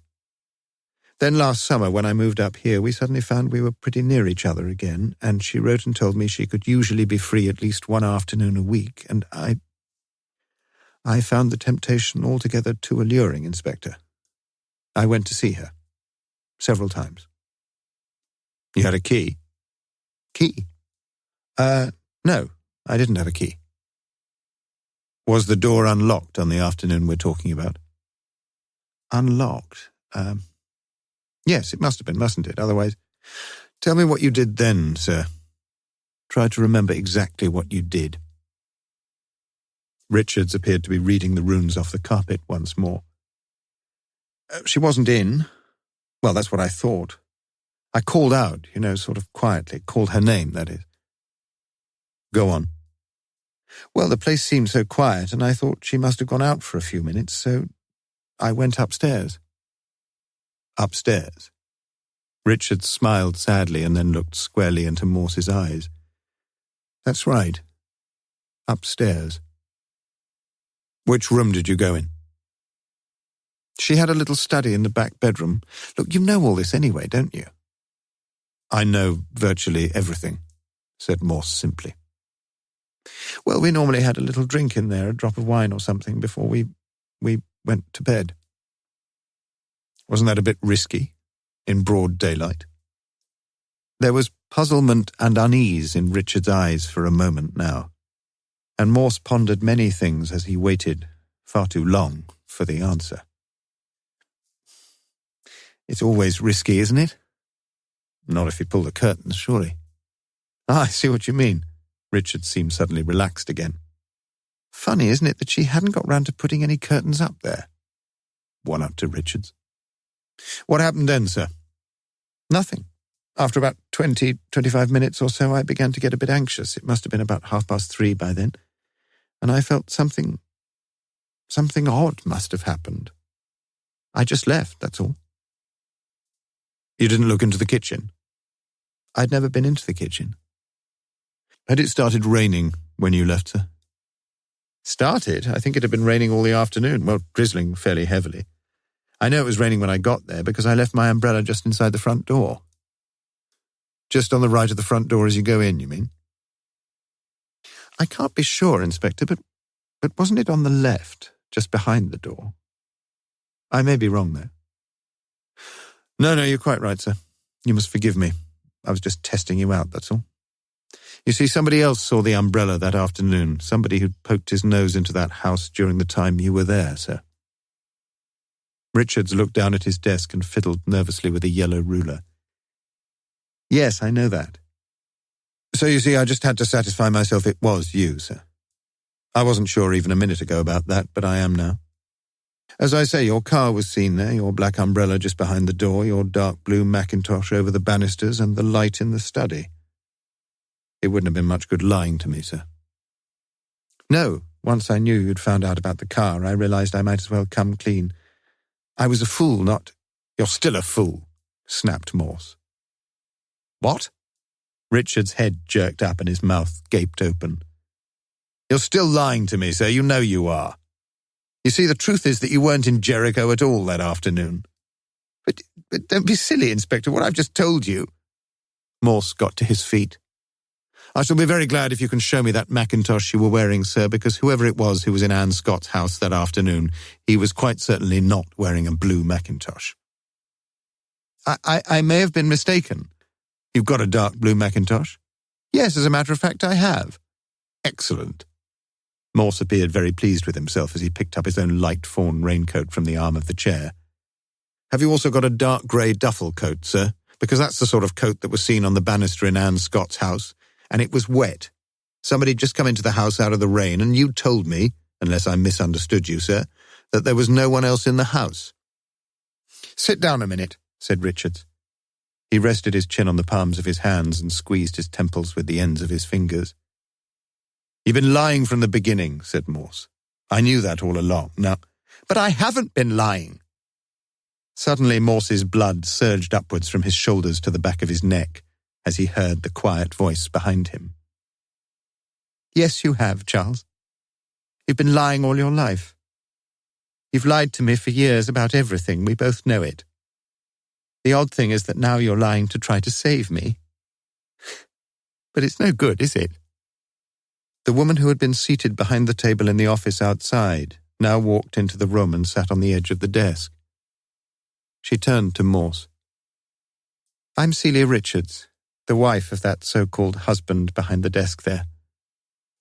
He told me, but he'd no option really, that you were coming here today and he didn't want Josephine, his normal secretary, and for all I know yet another of his conquests, she added bitterly. He didn't want her to know about the police, and so he got me to sit out there. You needn't worry, it was all perfectly amicable. We had it all worked out. He told me you'd be asking about Jericho, and we decided that he'd tried to bluff his way through. But if he didn't quite manage it, you did pretty well, you know, Charles. Then I agreed to come in. You see, Inspector, he left the intercom on all the time you've been speaking, and I've listened to every word that's been said. But it's no good any longer, is it, Charles? Richard said nothing. He looked an utterly defeated man. Have you got a cigarette, Inspector? Asked Celia as she unfolded her elegant legs and walked over to stand behind the desk. My turn, I think, Charles. Richards got up and stood rather awkwardly beside her as she took her seat on the executive chair and drew deeply on one of Morse's cigarettes. I don't want to dwell on the point unduly, Inspector, but poor Charles here isn't the only accomplished liar in the room, is he? I think, if I may say so, that it was a pretty cheap and underhand little trick of yours to go on about those coats like you did. Mackintoshes and duffel coats my foot. You see, Inspector, it was me who went to see Anne Scott that afternoon, and I was wearing a brown leather jacket lined with sheep wool. It's in the cupboard next door, by the way. For a moment her voice was vibrant with vindictiveness. Would you like to see it, Inspector Morse? Chapter 24. Some falsehood mingles with all truth. Longfellow, The Golden Legend. As he drove back to Oxford that lunchtime, Morse thought about Celia Richards. She had told her tale with a courageous honesty, and Morse had no doubt whatsoever that it was true. During her husband's earlier liaisons with Anne Scott, Celia had no shred of evidence to corroborate her suspicions, although there had been, she knew, much whispered rumour in the company. She could have been mistaken, or so she'd told herself repeatedly, and when Anne left she had felt gradually more reassured. At the very least, whatever there might have been between the pair of them had gone for good now. Surely. Until, that is, that terrible day only a few weeks earlier when, with Charles confined to bed with flu, she had gone into the office to see Conrad, Charles's younger brother and co-partner, who worked on the floor above him. On Charles's desk, beneath a heavy glass paperweight, lay a letter written in a hand that was known to her, a letter marked strictly personal and private. And even at that very moment she had known deep inside herself the hurtful, heart-piercing truth of it all, and she had taken the letter and opened it in her car outside. It was immediately clear that Charles had already seen Anne Scott several times since the move to Abingdon, and the letter begged him to go to see her again, quickly, urgently. Anne was in some desperate sort of trouble, and he, Charles, was the only person she could turn to. Money was involved, and this was stated quite explicitly, but above all she had to see him again. She had kept, she claimed, all the letters he had written to her, and suggested that if he didn't do as she wished, she might have, as far as Celia could recall the exact words, to do something off her own bat which would hurt him. She hated herself for doing it, but if threats were the only way, then threats it had to be. Celia had destroyed the letter and taken her decision immediately. She herself would go to visit her husband's former lover. And she had done so. On Wednesday, the 3rd of October, Charles said he had a meeting and had taken the Minnie to work, telling her not to expect him home before about 6:30 p.m. The Rolls had been almost impossible to park. Even the double yellow lines were taken up. But finally she had found a space and had walked up Canal Reach, up to number 9, where she found the door unlocked. Yes, Inspector, I'm absolutely sure. I had no key. And how else could I have got in? Inside there was no one. She had shouted. No one. Upstairs she had found the study immediately, and within a few minutes found too a pile of letters tied together in one of the drawers, all written to Anne by Charles. Somehow up until that point she had felt an aggression and a purpose which had swamped all fears of discovery. But now she felt suddenly frightened. And then, oh God, the next 2 minutes were an unbearable nightmare. For someone had come in, had shouted Anne's name, had even stood at the foot of the stairs. Never in the whole of her life had she felt so petrified with fear. And then it was all over. Whoever it was had gone as suddenly as he had come, and after a little wait she herself too had gone. The parking ticket seemed an utter triviality, and she had paid the fine the next day by a cheque drawn on her own account. C for Celia, Inspector. So that was that, and she had burned all the letters without reading a single word. It was only later, when she read of Anne's suicide, that the terrible truth hit her. She had been in the house where Anne was hanging dead and as yet undiscovered. She became so fluttery with panic that she just had to speak to someone. At first she thought she would unbosom herself to her brother-in-law, Conrad, always a kind and loyal friend to her. But she'd realized that in the end there could only be one answer: to tell her husband everything. Which she had done. And it was Charles who had insisted that he should and would shoulder whatever troubles his own ridiculous escapades had brought upon her. It all seemed, Celia confessed, too stupid and melodramatic now. Their amateurish attempts at collusion, those lies of Charles, and then his pathetic attempts to tiptoe away through the minefield of Morse's explosive questions. Throughout Celia's story, Richards himself had sat silently, and after she had finished, Celia herself lapsed into a similar, almost abject silence. How the pair would react, how they did react after his departure, Morse could only guess. They had refused his offer of a drink at the White Swan, and Morse himself stoically decided that he would wait for a pint until he got back to Kidlington. For a couple of minutes he was held up along Oxford Avenue by temporary traffic lights along a short stretch of road repairs, and by chance he found himself noticing the number of the house on the gatepost to his left, 204. He remembered that he must be very close indeed to the Richards residence, and as he passed, he looked carefully at number 216, set back some 30 yards with a gravelled path leading up to the garage. Not all that palatial? Certainly there were other properties aplenty nearby that could more appropriately have housed a successful businessman and his wife. And it suddenly occurred to Morse that perhaps Charles Richards was not quite so affluent as he might wish others to believe. It was a thought, certainly, but Morse could see little point in pursuing it. In fact, however, it would have repaid him handsomely at that point to have turned the Lancia round immediately and visited the Abingdon branch of Lloyd's Bank, to try to seek some confidential insight into the accounts of Mr. and Mrs. Charles Richards, although not, it must be said, for the reason he had just considered. For the moment, a mystery had been cleared up, and that for a morning's work seemed fair enough. He drove steadily on, passing a turning on his right which was signposted Radley. Wasn't that where Jennifer something, Charles Richards' latest bedfellow, was dispensing her grace and favours?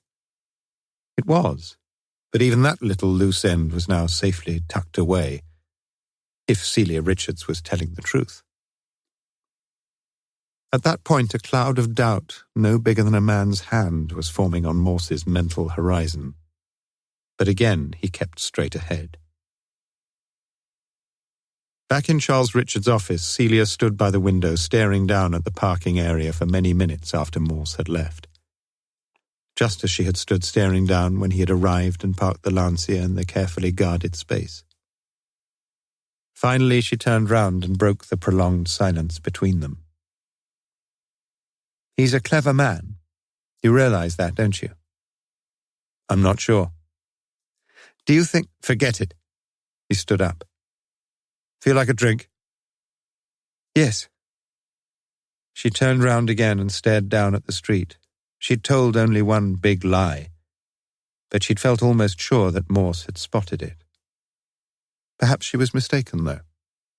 Perhaps he wasn't quite as clever as she'd thought. Chapter 25. The life of a man without letters is death. Cicero. In the light of a bright October morning, the streets assumed a different aspect, and the terraced houses seemed less squeezed and mean.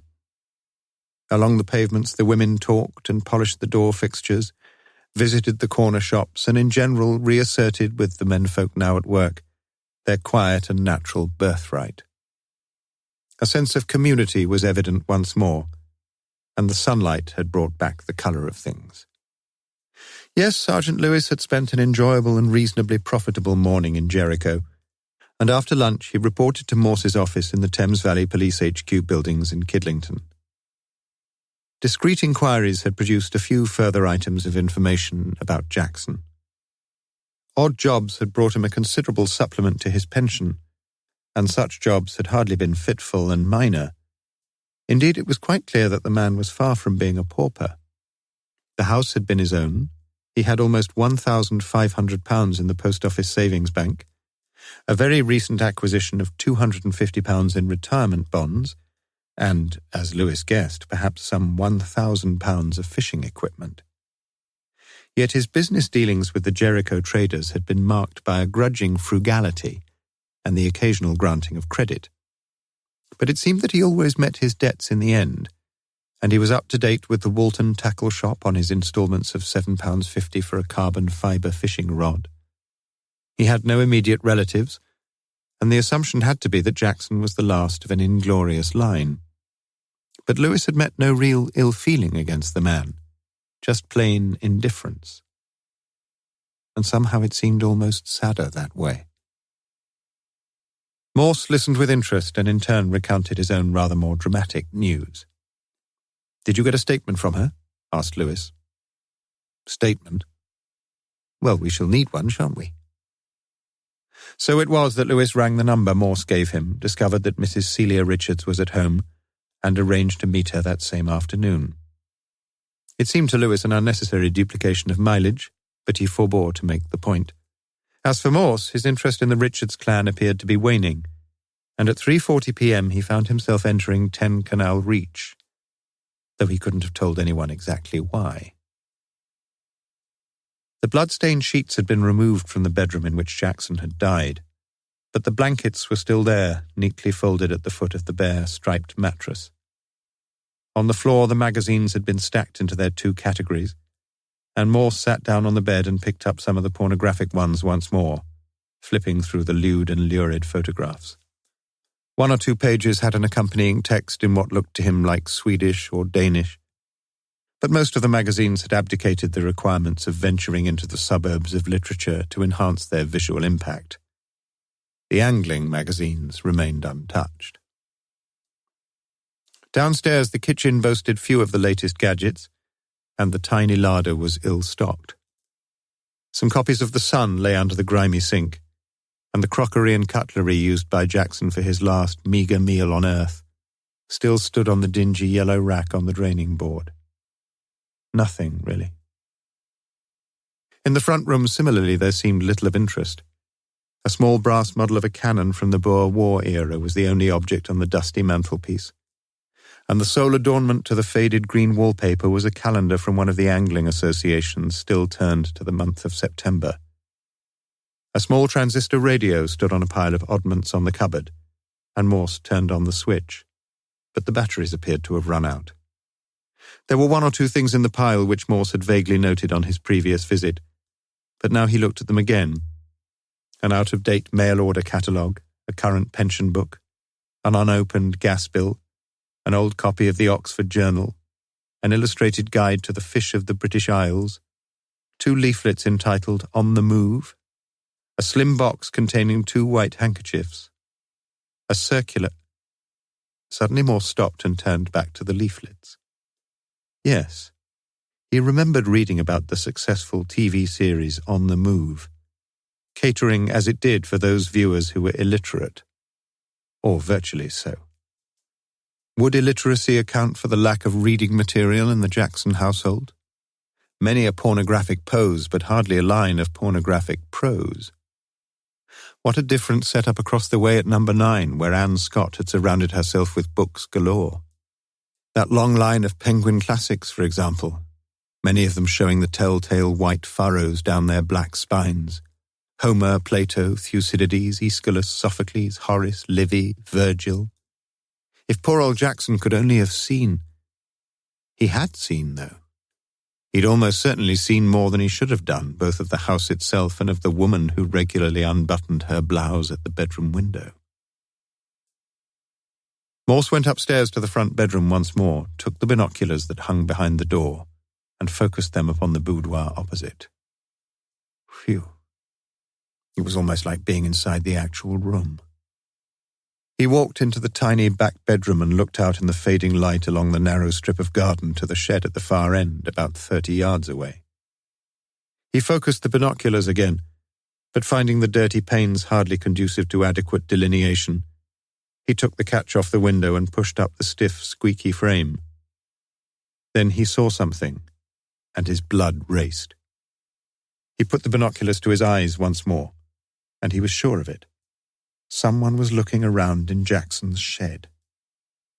Morse hurriedly made his way downstairs, put the key quietly into the kitchen door, took a deep breath, flicked open the lock, and rushed out.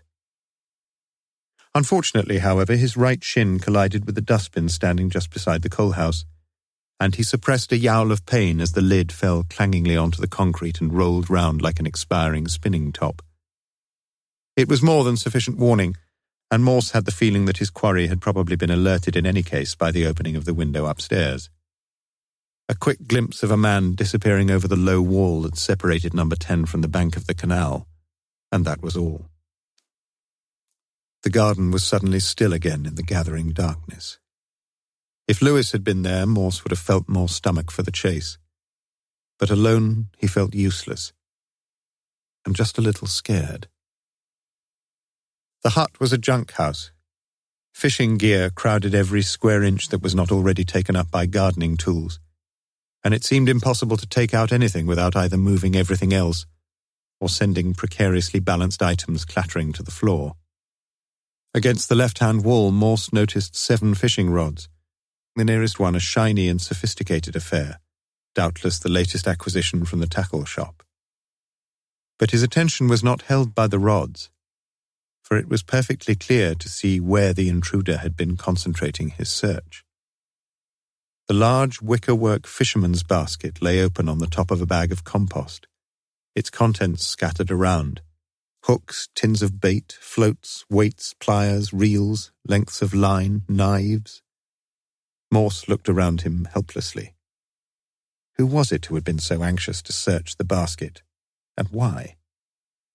It was seldom that Morse had no inkling whatsoever of the answers to the questions that he posed himself, but such was the case now. Before leaving Canal Reach, he walked across to number 9, unlocked the door, and turned on the wall switch immediately to his left. But clearly the electricity had been disconnected, and he decided that his nerves were in no fit state to look around the empty, darkened house. On the mat he saw a cheap brown envelope with the name and address of Anne Scott typed behind the cellophane window. A bill, no doubt, that probably wouldn't be settled for a few months yet, if at all. Morse picked it up and put it in his jacket pocket. He drove along Canal Street and found himself facing the green gates of Lucy's Ironworks, where he turned right and followed Jackson Street up to the top. As he waited to turn left into the main thoroughfare of Walton Street, his eyes casually noticed the signs and plaques on the new buildings there. The Residents' Welfare Club, the Jericho Testing Laboratories, Welsh & Cohen Dentists. Yet still nothing clicked in his mind. Lewis was already back from Abingdon. He had seen Celia Richards alone at the house, and Morse glanced cursorily through her statement. "Get it typed, Lewis. There are 3 R's in corroborate and it's an E in the middle of desperate. And make sure you've got the address right." Lewis said nothing. Spelling, as he knew, was not his strongest suit. "How much exactly did that new rod of Jackson's cost?" asked Morse suddenly. "I didn't ask, sir.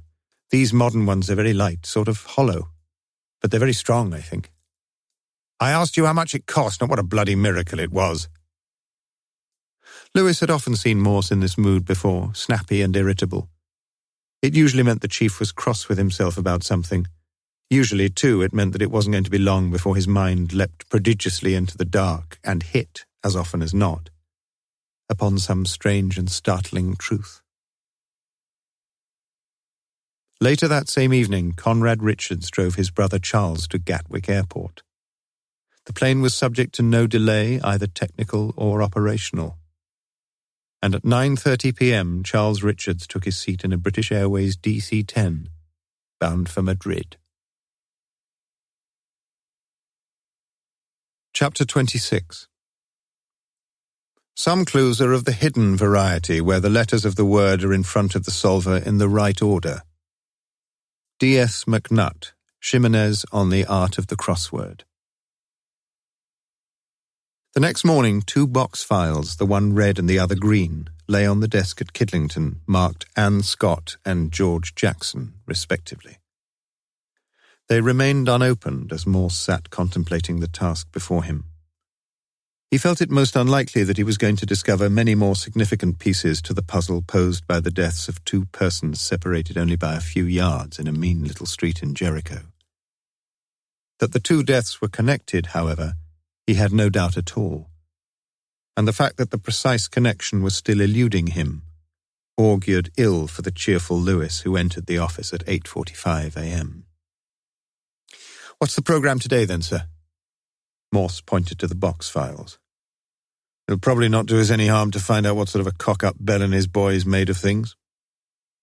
Lewis nodded and sat down opposite the chief. "Which one do we start with?" Morse appeared to ponder the simple question earnestly as he stared out at the fleet of police vehicles in the yard. "Pardon?" "I said, which one do we start with, sir?" "How the bloody hell do I know, man? Use a bit of initiative, for Christ's sake." Lewis pulled the red file towards him and began his slow and industrious survey of the documents in the Scott case. Morse, too, after what seemed an inordinately prolonged survey of the Fords and BMWs, reluctantly reached for the green file and dumped the meagre pile of papers onto his blotting pad. For half an hour, neither of them spoke. "Why do you think she killed herself?" asked Morse suddenly. "Expecting a baby, wasn't she? Bit thin, don't you reckon? It's not difficult to get rid of babies these days, like shelling peas."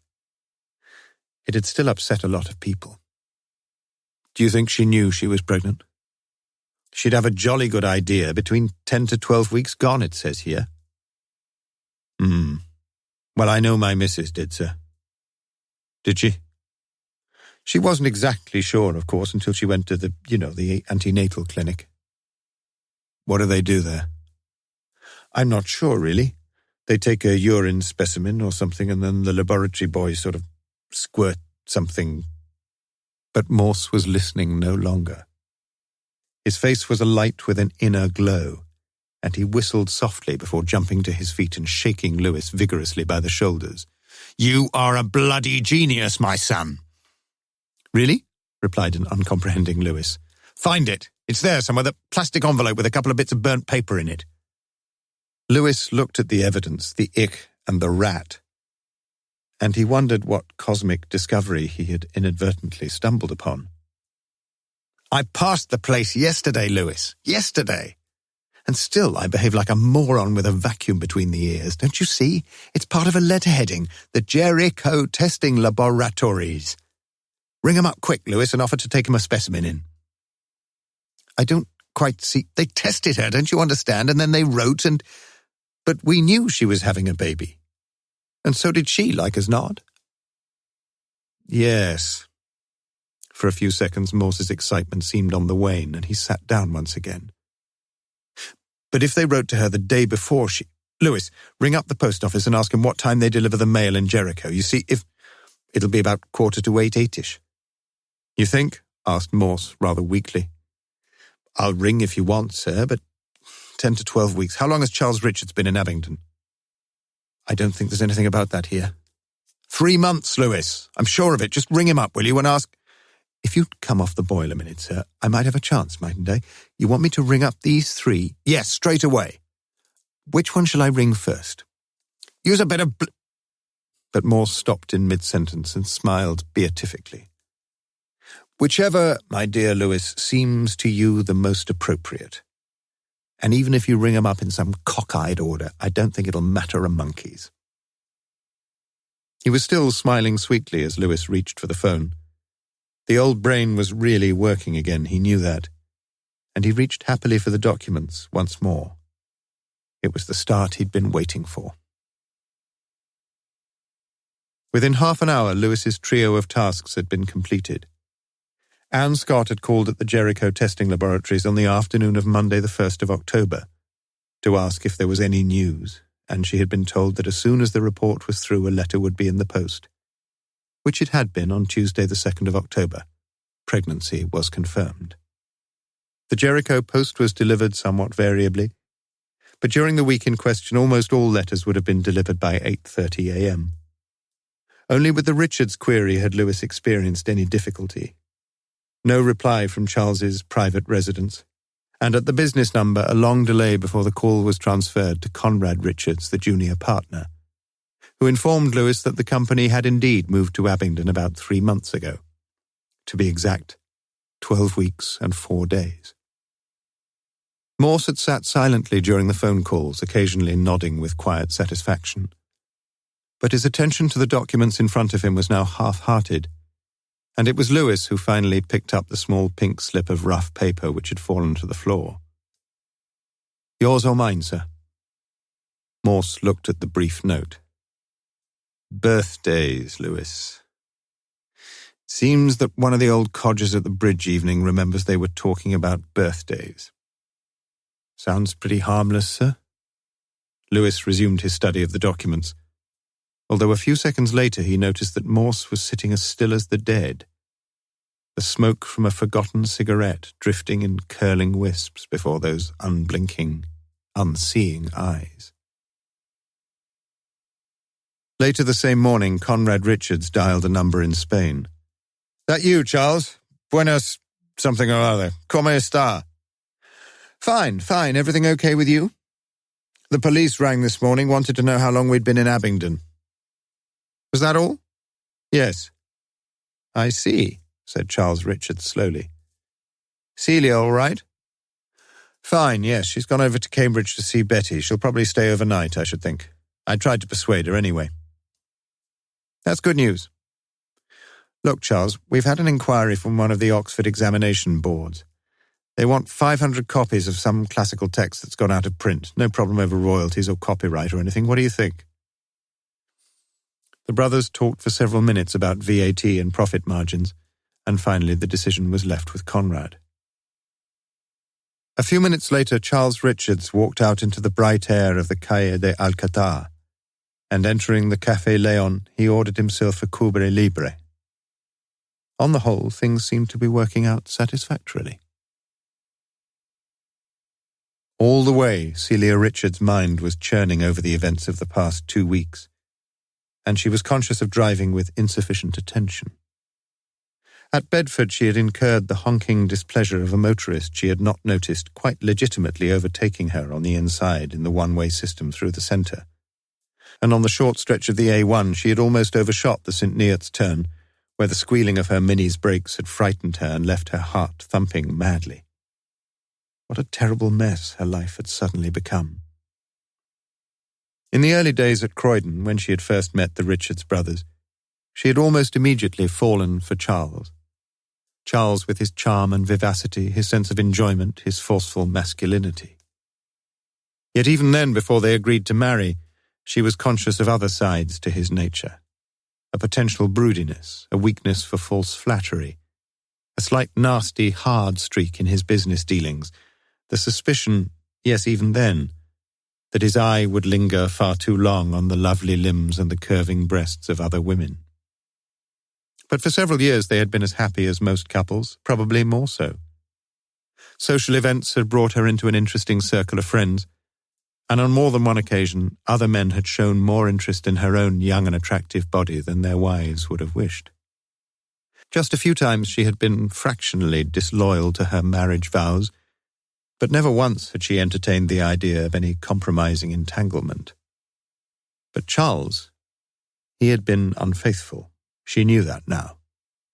Knew it for certain because at long last, when there was no longer any hope of screening his impulsive affairs with his fond, if wayward affection towards her, he had told her so. And then there was Conrad. Poor, faithful, lovely Conrad. If only she'd been willing to get to know him better when in the early days his own love for her had blazed as brightly as that of Charles.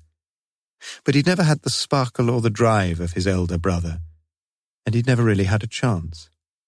A bit ineffectual, a bit passive, a bit wet, as she'd once described him to Charles. Oh dear. As things had turned out, he'd always been wonderful to her. No one could have been more kind to her, more thoughtful, more willing to forget himself. And she thought again now of that mild and self-effacing smile that reflected a dry, fulfilled contentment in the happiness of others. What would it have been like if she'd married Conrad? Not that he'd ever asked her, of course. He was far too shy and diffident to have joined the lists with Charles. Physically, he and Charles looked very similar, but that was only on the surface. Underneath, well, there was no electric current in Conrad, or so she'd thought until so very recently. In Cambridge, she turned into the Huntingdon Road and drove out to Girton Village, where her sister lived.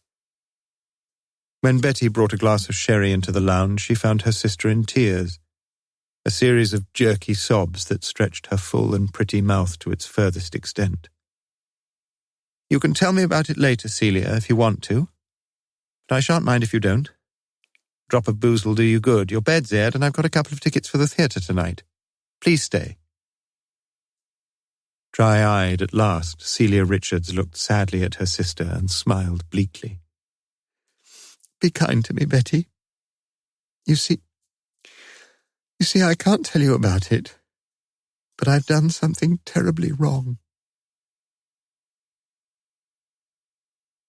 Chapter 27. The time is out of joint. Hamlet, Act 1, Scene 5.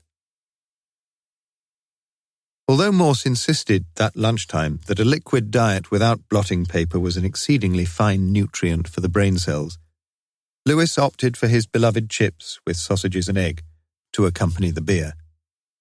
"Are we making progress?" he asked between mouthfuls. Progress, Lewis, is the law of life. You and I would be making progress even if we were going backwards. And as it happens, my old friend, we are actually going forward at this particular stage of our joint investigations. We are? Indeed. I think you'll agree that the main facts hang pretty well together now. Anne Scott goes to a bridge evening the night before she killed herself, and I'm certain she learned something there that's the final straw to a long and cumulative emotional strain. She writes a note to Edward Murdoch telling him she can't see him for a lesson the next afternoon, and from that point the die is cast.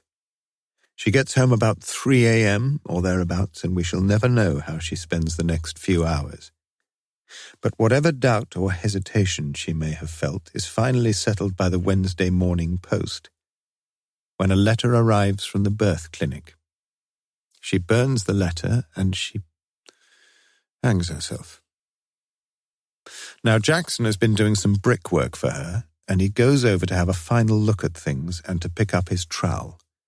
He lets himself in, pushes the kitchen door open, and in the process knocks over the stool on which Anne Scott has stood to hang herself, and finds her swaying there behind the door after he'd picked up the stool and put it by the table. Now just think a minute, Lewis. Anyone, virtually anyone, in those circumstances would have rung up the police immediately. So why not Jackson? He's got nothing to worry about. He does lots of odd jobs in the neighbourhood, and it must be common knowledge that he's patching up the wall at number 9. So why doesn't he ring the police at that point? Because I'm sure it was Jackson who rang up later. It's because he finds something, Lewis, apart from the body. Something which proves too tempting for his cheap and greedy little soul. I thought for a start it may have been money, but I doubt it now. I think she'd written some sort of letter or note and left it on the kitchen table. A letter which Jackson takes. He's anxious to get out of the house quickly, and he forgets to lock the door behind him. Hence all our troubles, Lewis. You see, since Jackson has been coming over regularly, sometimes when she was still in bed, she's got in the habit of locking her front door, then taking the key out and leaving it on the sideboard so that he can put his own key in. Surely she wouldn't have done that if she'd already decided to kill herself.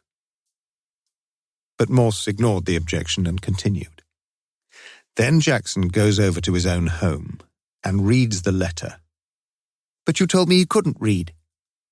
It's addressed, Lewis, to one of two people, either to the police or to the man who's been her lover, the man she's recently written to and the man who's probably been the only real passion in her life, Charles Richards. And there's something in that letter that gives Jackson some immediate prospect of personal gain, a situation he's decided to take full advantage of. But let's get back to the sequence of events that day. Someone else goes into number 9 during the afternoon, Celia Richards.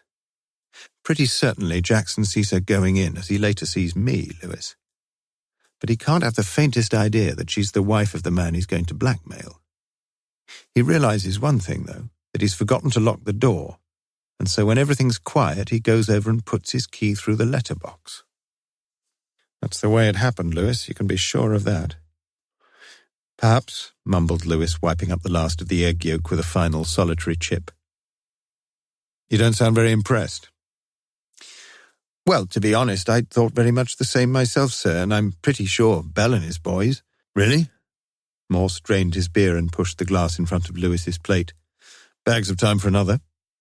I got the last one, sir. Just a half for me, if you don't mind. Now, resumed Morse, glasses replenished, we've got to link the death of Anne Scott with the murder of Jackson, agreed? Well, I reckon the connection is fairly obvious, and from what you've just said, I presume that your own nimble mind has already jumped to a similar conclusion, right? Lewis nodded. Jackson tried to blackmail Charles Richards because of what he learned from the letter, and it seems he succeeded because he took £250 to the post office the day before he was murdered. I reckon he'd written to Richards or rung him up, and that Richards decided to cough up to keep him quiet. He could have arranged to meet Jackson to give him the money, and then just followed him home. And once he knew who he was and where he lived, well, that was that. Perhaps he didn't really mean to kill him at all, just scare him out of his wits and get the letter, or whatever it was. Morse shook his head. It might have happened the way Lewis had just outlined things, but it hadn't. You may be right most of the way, Lewis, but you can be absolutely certain about one thing. It wasn't Charles Richards who murdered Jackson. And until somebody proves to us that the earth is round or a triangle hasn't got three sides, we'd better bloody face it. He was giving a lecture with me in the audience. Don't you think, perhaps... Nonsense! Jackson was in the pub at gone 8 and the police found his body while Richards was still talking. And he didn't leave that platform for 1 second, Lewis. I'm not saying he did, sir, but he could have got someone else to go and rough Jackson up, couldn't he? Morse nodded. Carry on. He's got a wife, sir. I can't exactly see her pushing Jackson upstairs, can you? He was no youngster, but he was a tough and wiry little customer, I should think. Though perhaps it might not be a bad idea to find out exactly where she was that night. His voice drifted off, and characteristically he married a few stray drops of beer on the table with the little finger of his left hand, his eyes seeming to stare into the middle distance. He's got a brother, too, added Lewis quietly. Morse's eyes refocused on his colleague immediately, and a faint smile formed round his mouth. The brother? Yes, indeed, I wondered when you were going to get around to him. I've been giving our Conrad a little bit of thought myself this morning, and I reckon it's time we had a quiet little word with him. We've got some jolly good prints, sir, as good as anything the boys have seen for quite some time, and it wouldn't be much trouble getting Conrad's dabs, would it? No trouble at all. Well, Lewis looked at Morse rather hesitantly. Shall we go and see him? Why not? We'll just have another pint and then... No more for me, sir. Do you want... Pint, yes, please, you're very kind. I've been thinking, sir, began Lewis when he came back from the bar. So have I. Listen, we'll nip over there together. There are 2 calls we'd better make. Conrad Richards for one, and then there's that girlfriend Charles Richards told me he was with when... But why see her? You've already... Let's toss up, Lewis. You can drive us out there. Heads, you go to see Conrad. Tails, I do. All right? Morse took out a 10p piece, flipped it in the air, and then peered cautiously underneath his palm before immediately returning the coin to his pocket. Heads it is, Lewis. What was it we agreed? Heads was you to see Conrad, wasn't it? Excellent. I shall have to take it upon myself to visit Mrs. What's-her-name. Hills, sir. Ah, yes. Morse relaxed and lovingly relished the rest of his beer. Someone had left a copy of the Daily Mirror on the next table, and he picked it up and turned to the racing page. Ever have a flutter these days, Lewis? Lewis placed his empty glass in the middle of the plate and laid his knife and fork neatly to the side of it. Very seldom, sir. I'm not quite so lucky at gambling as you are. As they got up to go, Morse suddenly remembered his bet with the police surgeon. Do you think there's any way, Lewis, in which Jackson could have been murdered before 8 o'clock that night? No way at all, sir. Morse nodded. Perhaps you're right. Chapter 28. If you have great talents, industry will improve them. if you have but moderate abilities, industry will supply their deficiency. Sir Joshua Reynolds. Almost immediately, Lewis found himself liking Conrad Richards, the junior partner who worked in an office no smaller than that of his brothers below, though designated by no nameplate on the door. Lewis explained the purpose of his visit, and his reasonable requests met with an amiable cooperation. Conrad had exhibited, as Lewis was later to tell Morse, some surprise, perhaps, when the subject of fingerprints was broached, but he had willingly enough pressed the fingers and thumbs of both hands upon the ink pad, and thence onto the cards. "Just a matter of elimination," Lewis explained. "Yes, I realize that, but—" "I know, sir, it sort of puts you on the record, doesn't it? Everyone feels the same." Conrad now held his hands out awkwardly like a woman just disturbed at the kitchen sink who was looking around for a towel. "Do you mind if I just go and wash?" "It's all right, sir, I'll be off now. There's only one more thing, just for the record again, of course. Can you tell me where you were between 8 and 9 p.m. on the evening of the 19th of October? Conrad looked vague and shook his head. "I can't, I'm afraid. I can try to find out for you, or try to remember, but I don't know. Probably at home reading, I should think, but—" Again he shook his head, his voice level and seemingly unconcerned. "You live alone, sir?" "Confirmed bachelor." "Well, if you can have a think and let me know." "I will. I expect I'll be able to come up with something, but I've got an awful feeling I'm not going to produce any convincing alibi." "A few people do, sir. We don't expect it." "Well, that's good news." Lewis got up to go.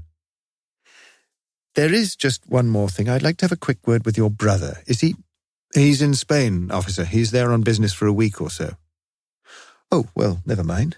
We shall have to try to see him when he gets back."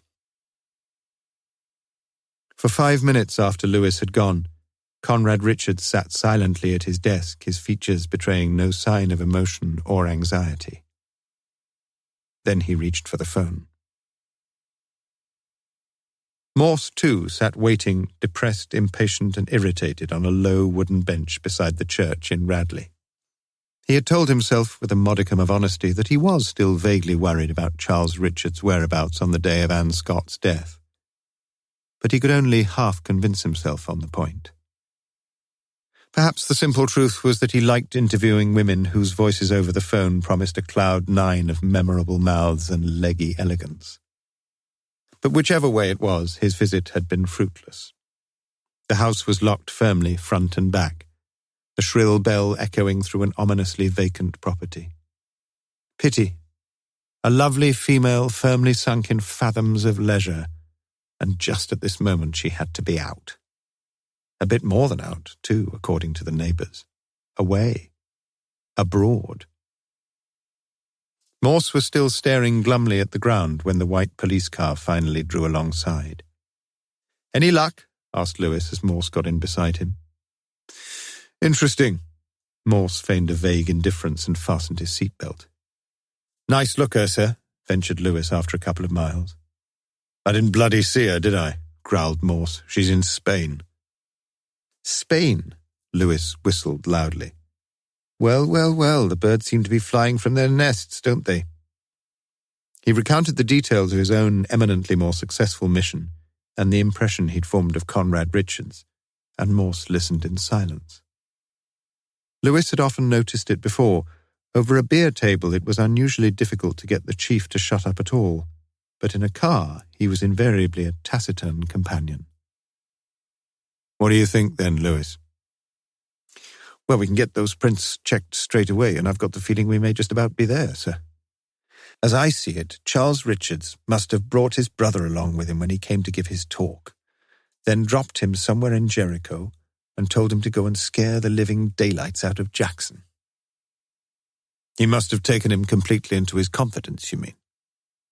Lewis nodded as he turned onto the A34 and headed north. "Charles Richards must have traced Jackson. He probably followed him after leaving the money somewhere, and then, as I say, he must have asked Conrad to help him. Quite neat, really. Charles is completely in the clear, and nobody's going to think Conrad had anything to do with it. Anyway, things must have gone wrong, mustn't they? I doubt whether Conrad ever actually meant to kill Jackson. I reckon he'd have been far more careful about leaving any prints if he had. In fact, I doubt if he knew what to do, poor chap. Jackson's bleeding like mad, and Conrad just panics up there in the bedroom. He gets out quick and rings the police. Perhaps his one big worry was to save the old fellow. The monosyllable sounded sceptical. How else, sir? I don't know, said Morse. It might have happened the way Lewis had suggested, but he doubted it. From the look of the dead Jackson's face, it seemed quite clear that someone had definitely meant business. Something more than mere gentle persuasion followed by an accidental bang against a bedpost. The man had been clouted and punched about the head by someone made of much sterner stuff than Conrad Richards, surely. For, from the little Morse had learned of him, Conrad was considered by all to be one of the mildest and most amenable men. Everyone, as Morse supposed, was just about capable of murder. But why should Conrad be put forward as the likeliest perpetrator of such uncharacteristic malice? He ought to see Conrad, though. Ought to have seen him that afternoon instead of... Turn the car around. Pardon, sir? We're going back there. And put your foot down. But Conrad Richards was no longer in his upper-story office. According to the young receptionist, he had brought 2 suitcases with him that morning and had gone off in a taxi about 10 minutes ago.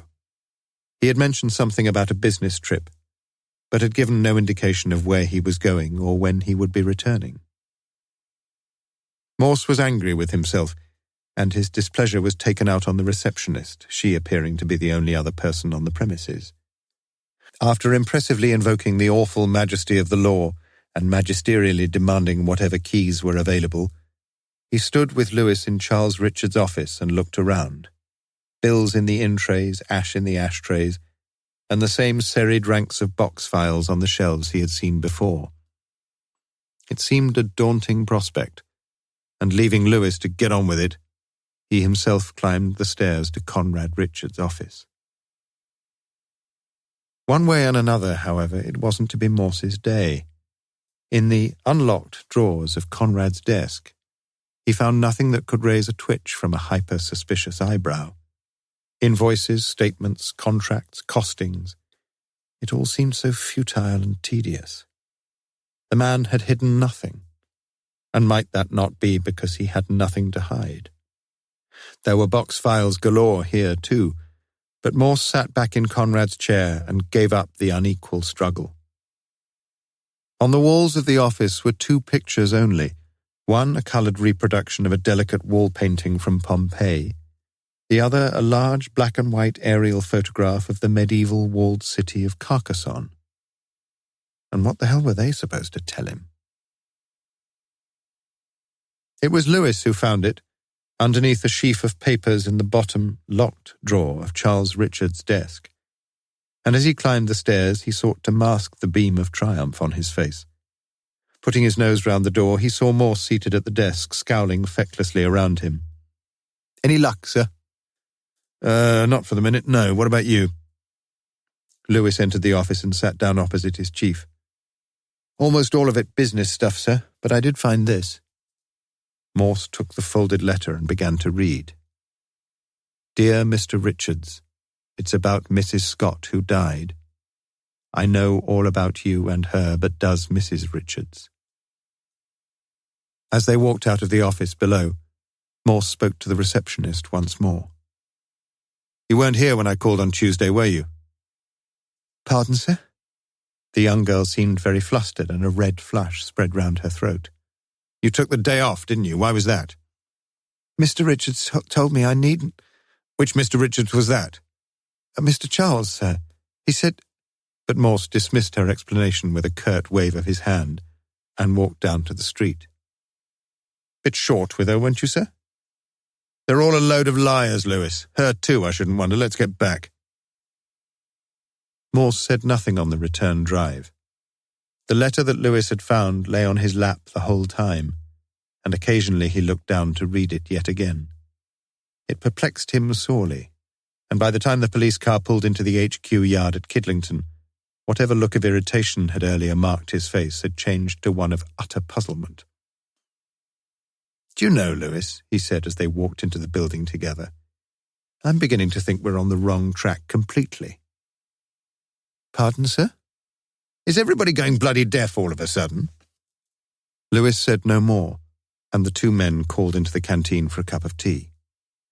"I'll just be off and see about these prints, sir. Keep your fingers crossed for me. What's the betting?" "I thought you weren't a gambling man, Lewis. And if you were, I shouldn't put more than a couple of bob on it." Lewis shrugged his shoulders and left his chief staring glumly down at the muddy brown tea, as yet untouched. He'd frequently seen Morse in this sort of mood, and it worried him no more, just because one of the chief's fanciful notions took a hefty knock now and then. A bit of bread-and-butter investigation was worth a good deal more than some of that top-of-the-head stuff. And the truth was that he'd found the blackmail letter. Morse might be a brilliant fellow, but, well, it hardly called for much brilliance this case, did it? With the prints confirmed, everything would be all tied up, and Lewis was already thinking of a nationwide alert at the airports because Conrad Richards couldn't have got very far yet, surely. Luton, Heathrow, Gatwick. Wherever it was, there'd be plenty of time.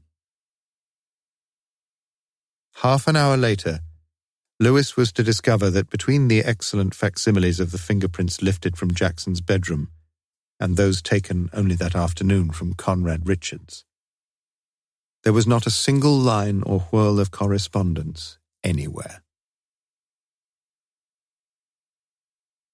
Chapter 29. And Isaac loved Esau because he did eat of his venison, but Rebekah loved Jacob. Genesis chapter 25, verse 28. Edward Murdoch felt ill-tempered and sweaty as he cycled homewards late that Wednesday afternoon. Much against his will, he had been roped into making up the number for his house rugby team, and his own ineffectualness and incompetence had been at least partly to blame for their narrow defeat. He was almost always free on Wednesday afternoons, and here was one afternoon he could have used profitably to get on with those 2 essays to be handed in the next morning.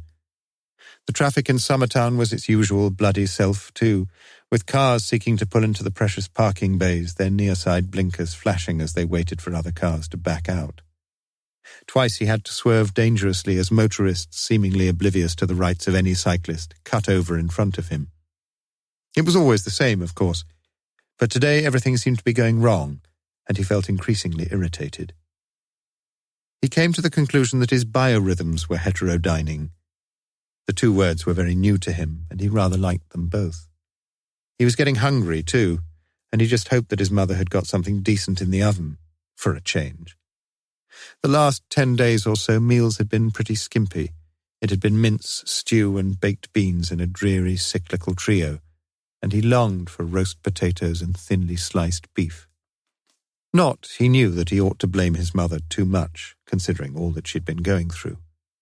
Yet somehow his own selfish interests seemed almost invariably to triumph over his daily resolutions to try to help, even fractionally, during these tragic and traumatic days in the life of the Murdoch family. He pushed his bike roughly into the garden shed, ignored the tin of nails which spilt onto the floor as his handlebars knocked it over, unfastened his briefcase from the rack over the back wheel, and slammed the shed door noisily, too. His mother was in the kitchen, ironing one of his white shirts. "What's for tea?" His tone of voice suggested that whatever it was, it would be viewed with truculent disfavour. "I've got a nice bit of stew on with some—" "Oh, Christ, not stew again!" Then something happened which took the boy completely by surprise. He saw his mother put down the iron, saw simultaneously her shoulders heave and the backs of her 2 forefingers go up to her tight mouth. And he saw in her eyes a look that was utterly helpless and hopeless, and then the tears soon streaming down her cheeks. A second later she was sitting at the kitchen table, her breath catching itself in short gasps as she fought to stave off the misery that threatened to swamp her.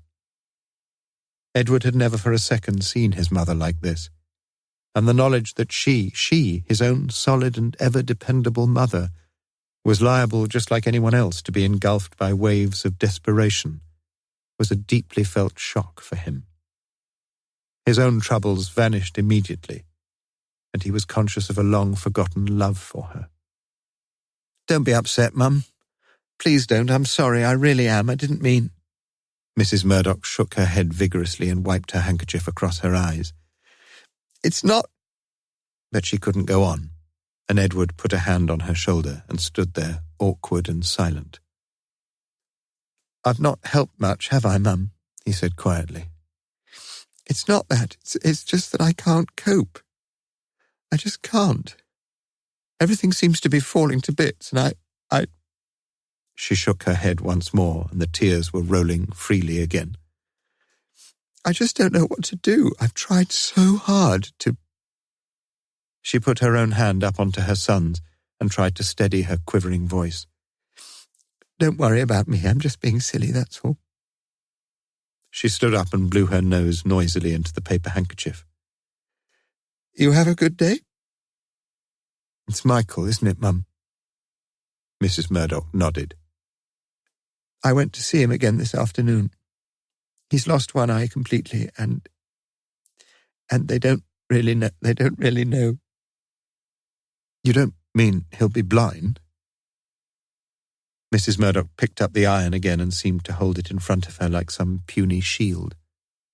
"They're doing the best they can, but don't let's lose hope, Mum. I know I'm not much of a one for church and all that, but hope is one of the Christian virtues, isn't it?" If Mrs. Murdoch had followed her instincts at that moment, she would have thrown her arms around her son and blessed him for the words he'd just spoken. But she didn't. Somehow she'd never felt able to express her feelings with any loving freedom, either with Michael or with Edward, and something restrained her even now. She turned off the iron and put 2 plates under the grill to warm. Where had she gone wrong? Where? If only her husband hadn't died. If only they'd never decided... Oh, God, surely things could never get much worse than this. And yet she knew in her heart that they could.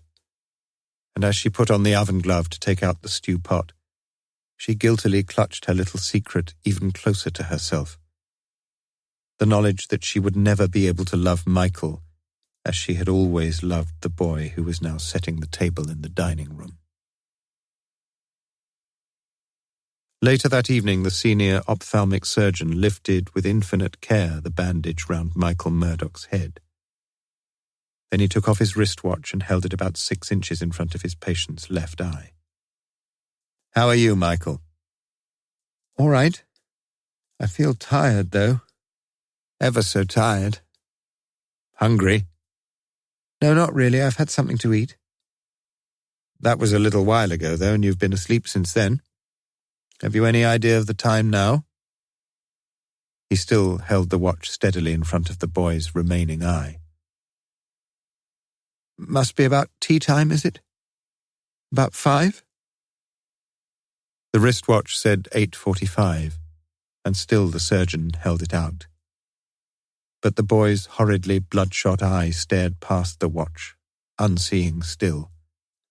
And as the surgeon replaced the bandage, he shook his head sadly at the nurse who was standing anxiously beside him.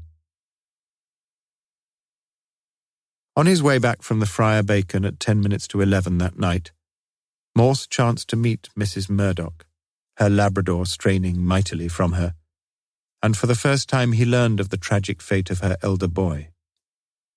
He listened dutifully and compassionately, but somehow he couldn't seem to find the appropriate words of comfort, mumbling only the occasional, "Oh dear," the occasional, "I am sorry," as he stood staring blankly at the grass verge.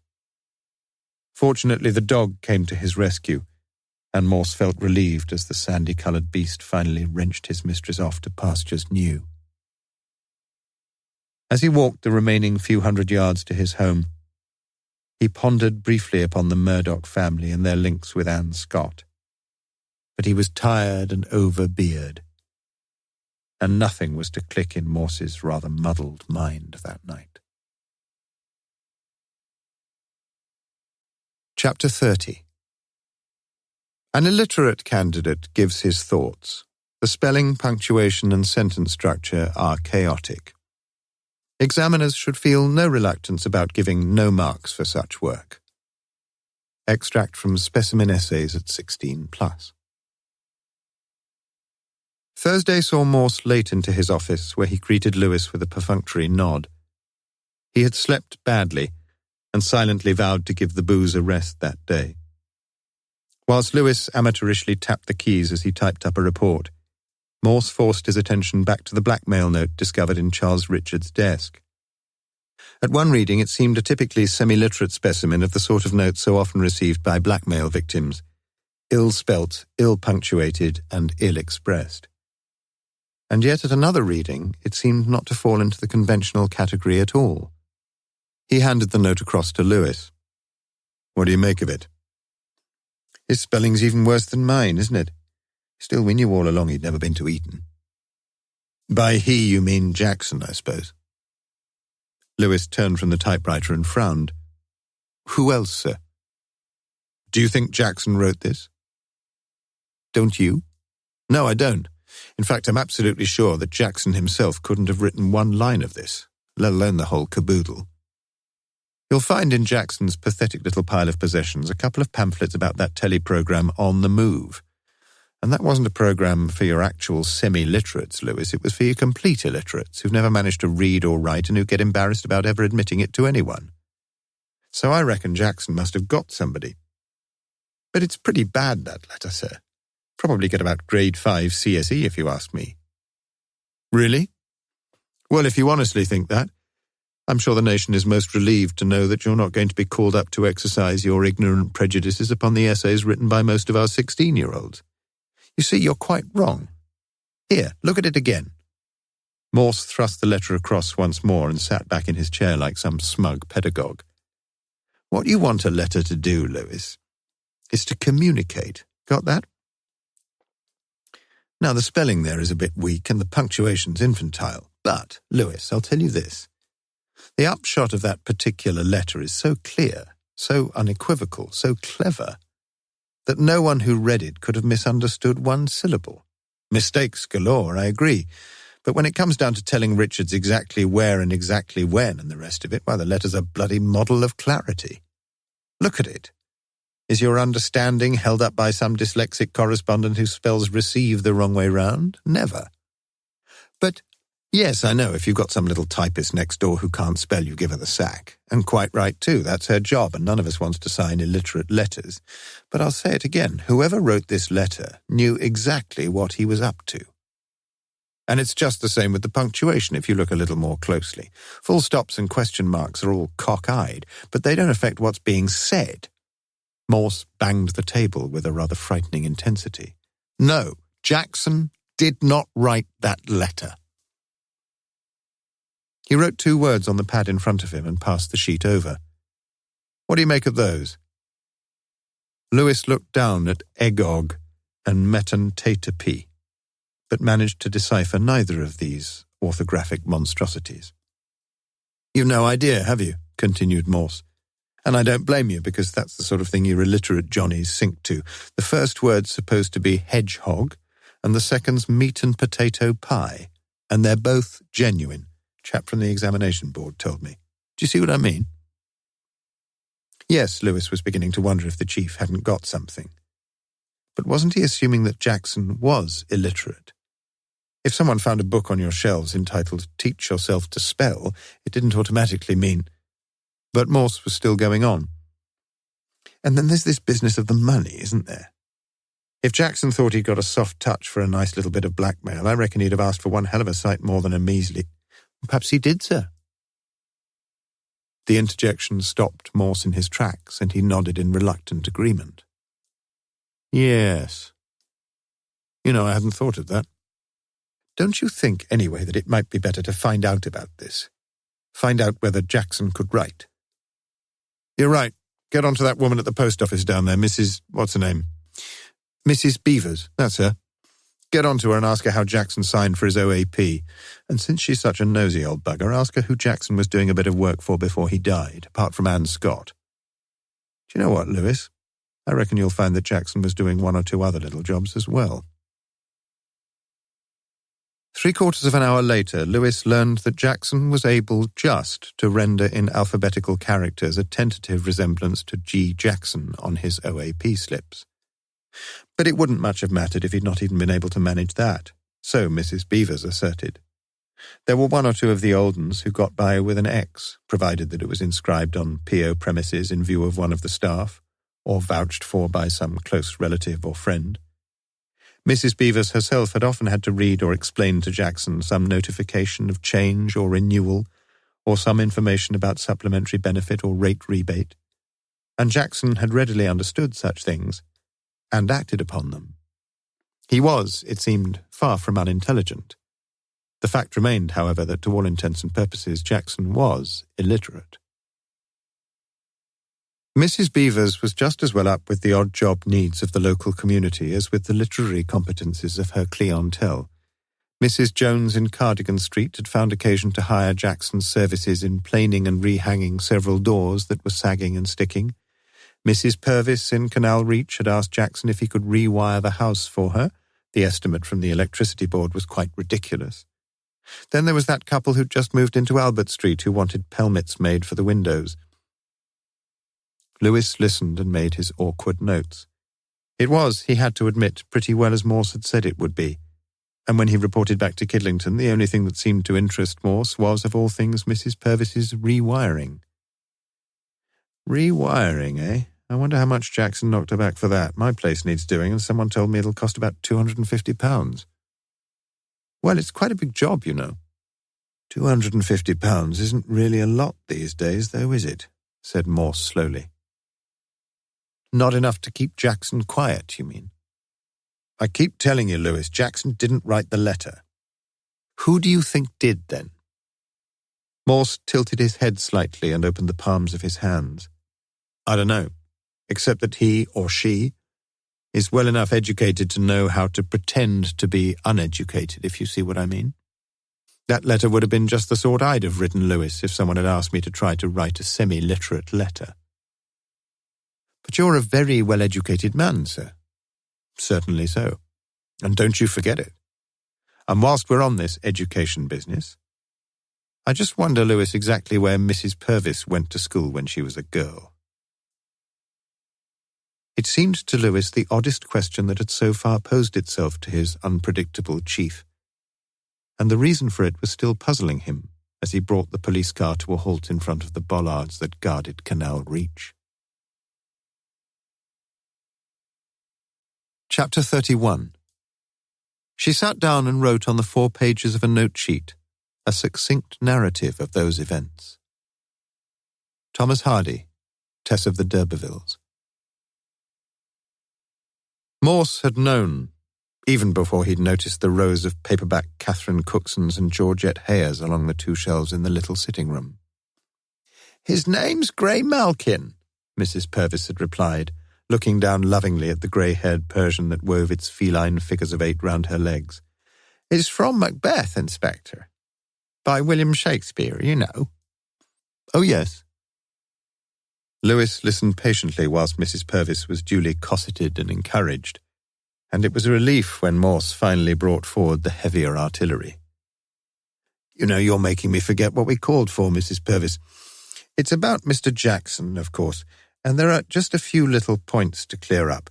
You know how it is, we're trying to find out a little bit more about the sort of odd jobs he was doing, just to check up on the sort of income he had. By the way, he was doing some work for you, wasn't he? He'd finished rewiring the house, it was. He wasn't the neatest sort of man, but he always did a good job. He'd finished, you say? Yes, when would it be now? And you'd squared up with him? Mrs. Purvis leaned down to stroke Grey Malkin, and Lewis thought that her eyes were suddenly evasive. I squared up with him, yes, before... Mind telling me how much he charged? Well, he wasn't a professional, you know. How much, Mrs. Purvis? £75. Why, wondered Lewis, did she make it sound like a guilty admission? Very reasonable, said Morse. Mrs. Purvis was stroking the Persian again. Quite reasonable, yes. Did he often do jobs for you? Not really. 1 or 2 little things. He fixed up the lavatory. Did you ever do any little jobs for him? Mrs. Purvis looked up with startled eyes. I don't quite see. Mr. Jackson couldn't write very well, could he? Write? I don't know, really. Of course, he hadn't had much education, I knew that, but... You never wrote a letter for him? No, Inspector, I didn't. Not a single letter? Never once in my life, I swear that on the Holy Bible. There's nothing wrong in writing a letter for a neighbour, is there? No, of course there isn't. It's just that I thought... Did you ever read a letter for him, though? The effect of the question on the poor woman was instantaneous and devastating. The muscles round her mouth were quivering now as 2 or 3 times she opened her lips to speak. But no words came out. It's all right, said Morse gently. I know all about it, you see, but I'd like to hear it from you, Mrs. Purvis. The truth came out then, reluctantly confessed but perfectly clear. The bill for rewiring the tiny property had been £100, but Jackson had been willing to reduce it by £25 if she was prepared to help him. All she'd got to do was to read a letter to him, and then to say nothing about it to anyone. That was all. And of course, it was only after beginning to read it to him that she'd realized it must have been a letter that Miss Scott had left on the kitchen table when she'd hanged herself. There had been 4 sheets of writing, she recalled that quite clearly, although Jackson had taken the letter from her after she'd read only about half of it. It was a sort of love letter, really, said Mrs. Purvis, but she couldn't remember much of the detail. It said that this man she was writing to was the only one she'd ever really loved, and that whatever happened she wanted him to know that, and never to blame himself in any way. She said it was all her fault, not his, But Mrs. Purvis could remember no more. Morse had listened without interruption as the frightened woman exhausted her recollections. You didn't do anything else for him? Anything else at all? No, honestly, I didn't. That was all, I swear on... You didn't even try to find a telephone number for him? Morse had spoken evenly and calmly, but Mrs. Purvis broke down completely now.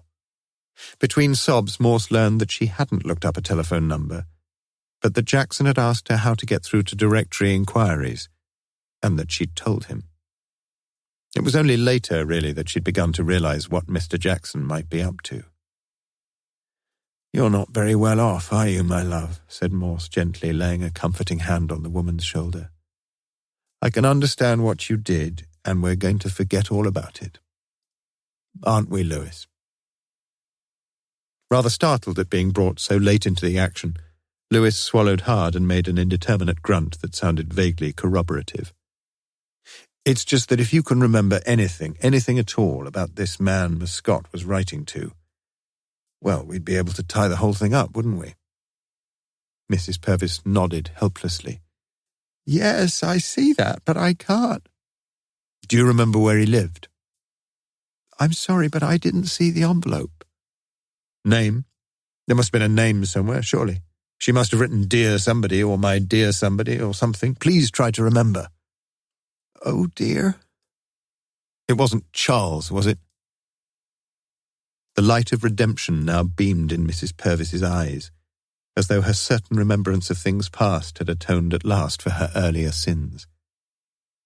My dearest Charles, she said slowly and quietly.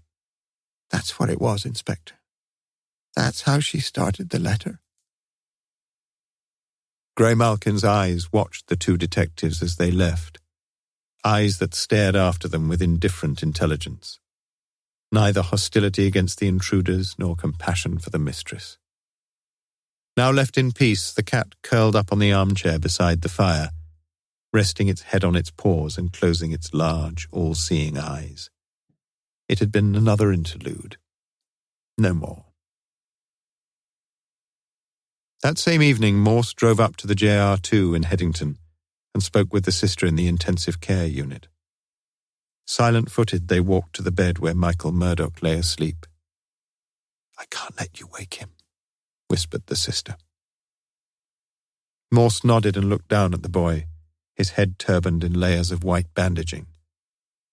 Picking up the chart from the foot of the bed, Morse nodded his ignorant head as his eyes followed the mountain peaks of pulse rate and temperature. The top of the chart read Murdoch Michael, date of birth the 2nd of October. But Morse's eyes travelled no further, and his mind was many miles away. The clues were almost all assembled now, although it was not until 4 hours and a bottle of teachers later that Morse finally solved the first of the two problems that the case of the Jericho killings had presented to him. To be more precise, it was at 5 minutes past midnight that he discovered the name of the man who had killed Miss Anne Scott. Chapter 32. A man without an address is a vagabond. A man with 2 addresses is a libertine. G.B. Shaw. Detective Constable Walters had experienced little glamour since his appearance on the stage in the first act of the Jericho killings, and his latest assignment, a hefty burglary in North Oxford, had made no great demands on his ratiocinative skills. An upper window had been left open, and the burglars, 2 of them perhaps, had helped themselves to the pickings whilst the owners were celebrating their silver wedding at the Randolph. The only fingerprints that might have been left had disappeared with the articles stolen, a list of which Walters had painstakingly made late the previous evening. No clues at all, really, except that one of the intruders had urinated over the lounge carpet, an attendant circumstance which had elicited little enthusiasm when reported to the Path boys. In fact, even the suggestion that there were 2 of them had been entertained only because one of the neighbours thought she may have seen a couple of suspicious youngsters walking up and down the road the day before. No, it was going to be one of those unsolved crimes, until perhaps the culprits were caught red-handed asking for umpteen other offences to be taken into consideration. It was, therefore, a pleasurable relief for Walters when Lewis walked in on Friday morning. "You want to see the new super, Sarge?" "No, actually, it's Constable Walters I'm after." "Your chief a bit sore about the promotion?" "Sore? Morse?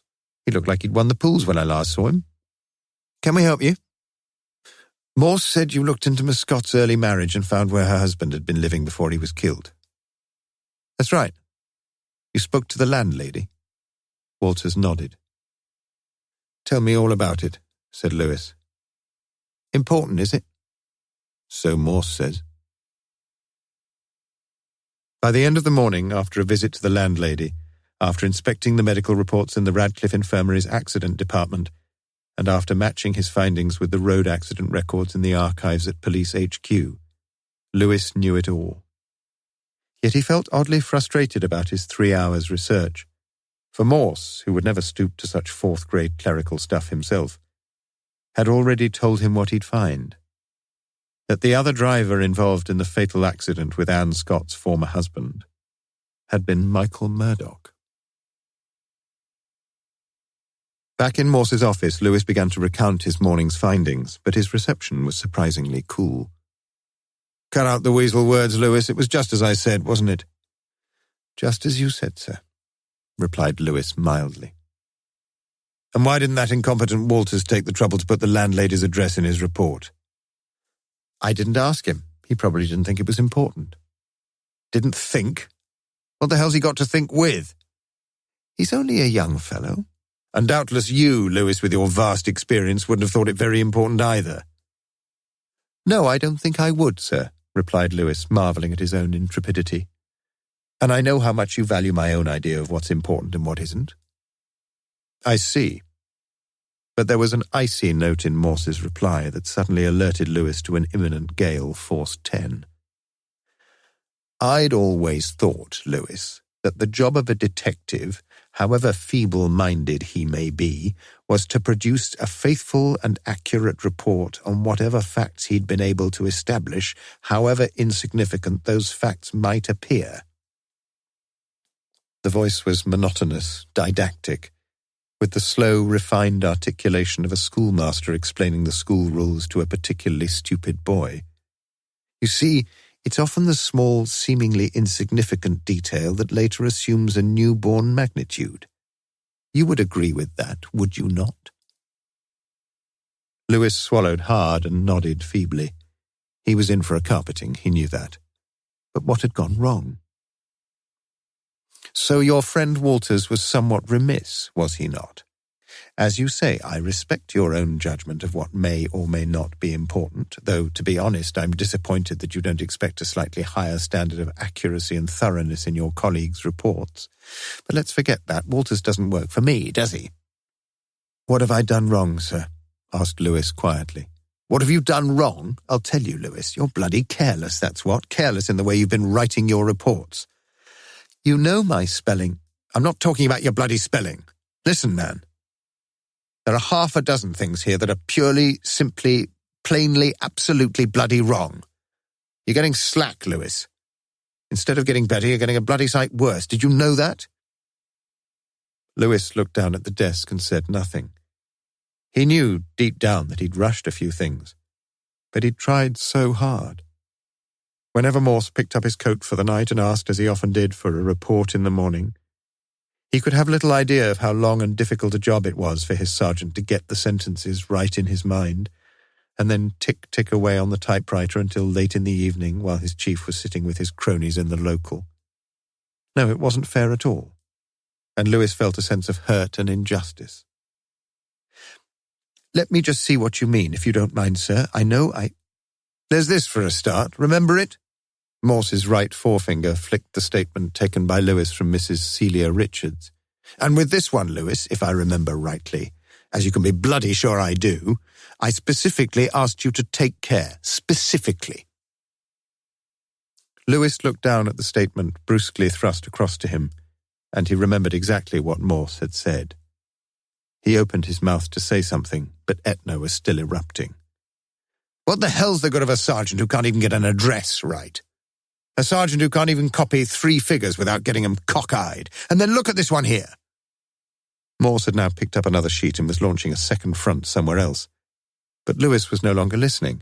This wasn't just unfair. It was wrong. The address on the statement he held was perfectly correct. He was convinced of that. And so he waited, like a deaf man watching a film of Hitler ranting at a Nuremberg rally. And then, when the reverberations had settled, he spoke 4 simple words, with the massive authority of the Almighty addressing Moses. This address is right. Morse's mouth opened and closed. Reaching across the desk, he retrieved Celia Richards' statement, and then fingered through the other documents in front of him until he found what he was looking for. You mean to say, Lewis, that she lives at 261, and that this address here, he passed across a Xerox copy of the letter which had accompanied the parking fine, is also correct? The last 3 words were whispered, and Lewis felt a shiver of excitement as he looked at the copy. Dear Sirs, enclosed herewith, please find a cheque for £6, being the penalty fixed for the traffic offence detailed on the ticket, also enclosed. I apologise for the trouble caused. Yours faithfully, C. Richards. On the original letterhead, the address had been pre-printed at the top right-hand corner, 216 Oxford Avenue, Abingdon, Oxon. It was Lewis who spoke first. This means that Celia Richards never paid the fine at all, doesn't it, sir? This is Conrad Richards' address. Morse nodded agreement. That's about it. And I drove past the wretched place myself when... His voice trailed off, and in his mind at that very moment it was as if a colossal flash of lightning had suddenly illuminated the landscape for a pilot flying lost and blind in the blackest night. Morse's eyes were still shining as he stood up. Cause for a little celebration, don't you think? No, sir. Before we do anything else, I want to know about all those other things in the reports where... Forget them. Trivialities, Lewis. Minimal blemishes on some otherwise excellent documentation. He walked round the table and his right hand gripped Lewis's shoulder. We're a team, we are. You realise that, don't you? You and me, when we work together, Christ, we're bloody near invincible. Get your coat. Lewis rose reluctantly from his seat. He couldn't really understand why Morse should invariably win, but he supposed it would always be so. You reckon you've puzzled it all out, sir? Reckon? No, more like. I'll tell you all about it over a pint. I'd rather you told me now. All right, Lewis. The fact of the matter is that we now not only know who killed Anne Scott, my old friend, but we also know who killed George Jackson. And you want the names? Want 'em now? So Morse gave the two different names. The first one left Lewis utterly perplexed, since it was completely unknown to him. The second left him open-mouthed and flabbergasted. Book 4. Chapter 33. What shall be the maiden's fate? Who shall be the maiden's mate? Sir Walter Scott, The Lay of the Last Minstrel. There are three basic views about human life, began Morse. One of them says that everything happens by pure chance, like atoms falling through space, colliding with each other occasionally and cannoning off to start new collisions. According to this view, there's nothing in the scheme of things that has sorted us out, you and me, Lewis, to sit here in this pub at this particular time to drink a pint of beer together. It's all just pure fluke, all just a chancy set of fortuitous circumstances. Then you get those who reckon that it's ourselves as people who determine what happens, at least to some extent. In other words, it's our own characters that affect the way things turn out. Sooner or later our sins will find us out and we have to accept the consequences. It's a bit like bowls, Lewis. When somebody chucks you down the green, there's a bias one way or the other, and you're always going to drift in a set direction. And then there's another view. The view that it doesn't matter a bugger what particular circumstances are or what individual people do. The future's fixed and firm, just like the past is. Things are somehow ordained from on high. Preordained, that's the word. There's a predetermined pattern in life. What's going to be is going to be, and whatever you do and whatever your luck is, you just can't avoid it. If your number's up, your number's up. Fate, that's what they call it. What do you believe, sir? Me? Well, I certainly don't go for all this fate lark. It's a load of nonsense. I reckon I come somewhere in the middle of the other two. But that's neither here nor there. What is important is what Anne Scott believed. And it's perfectly clear to me that she was a firm believer in the fates. She even mentioned the word, I remember, when I met her. And then there was that particular row of books just above the desk in her study, all those Penguin classics, Lewis. It's pretty clear from the look of some of those creased black spines that the words of the Greek tragedians must have made a deep impression on her. And some of those stories... Well, let's be more specific. There was one book she'd been rereading very recently and hadn't put back on the shelf yet. It was lying on her desk, Lewis. And one of the stories in that book... I think I'm getting a bit lost, sir. All right, listen. Let me tell you a story. Once upon a time, a long, long time ago, in fact, a handsome young prince came to a city, and quite naturally he was entertained at the palace, where he met the queen of that city. Soon these two found themselves in each other's company quite a bit, and the prince fell in love with the beautiful and lonely queen, and she, in turn, fell in love with the young prince. And things were easy for him. The prince was a bachelor, and he found out that the queen was a widow. Her husband had recently been killed on a journey by road to one of the neighbouring cities. So they confessed their love, and then they got married. Had quite a few kids, too. And it would have been nice if they'd lived happily ever after, wouldn't it? But I'm afraid they didn't. In fact, the story of what happened to the pair of them after that is one of the most chilling and terrifying myths in the whole of Greek literature. You know what happened then, of course. Lewis looked down at his beer and reflected sadly upon his lack of any literary education. I'm sorry, I don't, sir. We didn't have any of that Greek and Latin stuff when I was at school. Morse knew again at that moment exactly why he always wanted Lewis around. The man was so wholesome somehow, honest, unpretentious, humble almost in his experience of philosophy and life. a lovable man, a good man. And Morse continued in a gentler, less arrogant tone. It's a tragic story. The prince had plenty of time on his hands, and one day he decided to find out, if he could, how the Queen's former husband had died.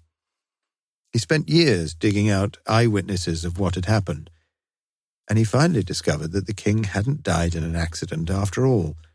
He'd been murdered. And he kept working away at the case, Lewis, and do you know what he found? He found that the murderer had been... The fingers of Morse's left hand, which had been gesticulating haphazardly in front of him, suddenly tautened and turned dramatically to point to his own chest. That the murderer had been himself. And he learned something else, too. He learned that the man he'd murdered had been his own father. And in a blinding, terrifying flash of insight, Lewis, he realized the full enormity of what he'd done. You see, not only had he murdered his own father, but he'd married his own mother and had a family by her. And the truth had to come out, all of it. And when it did, the Queen went and hanged herself. And the prince, when he heard what she'd done, he blinded himself. That's it. That's the myth of Oedipus.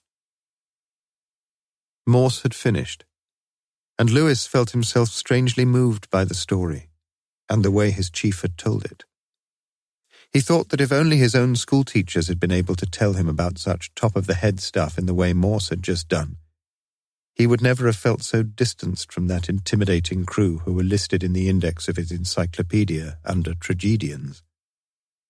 He saw, too, how the legend Morse had just expounded linked up at so many points with the present case, and he would indeed have been able to work it all out for himself had not Morse anticipated his activated musings.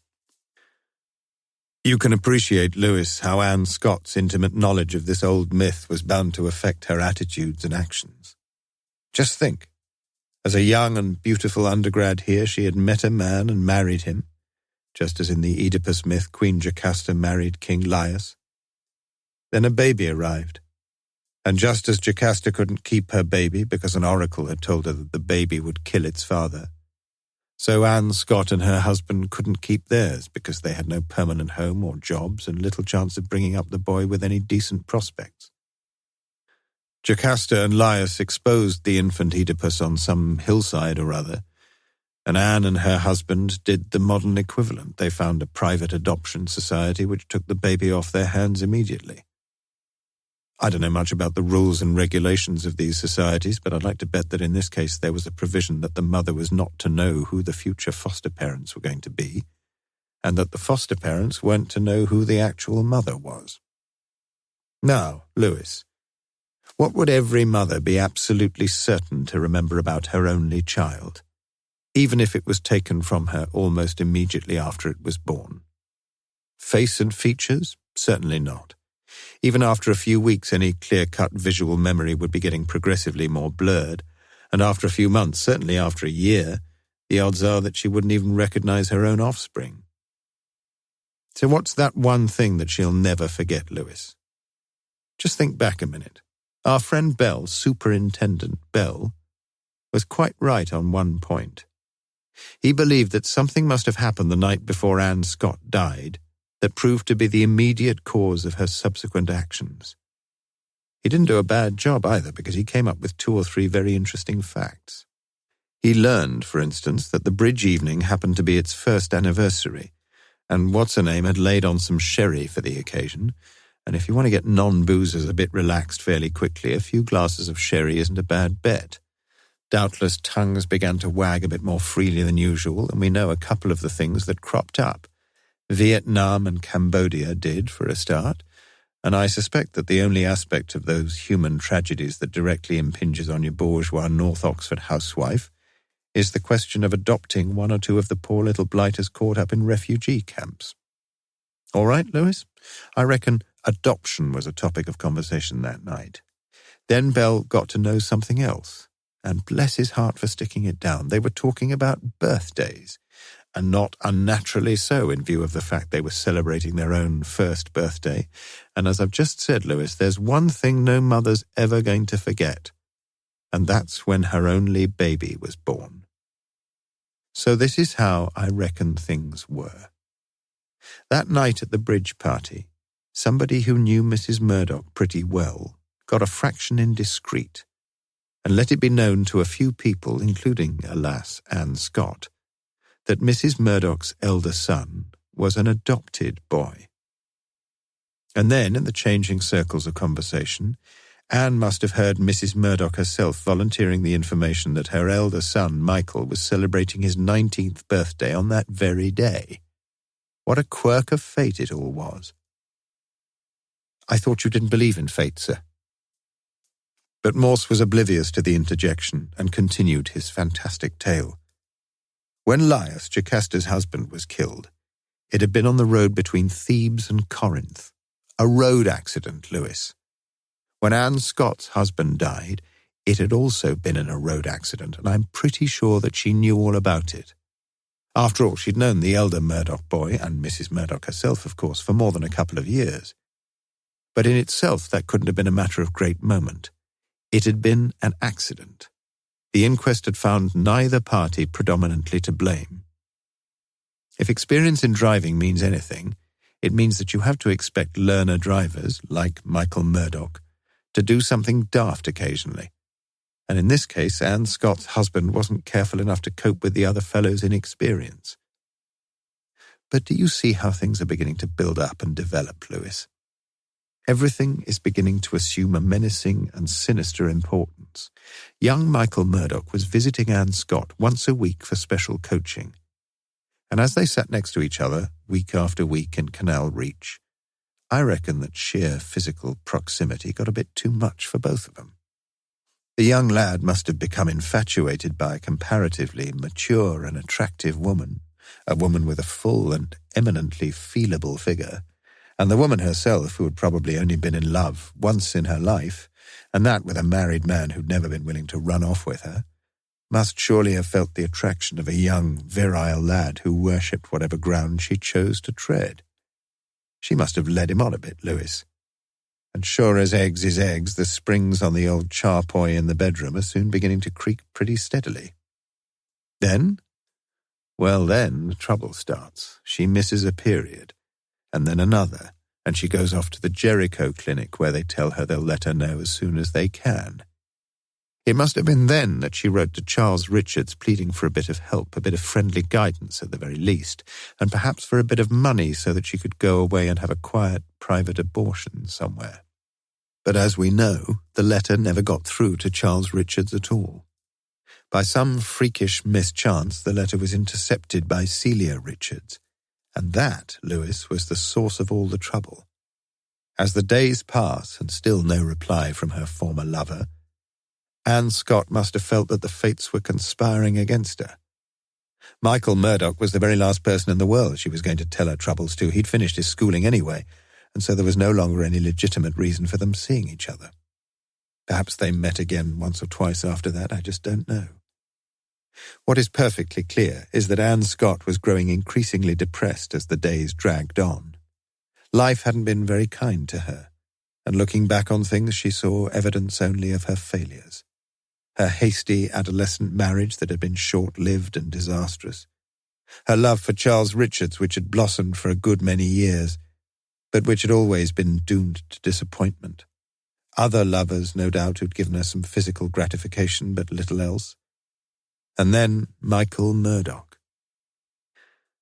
Morse's voice trailed off, and his eyes drifted along the other tables in the lounge bar, where groups of people sat exchanging the amusing ephemera of a happier, if somewhat shallower, life than Anne Scott could ever have known. His glass was empty, and Lewis, as he picked it up and walked over to the bar, decided on this occasion not to remind Morse whose turn it was. "So," resumed Morse, lapping his lips into the level of his pint without a word of gratitude, "Anne Scott's making a bit of a mess of her life. She's still attractive enough to middle-aged men like you and me, Lewis, But most of those are already bespoke like you, and the ones that are left, like me, are a load of old remaindered books, out of date and going cheap. But her real tragedy is that she's still attractive to some of the young pupils who come along to that piddling little property of hers in Jericho. She's got no regular income except for the fees from a succession of half-wits whose parents are rich enough and stupid enough to cough up and keep hoping. She goes out quite a bit, of course, and occasionally she meets a nice enough chap, but no, things don't work out, and she begins to believe that they never will. She's got a deeply pessimistic and fatalistic streak in her makeup. And in the end, as you know, she abandons all hope. Charles Richards, as she thinks, doesn't give a sod about her any longer. Just at the time when she desperately needs a friend, he can't even fork out an envelope and stamp. But she was a pretty tough girl, I should think, and she'd have been able to cope with her problems if it hadn't been for that shattering revelation at the bridge evening. She'd been reading the Oedipus story again in the Penguin translation, probably with one of her pupils, and the grounds all naked and ready for the seeds that were sown that fateful evening. Adoption and birthdays, they were the seeds, Lewis. And it must have been the most traumatic shock of her whole life when the terrible truth dawned on her. Michael Murdoch was her own son. And as the implications whirled round in her mind, she must have seen the whole thing in terms of the fates marking her out as another Jocasta. Everything fitted. Her husband had been killed in a road accident, killed by her own son, a son with whom she'd been having sex, a son who was the father of the child she was expecting.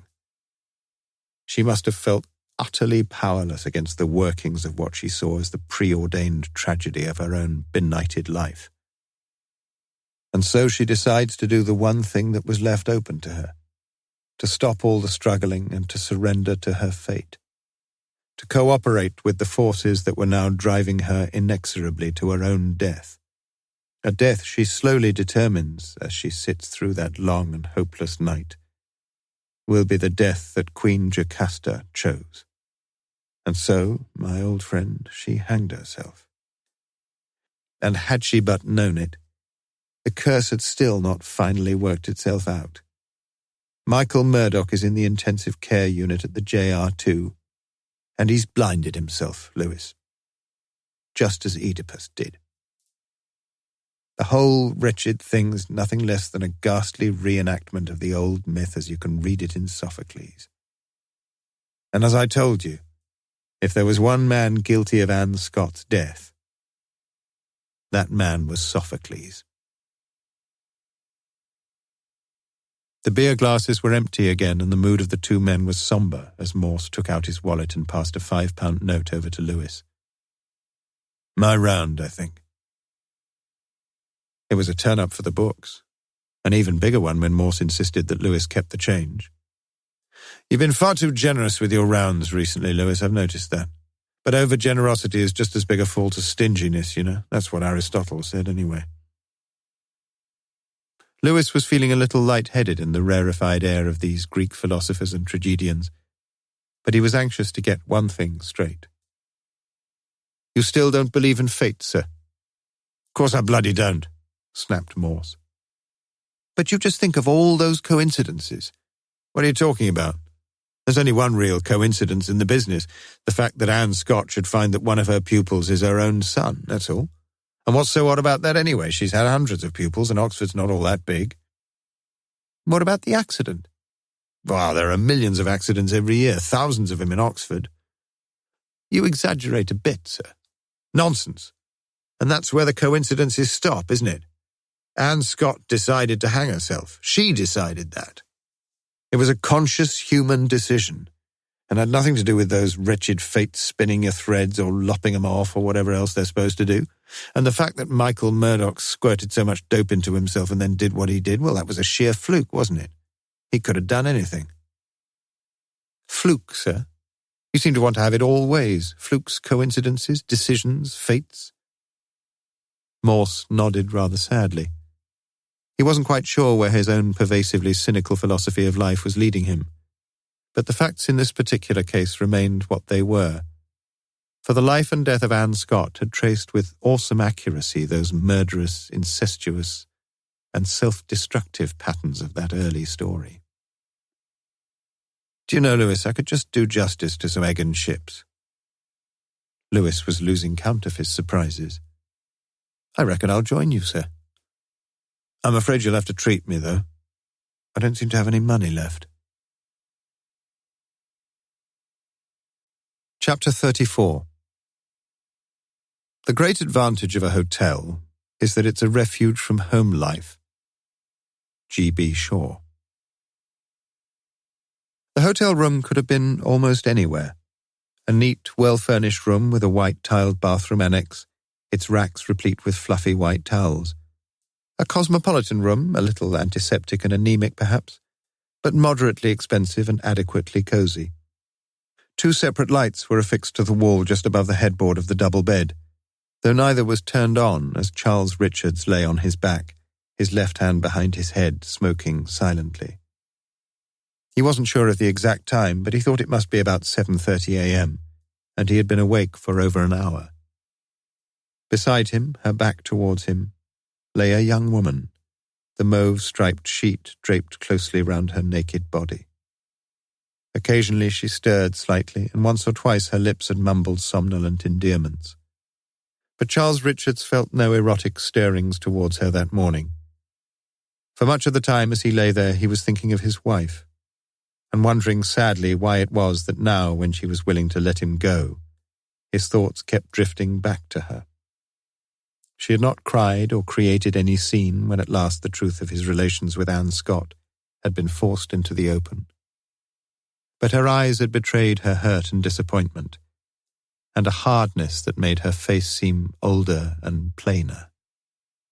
Yet later she had looked so tender and so very vulnerable that he had almost found himself falling in love with her afresh. She had said little apart from a few practical suggestions about the days immediately ahead. She was proud and wounded. He wondered where exactly she was at that moment, almost certainly back home from Cambridge by now.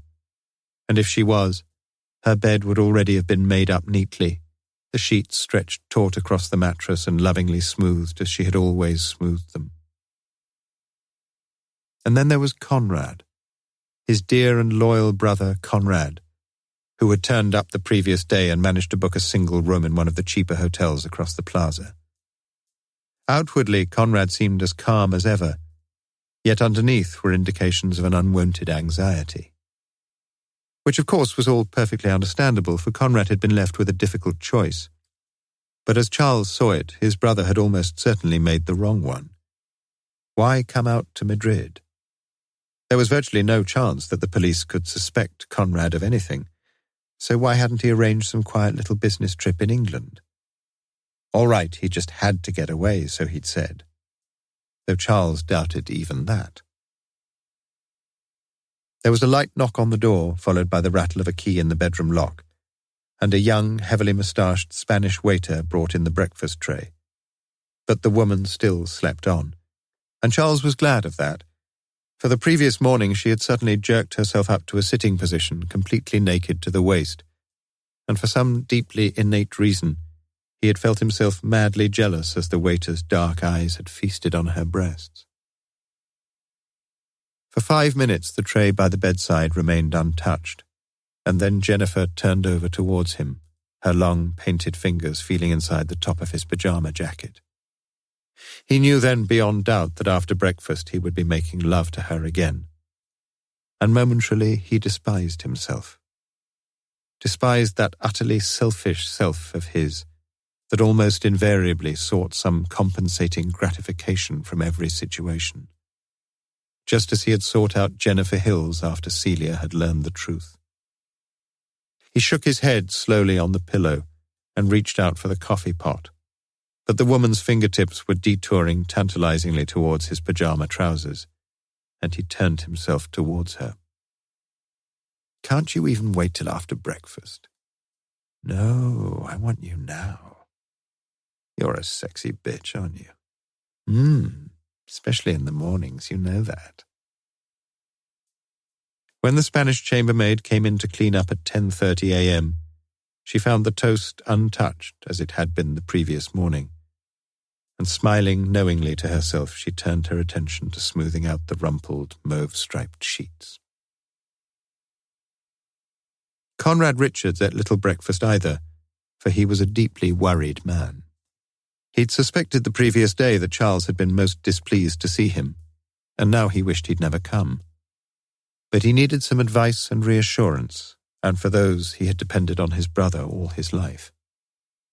He walked across to the tourist office at 9 o'clock and found that if he wanted to, he could fly back to Gatwick that same afternoon. Yes, that would probably be the best thing. Get back and see Celia again, and face things.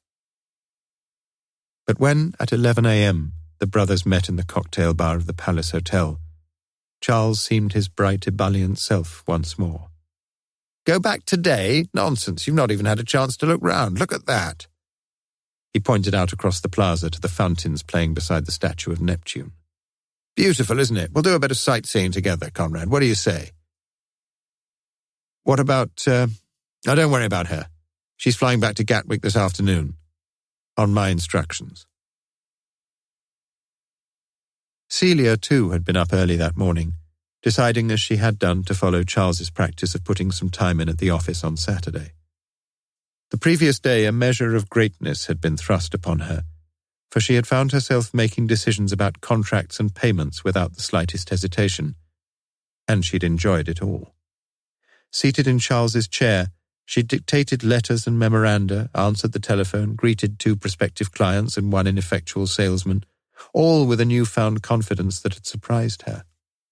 Action, that's what she told herself she needed, and plenty of it, and she just said, "No, no, no," whenever the waves of worry threatened to wash all other thoughts away. Indeed, for some brief periods of time, she found herself almost succeeding in her self-imposed discipline. But the currents of anxiety were often too strong, and like her brother-in-law, she felt the urgent need of having Charles beside her. Charles, who was so strong and confident. Charles, whom, in spite of everything that had happened, she knew was the only man she could ever fully love. She was still in the office when she took the call at 12:10. It was from Madrid, from Charles. She was at home 2 hours later when she received another call, this time from Detective Chief Inspector Morse, to whom she was able to report that her husband would be returning home on Monday morning, his flight scheduled to land at Gatwick at 10:40 a.m., and that she herself was driving up to meet him.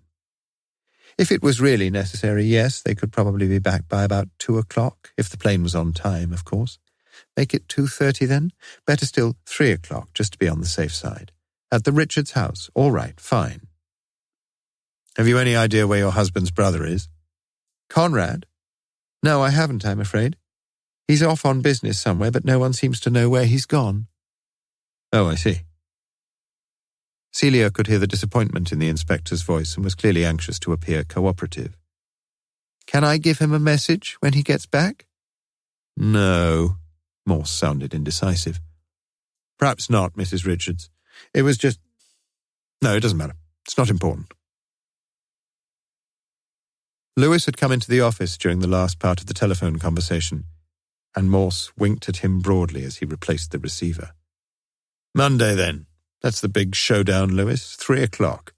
And you know something? I reckon I'm looking forward to it. Lewis, however, was looking unimpressed, and something in his face spelled trouble. Aren't you, Lewis? I'm afraid I've got some rather odd news for you. Morse looked up sharply. It was very irregular, they said, and Saturday morning's hardly the best time to make inquiries, is it? But you found out? Lewis nodded. You're not going to like this much, sir, but the Scots baby was adopted by a couple in North London, a Mr. and Mrs. Hawkins. They christened the boy Joseph, and the poor little fellow died just before his 3rd birthday. Meningitis. Morse looked utterly blank, and his eyes seemed to stare down into some vast abyss. You're quite sure about this? Quite sure, sir. You were right about Michael Murdoch being adopted, though, same society. But his parents were both killed in a road accident just outside. But Morse was no longer listening, for if what Lewis had just told him was true... Yet Morse had not been so very far from the truth. And if only he had known it, the final clue in the Anne Scott case lay even now inside his jacket pocket, in the shape of the unopened letter he had so recently picked up from the front doormat of 9 Canal Reach. "Does this mean that we're back to the drawing board, sir?" "Certainly not," said Morse. "Will you want me tomorrow?" "Sunday? Sunday's a day of rest, Lewis. And I've got to catch up with the omnibus edition of The Archers." Chapter 35. Sir, noun. A word of respect or disapprobation used in addressing a man. Chambers' 20th Century Dictionary. The upswung door of the wide double garage revealed the incongruous collocation of the rolls in the Mini as Morse walked across the crunching gravel and rang the bell. Clearly number 261 was in a different class from Conrad's house. It was Celia who answered the door. "Come in, Inspector." "Plain on time, Mrs. Richards?" "A few minutes early, in fact. You know my husband, of course." Morse watched them carefully as they stood there, fingers intertwined as though some dramatic reconciliation had recently been enacted, or at least as though they wished to give him that impression. He nodded rather curtly. "Afternoon, sir. I'd hoped that we could have a quiet little chat on our own, if, your wife—" "I was just going, Inspector, don't worry. Why don't you go through into the lounge, Charles? You can let me know when you've finished whatever you've got to discuss." She sounded remarkably happy, and there was a spring in her step as she walked away. "She's obviously glad to have you back, sir," said Morse as the two men sat opposite each other in the lounge.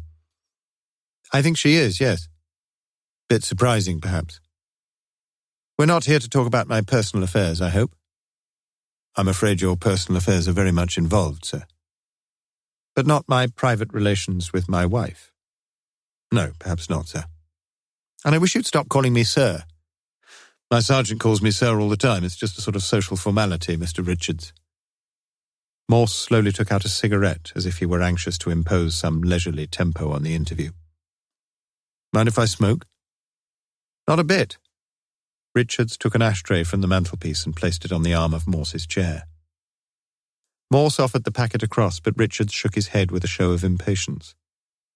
"Not for the minute, thanks. It's about Anne Scott, isn't it?" "Amongst other things." "Well, can we get on with it?" "Do you know where your brother Conrad is?" "No, not the faintest." "Did he ring you while you were in Spain?" "Yes, he told me one of your men had taken his fingerprints." "He didn't object." "Why should he, Inspector?" "Why indeed?" "Why did you take them?" "I thought he might have murdered Jackson." "What, Conrad? Oh dear, you must be hard up for suspects." "Yes, I'm afraid we are." "Do you want my fingerprints?" "No, I don't think so. You see, you've got a pretty good alibi for that night. Me." "I thought the police were always breaking alibis, though. In detective stories, it's usually the person with the cast-iron alibi who commits the murder, isn't it?" Morse nodded. "Not in this case, though. You see, I happen to know exactly who killed Jackson, and it wasn't you." "Well, that's something to be grateful for, I suppose." "Did Conrad also tell you that we found the blackmail note in your desk?" "No, but Celia did. I was a bit daft to keep it, I suppose." "But I'm very glad you did. It was the biggest clue in the case." "Really?" "And Jackson didn't write it." "What?" "No, Jackson couldn't have written that letter because—" "But he rang, Inspector. It must have been Jackson." "Do you remember exactly what he said when he rang?" "Well, no, not really, but—" "Please try to think back if you can. It's very important." "Well, he seemed to know that, he seemed to know all about me and Anne." "Did he actually mention the letter?" "Do you know, I don't think he did, no." Richards frowned and sat forward in his chair. "So you think, perhaps, that the person who rang me— But it was Jackson, Inspector. I know it was." "Do you mind telling me how you can be so sure?" asked Morse quietly. "You probably know, don't you?" To Morse, Richard's eyes suddenly seemed to show a deeply shrewd intelligence. "I don't really know anything yet." Well, when Jackson rang, I decided to change things.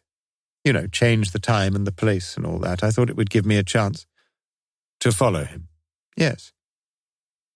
How much money did you take with you? £250. And where did you arrange to meet him? Woodstock Road.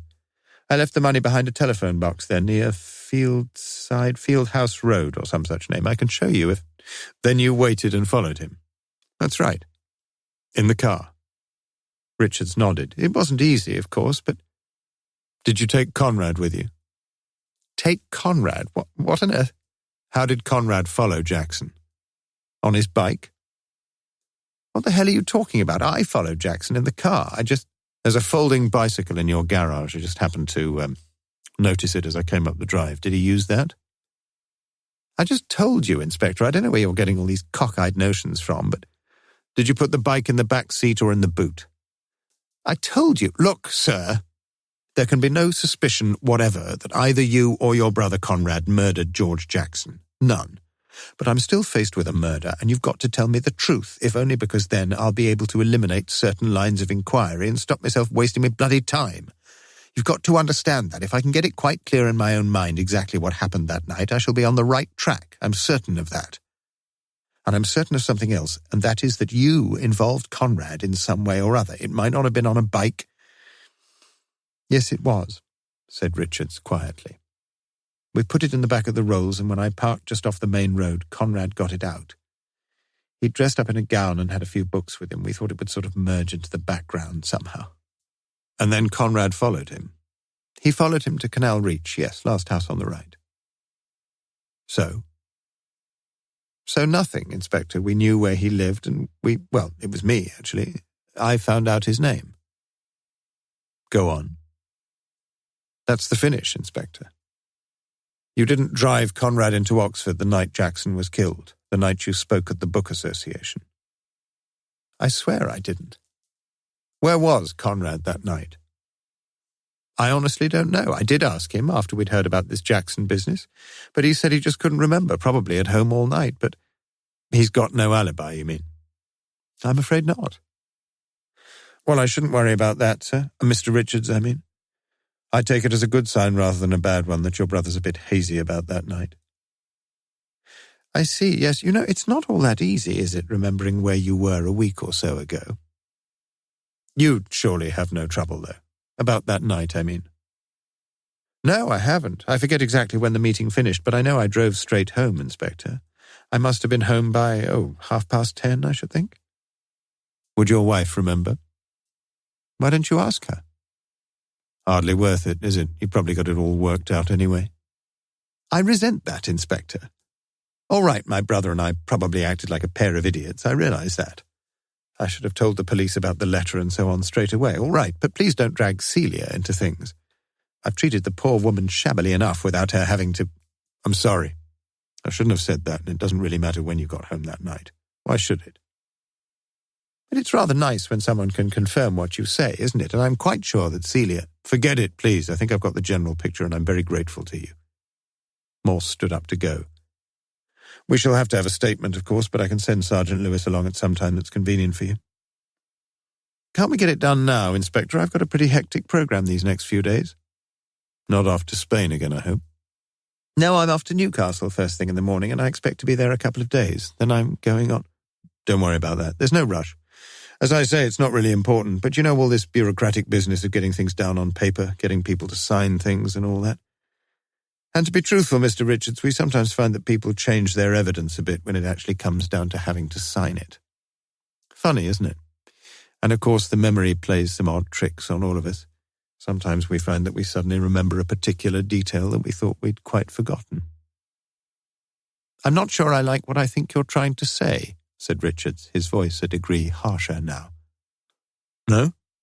All I'm saying is that it won't do any harm for you to think things over at your leisure. That's all. Shall I write it all out and post it to you? No, we can't do that, I'm afraid. We shall need you to sign the statement in front of a police officer. All right. Richard seemed suddenly relaxed again and rose from his chair. Let's arrange something, shall we? I should think the best thing is for you to give Sergeant Lewis a ring at the Kidlington HQ when you've finished your business trips. One day early next week, shall we say? Monday? Will that be all right? Certainly. Well, I'll be off now. I'm sorry to have taken up so much of your time. Would you like a cup of tea? Tea? No, thank you. I must be getting back. Please give my regards to Mrs. Richards. The two men walked to the front door and Morse asked if he could have a quick look at the rolls. Beautiful, was his verdict. And here's the famous bike, said Richards ruefully. Morse nodded. I've always had pretty sharp eyes, they tell me. They shook hands and Morse walked down to the road, where Lewis sat waiting with his usual placid patience. Well, said Morse. It was just as you said, sir. Morse sat back contentedly as they drove past the last few houses in Oxford Avenue. Well, I've thrown in the bait, Lewis. We just sit back now and wait for the fish to bite. Think he will? Oh, yes. You should have heard me, Lewis. Bloody genius I was. Really, sir? Why do you call me sir all the time? Well, it's just a sort of convention in the force, isn't it? Just a mark of respect, I suppose. Do you think I deserve some respect? I wouldn't go so far as that, but it's a sort of habit by now. And I don't think I could change in a hurry. Sir?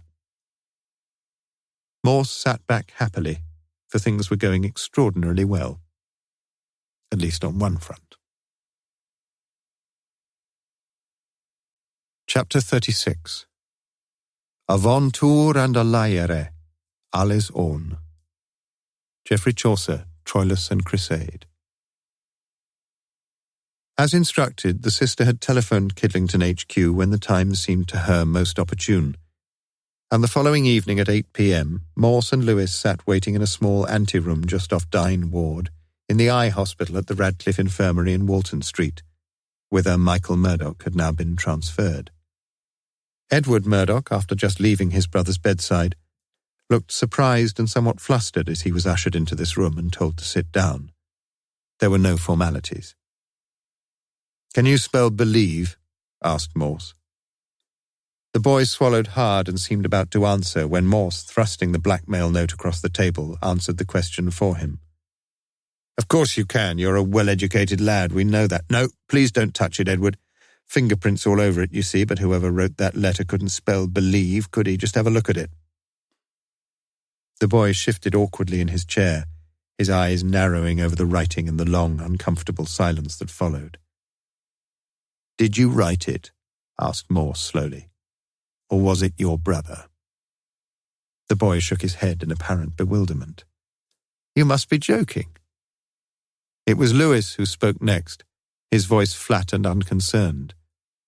You didn't write it yourself, is that what you're saying? Of course I didn't. That's all I wanted to know, Mr. Murdoch, said Lewis with polite finality. He whispered something into Morse's ear, and Morse, seemingly faced with a decision of some delicacy, finally nodded. Now, sir? Asked Lewis. Morse nodded again, and Lewis, taking a pen from his breast pocket and picking up a sheaf of papers from the table, got up and left the anteroom. Morse himself picked up a copy of Country Life, turned to the crossword, and had finished it in 11 minutes, minutes during which Edward Murdoch was showing increasing signs of agitation. 2 or 3 times his mouth had opened as if he were about to speak, and when Morse wrote in the last word, he could stay silent no longer. What is all this? We're waiting. Waiting for him to come back? Morse nodded. Sergeant Lewis, that's his name. How long will he be? Morse shrugged his shoulders and turned over a page to survey the features of the Honourable Fiona Forbes Smithson. Difficult to say. Some people are cooperative, some aren't. He's gone to see Michael, hasn't he?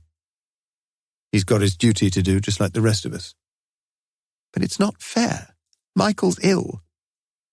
He's a lot better. Going to see a bit, so they tell me. But it's not... Look, lad, said Morse very gently and quietly. Sergeant Lewis and myself are trying our best to solve a murder. It takes a lot of time and patience, and we have to do an awful lot of things we'd rather not do. But if we're lucky and people try to help us, well, sometimes we manage to get to the bottom of things. But I've told you, Inspector, I never— You lie, thundered Morse. Do you honestly believe it was my wish for Sergeant Lewis to go and disturb your brother? You're right, he is ill. Do you think I don't know all about him? Do you think I'd risk his chances of getting over all this trouble if I didn't have to? Edward Murdoch did a very strange thing then. Like some frenetic pianist banging away at the same chords, he pressed the fingers of both his hands all over the letter in front of him and sat back breathing heavily with a look of triumph in his eyes. Not really very sensible, said Morse mildly. You see, I'm going to have to ask you why you did that, aren't I? And I'll tell you something, lad, you'd better think up something pretty good. You're trying to trick me, shouted the boy. Why don't you just— I'm not trying to trick you, lad. I don't need to. You're making enough mistakes without needing me to do much about it. I told you I didn't— Look, Sergeant Lewis will be back any minute now, because I can't really believe your brother's as stupid as you are. And when he comes in, we'll have a statement, and then we'll take you up to Kidlington and get one from you.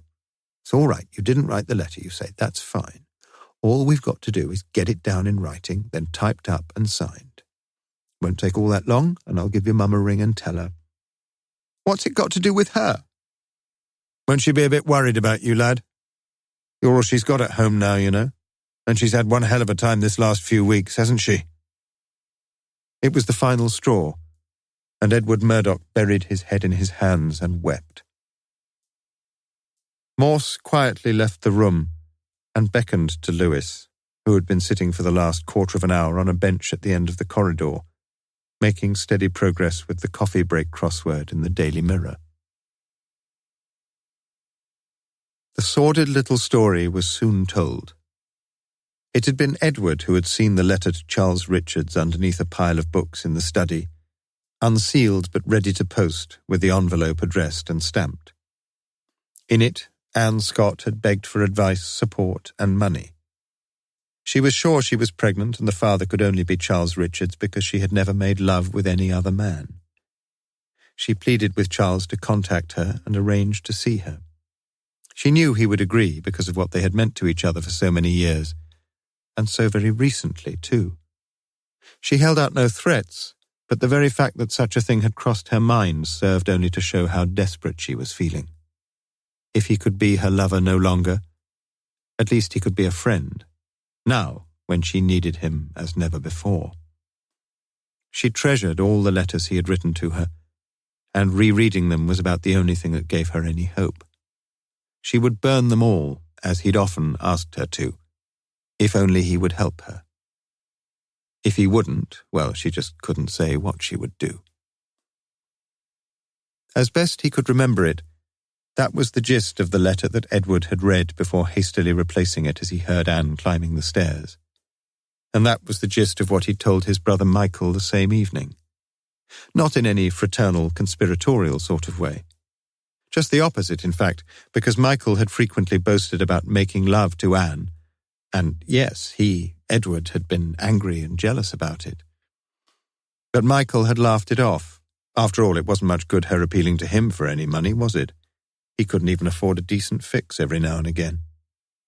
Then Anne had died, and soon after hearing of her death, Michael had asked Edward whether he could remember the name and address of the man Anne had written to.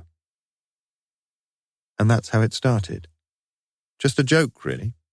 That's what they'd thought, anyway. There was a chance of some money, perhaps, and money for Michael was becoming an urgent necessity because, as Edward knew, he'd been on drugs for almost a year. So almost in a schoolboyish manner, they had concocted a note together. And, well, that was all. The next day, Michael had been rushed off to hospital, and Edward himself had felt frightened, was still frightened, and agonizedly sorry about the cheap thing he'd done and all the trouble he'd caused. He'd never rung up Charles Richards, and he'd never been down to the willow trees to see if anything had been left there. Whilst Lewis was laboriously scrawling the last few sentences, Morse wandered off and walked into the ward where Michael lay, a large white dressing over his right eye, his left eye bruised and swollen, staring up at the ceiling. "Your brother just told me that between you wrote a letter to Charles Richards," Is that right, Michael? If Ted says so, I forget. He seemed nonchalant and unconcerned. You don't forget other things, perhaps? What's that supposed to mean? You'd always remember getting into bed with Miss Scott, surely. To Morse, the look that leaped into the single eye of Michael Murdoch seemed distastefully crude and triumphant, but the boy made no direct reply. Real honey, wasn't she? You can say that again. She took her clothes off, you mean? You kidding? Beautiful body that woman had. Morse shrugged his shoulders. I wouldn't go so far as that myself. I only saw her after she was dead, but you can't really say she had a beautiful body, can you, with that great birthmark on her side? Come off it, lad. You can't have seen many. You don't notice that sort of thing too much, though, do you, You must have noticed it sometimes, though. Well, yes, of course, but what a cheap and sordid little liar you are, Murdoch. The anger in Morse's voice was taut and dangerous. She had no birthmark anywhere, that woman. She had one big fault and only one, and that was that she was kind and helpful to such a spineless specimen as you, lad. Because you're so full of wind and piss, there's room for nothing else. The eye was suddenly dull and ashamed, and Morse turned away and walked out. In the corridor, he stood at the window for a few minutes, breathing heavily until his anger subsided. Perhaps he was a cheap and sordid liar himself, too, for he had seen Anne Scott once, and once only, at a party, fully dressed, and as it seemed to him now, such a long, long time ago. Whilst Morse and Lewis were still at the eye hospital, passengers arriving on a British Airways scheduled flight from Madrid were passing through the customs hall at Gatwick, where onlookers might have seen two plainclothesmen walk up on either side of a middle-aged, broad-shouldered man, his dark hair greying at the temples. There was no struggle, no animated conversation, just a wan, helpless sort of half-smile on the face of the man who had just been arrested. Indeed, the exchanges were so quietly spoken, so decorous almost, that even the bearded customs man a few yards away had been able to hear only a little of what was said. Mr. Conrad Richards. The broad-shouldered man had nodded unemotionally. It is my duty as a police officer to arrest you on a charge of murder, the murder of Mr. George Jackson of 9 Canal Reach, Jericho. The customs man frowned, his chalk poised in mid-air over the next piece of luggage. Arrests in the hall were commonplace, of course, but Jericho, as it seemed to him, sounded such a long, long way away. Chapter 37. I never saw a man who looked with such a wistful eye upon that little tent of blue which prisoners call the sky. Oscar Wilde, The Ballad of Reading Gaol. Morse had heard of the arrest the previous evening after returning to Kidlington HQ at about 9:45 p.m. He had been pleasurably surprised that things had developed so quickly, and he had promptly dispatched a telex of thanks to Interpol. His decision had been a simple one. The HQ building was non-operational as far as cells were concerned, and he had ordered the police car to drive direct to St. Aldate's, where a night's solitary confinement might well, in Morse's view, prove beneficial for the prisoner's soul. The next morning, Morse took his time, and when Lewis drove into the crowded St. Aldate's yard, it was already 9:45 a.m. I'll see him alone first, said Morse. I understand, sir. Lewis appeared cheerfully indifferent. I'll nip along and get a cup of coffee. Richards was seated on a narrow bed reading the Daily Express when the cell door was closed behind Morse with a thumping clang. Good morning, sir.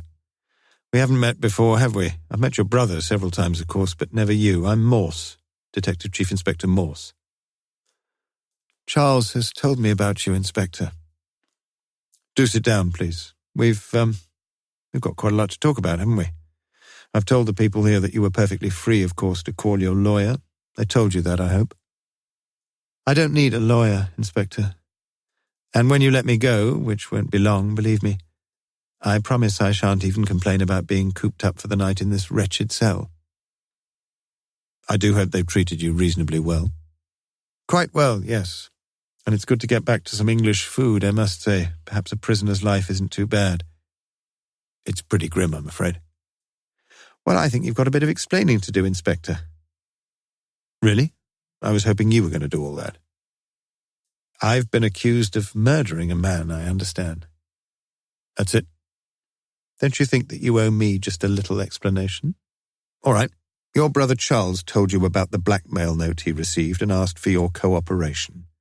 You've always been a kindly and good-hearted fellow, and you said you'd do what you could.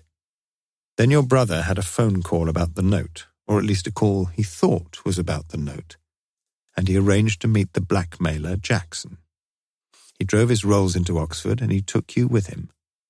When you got near the rendezvous that night, you crouched down in the back seat, and Charles carefully kept the car away from the lighted road whilst you quietly got out, taking Mrs. Richards' folding bicycle with you. Then you waited, and you followed the man you'd seen take the money. Luckily, he was on a bicycle as well, and you tailed him down to Jericho, where you saw him go into his house. And that was the night's work successfully completed. Charles was waiting for you at some prearranged spot, and it's the Martyrs' Memorial, actually. You're not going to deny any of this? No point, is there? It's all true, apart from the fact that I've got a folding bike of my own. Oh, well, even the best of us make little mistakes here and there. Big ones too, Inspector, like the one I suspect you're about to make, but go on. The plan had worked well, and you decided to repeat it. Charles had agreed to speak to the Oxford Book Association, and he took you with him that Friday night. He probably dropped you somewhere near St. Barnabas Church and arranged to pick you up at about 9:45 or so. Richards shook his head in quiet remonstration. Look, Inspector, if you really... Just a minute. Hear me out. I don't think you meant to murder Jackson. The idea was that you... I can't listen to this. You listen to me a minute. You may be right. You probably are in saying that Charles meant to go and see Jackson. Knowing Charles as I do, I don't think he could have let a thing like that go. He'd like as not have gone to see Jackson and scared the living daylights out of him, because you mustn't underestimate my brother, Inspector. He's as tough and unscrupulous as they come, believe me. But don't you understand? Something put a whacking great full stop to any ideas that Charles may have had. And you know perfectly well what that something was. Jackson was murdered. And that, from our point of view, was that. We just felt, well, we needn't worry about him any more. So you didn't go to Jackson's house that night? I certainly did not. Where were you that night, sir? Had the sir crept in from conditioned reflex, or was Morse feeling slightly less sure of himself? I don't know, replied Richards in a hopeless voice. I just don't know, Inspector. I don't go out much. I'm not a womanizer like Charles, and if I do go out, it's usually only to the local. But you didn't go to the local that night? I may have done, but I can't remember, and it's no good saying I can. If I had gone, it would only have been for an hour or so, though. Perhaps you stayed at home and watched the telly. I haven't got a telly. If I was home that night, I'd have been reading, I should think. Anything interesting? I've been reading Gibbon recently, and reading him with infinite pleasure, if I may say so. Which volume are you up to? Just past Alaric and the Sacking of Rome, Volume 4. Don't you mean Volume 3? Depends which edition you're reading. Morse let it go. What was the real reason for your visit to Jackson's house that night? Richard smiled patiently. You must have a pretty poor opinion of my intelligence, Inspector. Certainly not. Any man who reads Gibbon has got my vote from the start. But I still think no one actually intended murdering Jackson, you see. I think he was after something else. Such as? I think it was a letter that Jackson had found when he pushed his way through into Anne Scott's kitchen that morning. At first I thought it must have been a letter she'd written for the police, a suicide note telling the whole story and perhaps telling it a bit too nastily from your brother's point of view. But now I don't think so, somehow. I think the letter Jackson found had probably been received through the post that very morning. A letter from your brother telling Anne Scott that he couldn't and wouldn't help her, and that everything between them was over. "Have you got the letter?" asked Richards quietly. "No," said Morse slowly.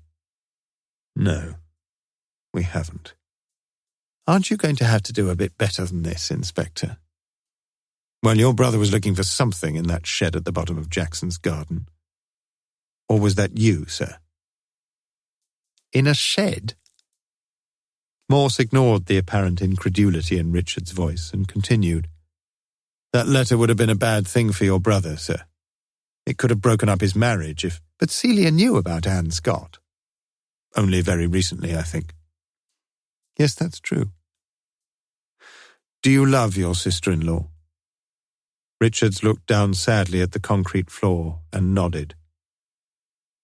"I shall always love her, I suppose." Morse nodded too, as if he also was not unacquainted with the agonies of unrequited love. "Where does this leave us, Inspector?" "Where we started, I'm afraid, sir.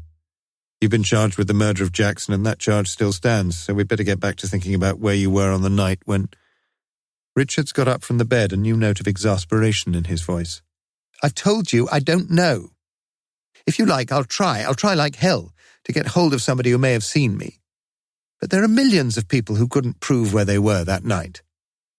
"That's true." "Well, why pick on me? What possible evidence—" "Ah," said Morse, "I wondered when you were going to ask me about the evidence.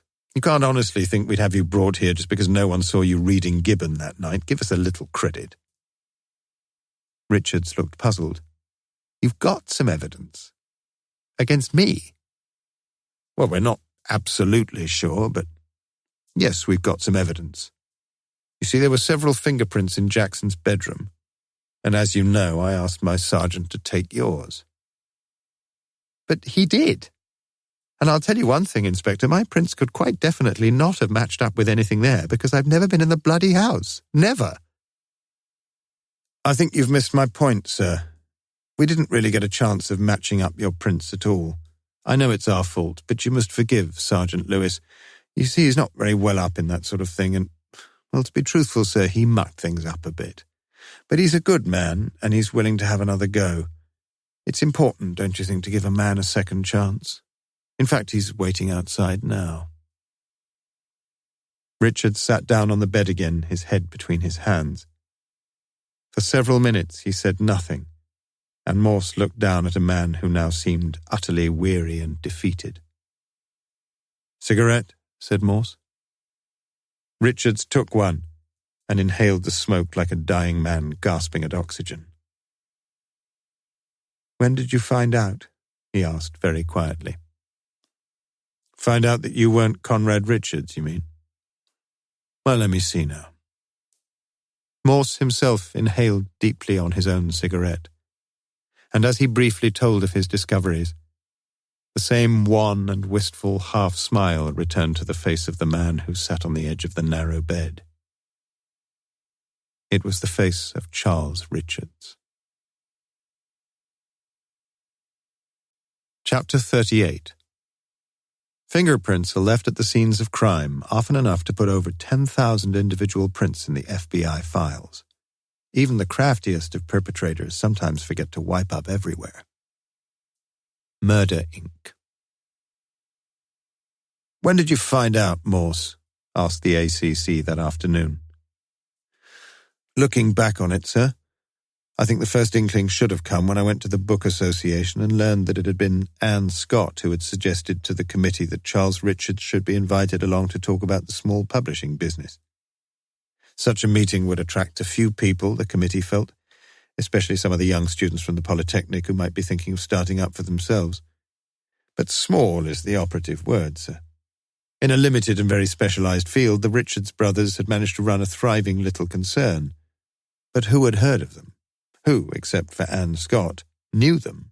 Virtually no one in Oxford, that's for certain, just as virtually no one would recognize the managing directors even of your big national publishers. And remember, the Richards brothers had only just moved into Oxfordshire a few months earlier, 6 miles outside Oxford itself, and the chances that anyone would recognize either of them in a small meeting were very slim indeed. The only person who would have known them both was dead, Anne Scott, So they laid their plan and decided to follow the same routine as the one which had proved so successful earlier in the week, when it was Conrad Richards who drove the rolls to Oxford and Charles Richards who followed Jackson to Canal Reach. Perhaps from the little we've learned about the two brothers' characters, this wasn't surprising. It was Conrad who'd always been ready to play second fiddle and Charles who'd always been the more dynamic.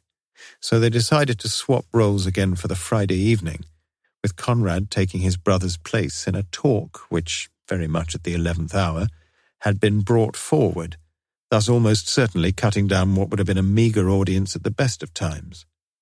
Charles had already written out his notes for the speech, and Conrad probably knew more about the workings of the business anyway. Conrad, I'm sure, was quite happy to do this. What he adamantly refused to do was to go down to Canal Reach. As ever, in his own mild way, he was quite willing to cooperate wherever he felt he could, but it had to be Charles who went to face Jackson. Now, I'm fairly sure in my own mind, sir, that although Charles Richards wasn't reckoning on murder, he was determined to get that letter back, or else. He tried to scare Jackson and pushed him around from room to room as he tried to find what he wanted. The letter which would implicate him deeply in Anne Scott's death, and pretty certainly put paid to his marriage and possibly his business too. And when they got to the bedroom, he got so exasperated that he literally shook the life out of Jackson against the bedpost. At that point, Charles Richards was in a tight spot. He knew his own name was likely to crop up somewhere in police inquiries into Anne Scott's death, and he realized how vital it was that Conrad, who was at that very moment talking to an audience under the alias of Charles Richards, should be given an utterly unassailable alibi.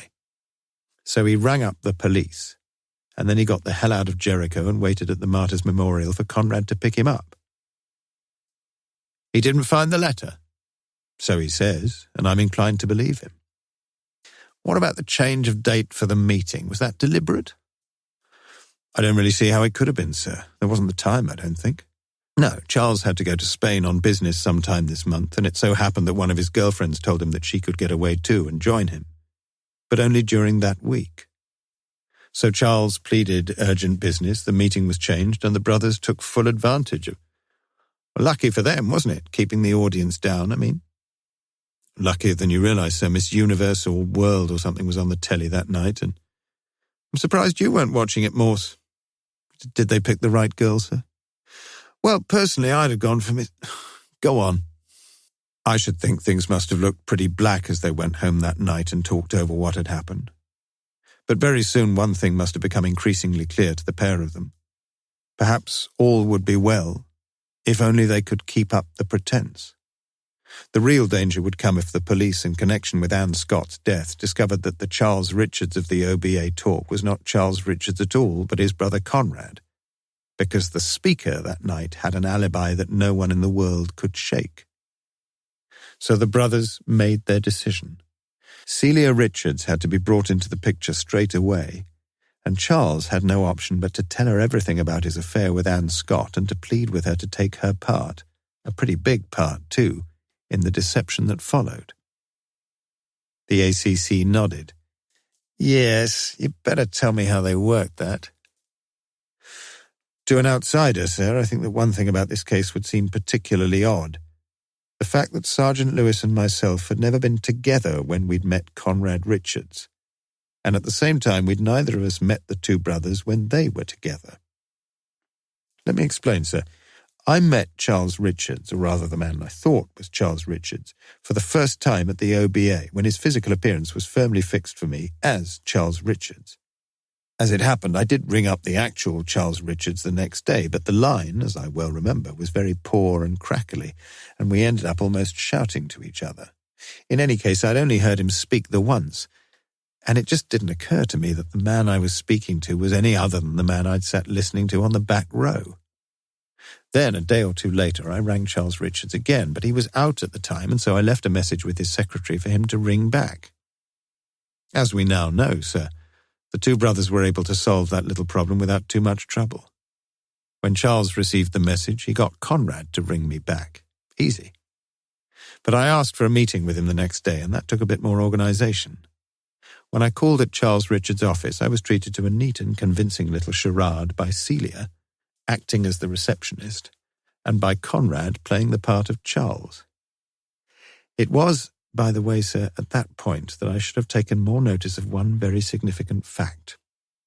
Celia asked me for a cigarette that day, something she surely would never have done if the man who was with her was really her husband, because I was later to learn that Charles Richards was a heavy smoker. Anyway, I suspected nothing at the time, and the three of them must have felt encouraged about keeping up the pretense if the police were to bother them again. Then we were a bit unlucky. Lewis and myself paid a surprise visit to Abingdon one afternoon to get Conrad's fingerprints. But I didn't join him for a start, sir. I had another lead to follow up, and so I wasn't with Lewis when he called at the office and met Conrad, the same man who'd twice passed himself off to me as Charles. We had reason to believe that Conrad might have been involved in things somehow, and we wanted to find whether his prints matched those found in Jackson's bedroom. So Lewis got the prints, Conrad's prints, and of course they matched nothing because it had been Charles who had been in Jackson's house. That same afternoon we returned to the Richards firm, but we were too late. We searched the offices that the brothers used, and as you know, we found the blackmail note in Charles's desk. But the real clue I missed, I'm afraid. It was pretty clear from the ashtrays full of stubs that Charles was virtually a chain smoker. But in Conrad's room there was no physical sign whatsoever of smoking and not the faintest smell of stale tobacco. Then we made a final visit to Abingdon, when Celia and Conrad, this time with ample warning, put on another little performance for me, playing the parts of a reconciled couple very cleverly. But they were wasting their time, I'm afraid. You see, there were two reasons for my visit. First, to get the man I'd been interviewing to the front door so that Lewis could see him and so corroborate what we'd suspected, that the man I'd been meeting all the time was in fact Conrad Richards. Why all the clever stuff, Morse? Why didn't you just arrest him there and then and get it over with? We'd have run the risk of letting the big fish get away, sir. And that was the second reason for my going that day. I had to lay the bait to get Charles Richards back in England. And so I told Conrad that we had to have a statement from him and that it was going to be Sergeant Lewis who would take it down. You see, Lewis knew the real Conrad Richards. He'd taken his fingerprints. And so any statement would have to be made by the genuine Charles Richards, and to do that he'd have to get back from Spain fairly quickly. As in fact he did, sir. And he walked into our men at Gatwick, and then you walked into him at St. Aldate's. Yes. Once I'd mentioned that we needed to take his prints again and that Sergeant Lewis was going to try to do a better job this time, he realized the game was finally up. Lewis had never taken his prints at all, you see. And, well, Charles could see no point in pretending any longer. I offered him a cigarette, and that was that. How kind of you, Morse. I suppose, by the way, the prints were Charles Richards. Well, as a matter of fact, they weren't, sir. I'm afraid I must have been just a little careless, myself when I examined the headboard, and the ACC got to his feet and his face showed pained incredulity. Don't tell me they were... Morse nodded guiltily. I'm afraid so, yes, sir. They were mine. Chapter 39. The troubles of our proud and angry dust are from eternity, and shall not fail. Bear them we can, and if we can, we must. Shoulder the sky, my lad, and drink your ale. A. Houseman, Last Poems. Apart from a few small details, the case of the Jericho killings was solved. But Morse knew as he sat in his office the following morning that it wasn't yet quite the time to pack away the 2 box files on the shelves of the record office. There were 2 things, really, that still nagged at his brain. The first was the realization that his Sophoclean hypothesis about Anne Scott's suicide had been largely undermined by Lewis's patient inquiries. Where was Lewis, by the way? Not like Lewis to be late. The second thing was that the letter Charles Richards had written to Anne Scott had still not been found. Was that important, though? Beyond much doubt it had led directly to Anne's death, but it wasn't difficult to guess at its contents. Not difficult to reconstruct the events of that morning when Anne had received one letter from the clinic saying yes, she was pregnant, and another from Charles Richards saying no, he wasn't going to see her again. Morse nodded to himself. It had been the post that morning that had been the final catalyst, not the previous night's talk at the Bridge Club of birthdays and adoptions. But why should Anne have been up so early that morning? Usually, as he'd learned, she would stay in bed until about lunchtime on a Wednesday after getting to bed so very late after bridge. And then again, why had she cancelled her lesson with Edward Murdoch? Had Anne Scott really had a morbid sense of the gods' ill favour as they played their sport with men and women? If not, what had she done when she got home early that morning? What if... Yes. He'd been assuming that she'd stayed awake that terrible night largely because the bed had not been slept in. Or so it had appeared. But surely she could have gone to bed. Gone to sleep, got up early, made the bed, and then... But why had she got up so early that morning? Morse shook his head. It wasn't quite adding up, he knew that, and he needed to talk to Lewis. Where the hell was Lewis? Morse reached for another cigarette and his mind wandered back to the night when he had met Anne. The night when, but for some miserable ill luck that had taken him away, when Lewis had come in and dragged him off. "Morning, sir." Lewis looked as bright and cheerful as the golden sunlight outside. "Sorry to be a bit late, but..." "Bit late? You're bloody late." Morse's face was sour. "But you said..." "Got your car here?" "Outside." Lewis permitted himself a gentle smile and said no more. "I want to take a last little look at Jericho, Lewis. There's that bloody letter from Richards for a start. Bell's lot looked for it, you looked for it, Richards himself looked for it, and nobody can find it, right? So it's about time I had a look for it. You all swear it's not there, but the trouble is you've probably all been looking in the wrong place. I'm not saying I know where the right place is, but I'll be surprised if I don't do a bit better than the rest of you. Can't do worse, can I? You need a bit of imagination in these things, Lewis." "As you wish, sir." Morse was unusually talkative as they drove down the Woodstock Road and turned down the one-way Observatory Street towards Jericho. "Beautiful morning, Lewis. Almost makes you feel glad to be alive." "I'm always glad to be alive." "Really?" Morse vaguely looked along the stuccoed fronts of the terraced houses, and then as Lewis waited to turn into Walton Street, he suddenly caught sight of the Jericho tackle shop, and a beautiful new idea jumped across the threshold of his mind. "Jackson was buying his new rod from there, wasn't he?" Morse asked casually. "That's right." Lewis parked the police car by the bollards at Canal Reach. "Which key do you want first, sir?" "Perhaps we shan't need either of them." The two men walked up the narrow little street, where Morse led the way through to the boatyard before turning right and climbing over the fence into the back garden which the late George Jackson had fitfully tended. The shed door was still secured only by the rickety latch that Morse had opened once before, and now again he looked inside and surveyed the vast assortment of Jackson's fishing tackle. "Is that the new rod?" he asked. "Looks like it, sir." Morse carefully disconnected the jointed sections and examined them. "You see, Lewis? They're hollow inside. Just the place to hide a letter, wouldn't you say? Just roll the letter up into a cylinder and then..." Morse was busily peering and feeling inside the sections, but for the moment, as Lewis stood idly by, he could find nothing. "It's here, Lewis. It's here somewhere. I know it is." But a quarter of an hour later, he had still found nothing. And however Morse twisted and pulled and cursed the collection of rods, it soon became clear that no letter was concealed in any of them. "You've not been much bloody help," he said finally. "Never mind, sir. It was a good idea," said Lewis cheerfully. "Why don't we nip over the way and have a noggin? What do you say?" Morse looked at his sergeant in a peculiar way. "You feeling all right, Lewis?" "Well, we've solved another case, haven't we? It'll be a little celebration sort of thing." "I don't like these loose ends, though." "Forget it, sir."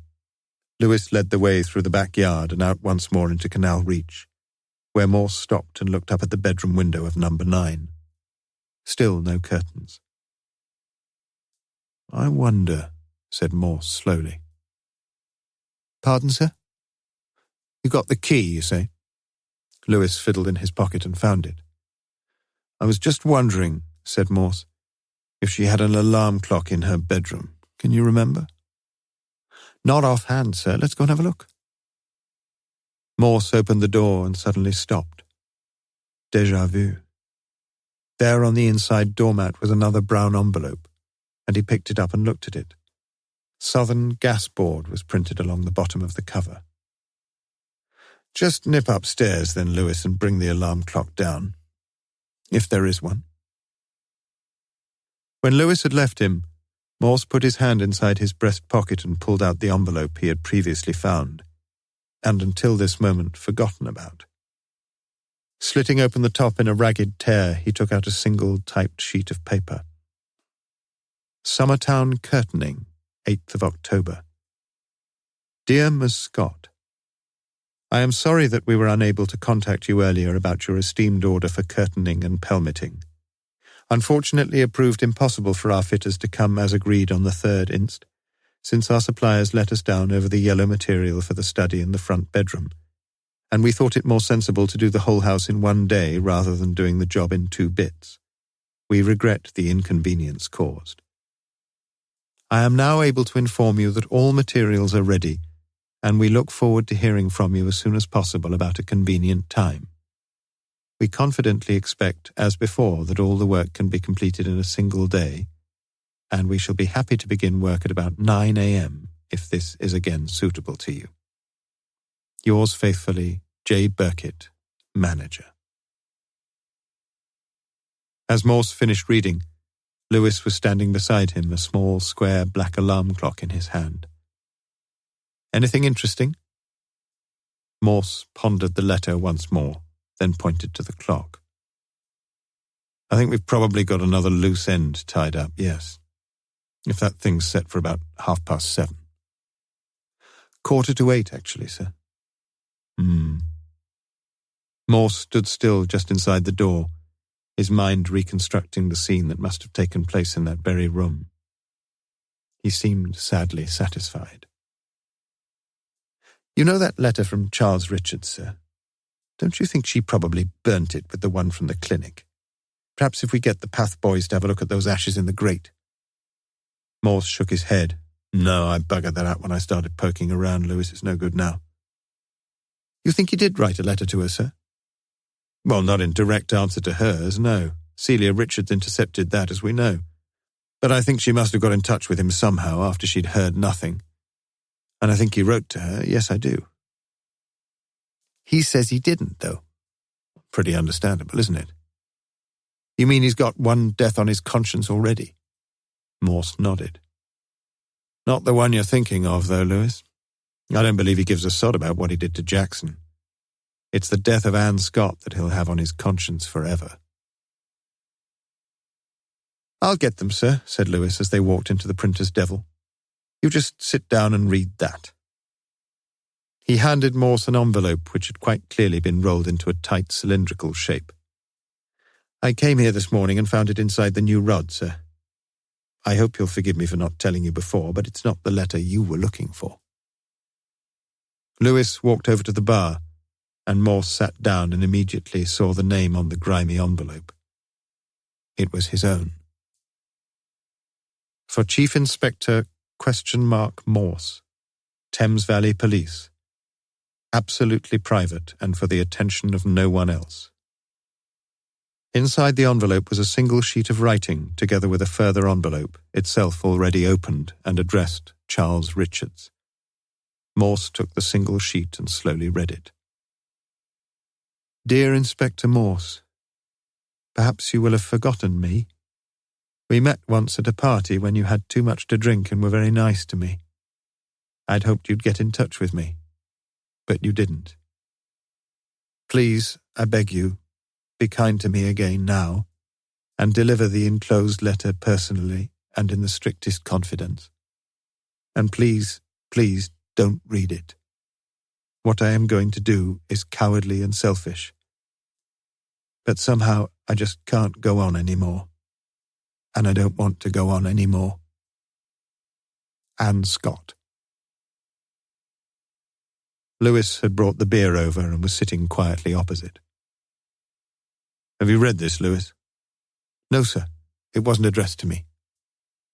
But you saw who it was addressed to.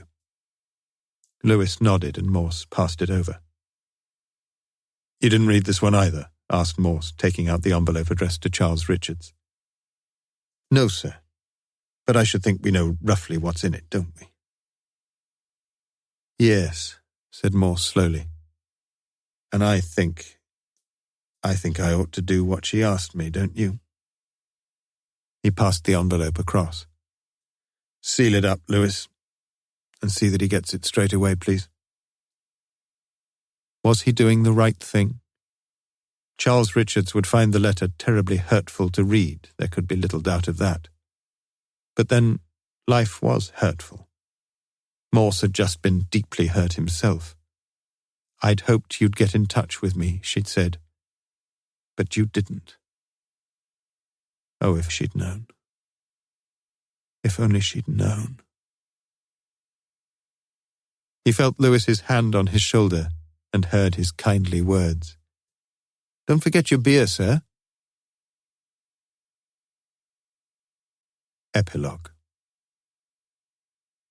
Jericho has altered little since the events described in these chapters, although the curious visitor will no longer find Canal Reach marked upon the street map, for the site of the narrow little lane in which Miss Scott and Mr. Jackson met their deaths is now straddled by a new block of flats, in which Mrs. Purvis, together with Grey Malkin, is happily resettled, and where one of her neighbours is the polymath who once regaled Morse on the history of Jericho, and who is now a mature student reading environmental studies at London University.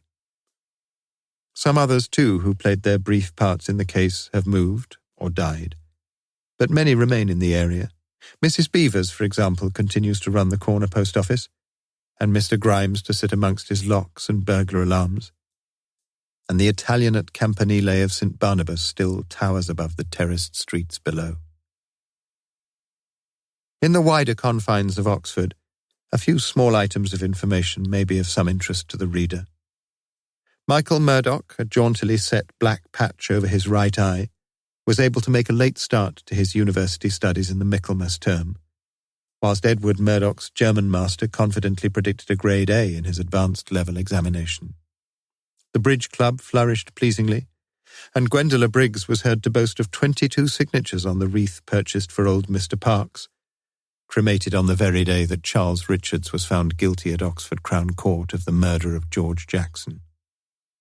Somewhat surprisingly, Detective Constable Walters made up his mind to leave the police and to join the army, a decision which displeased, amongst others, Superintendent Bell, a man who finds his talents now more profitably employed in administration than ever they were in detection.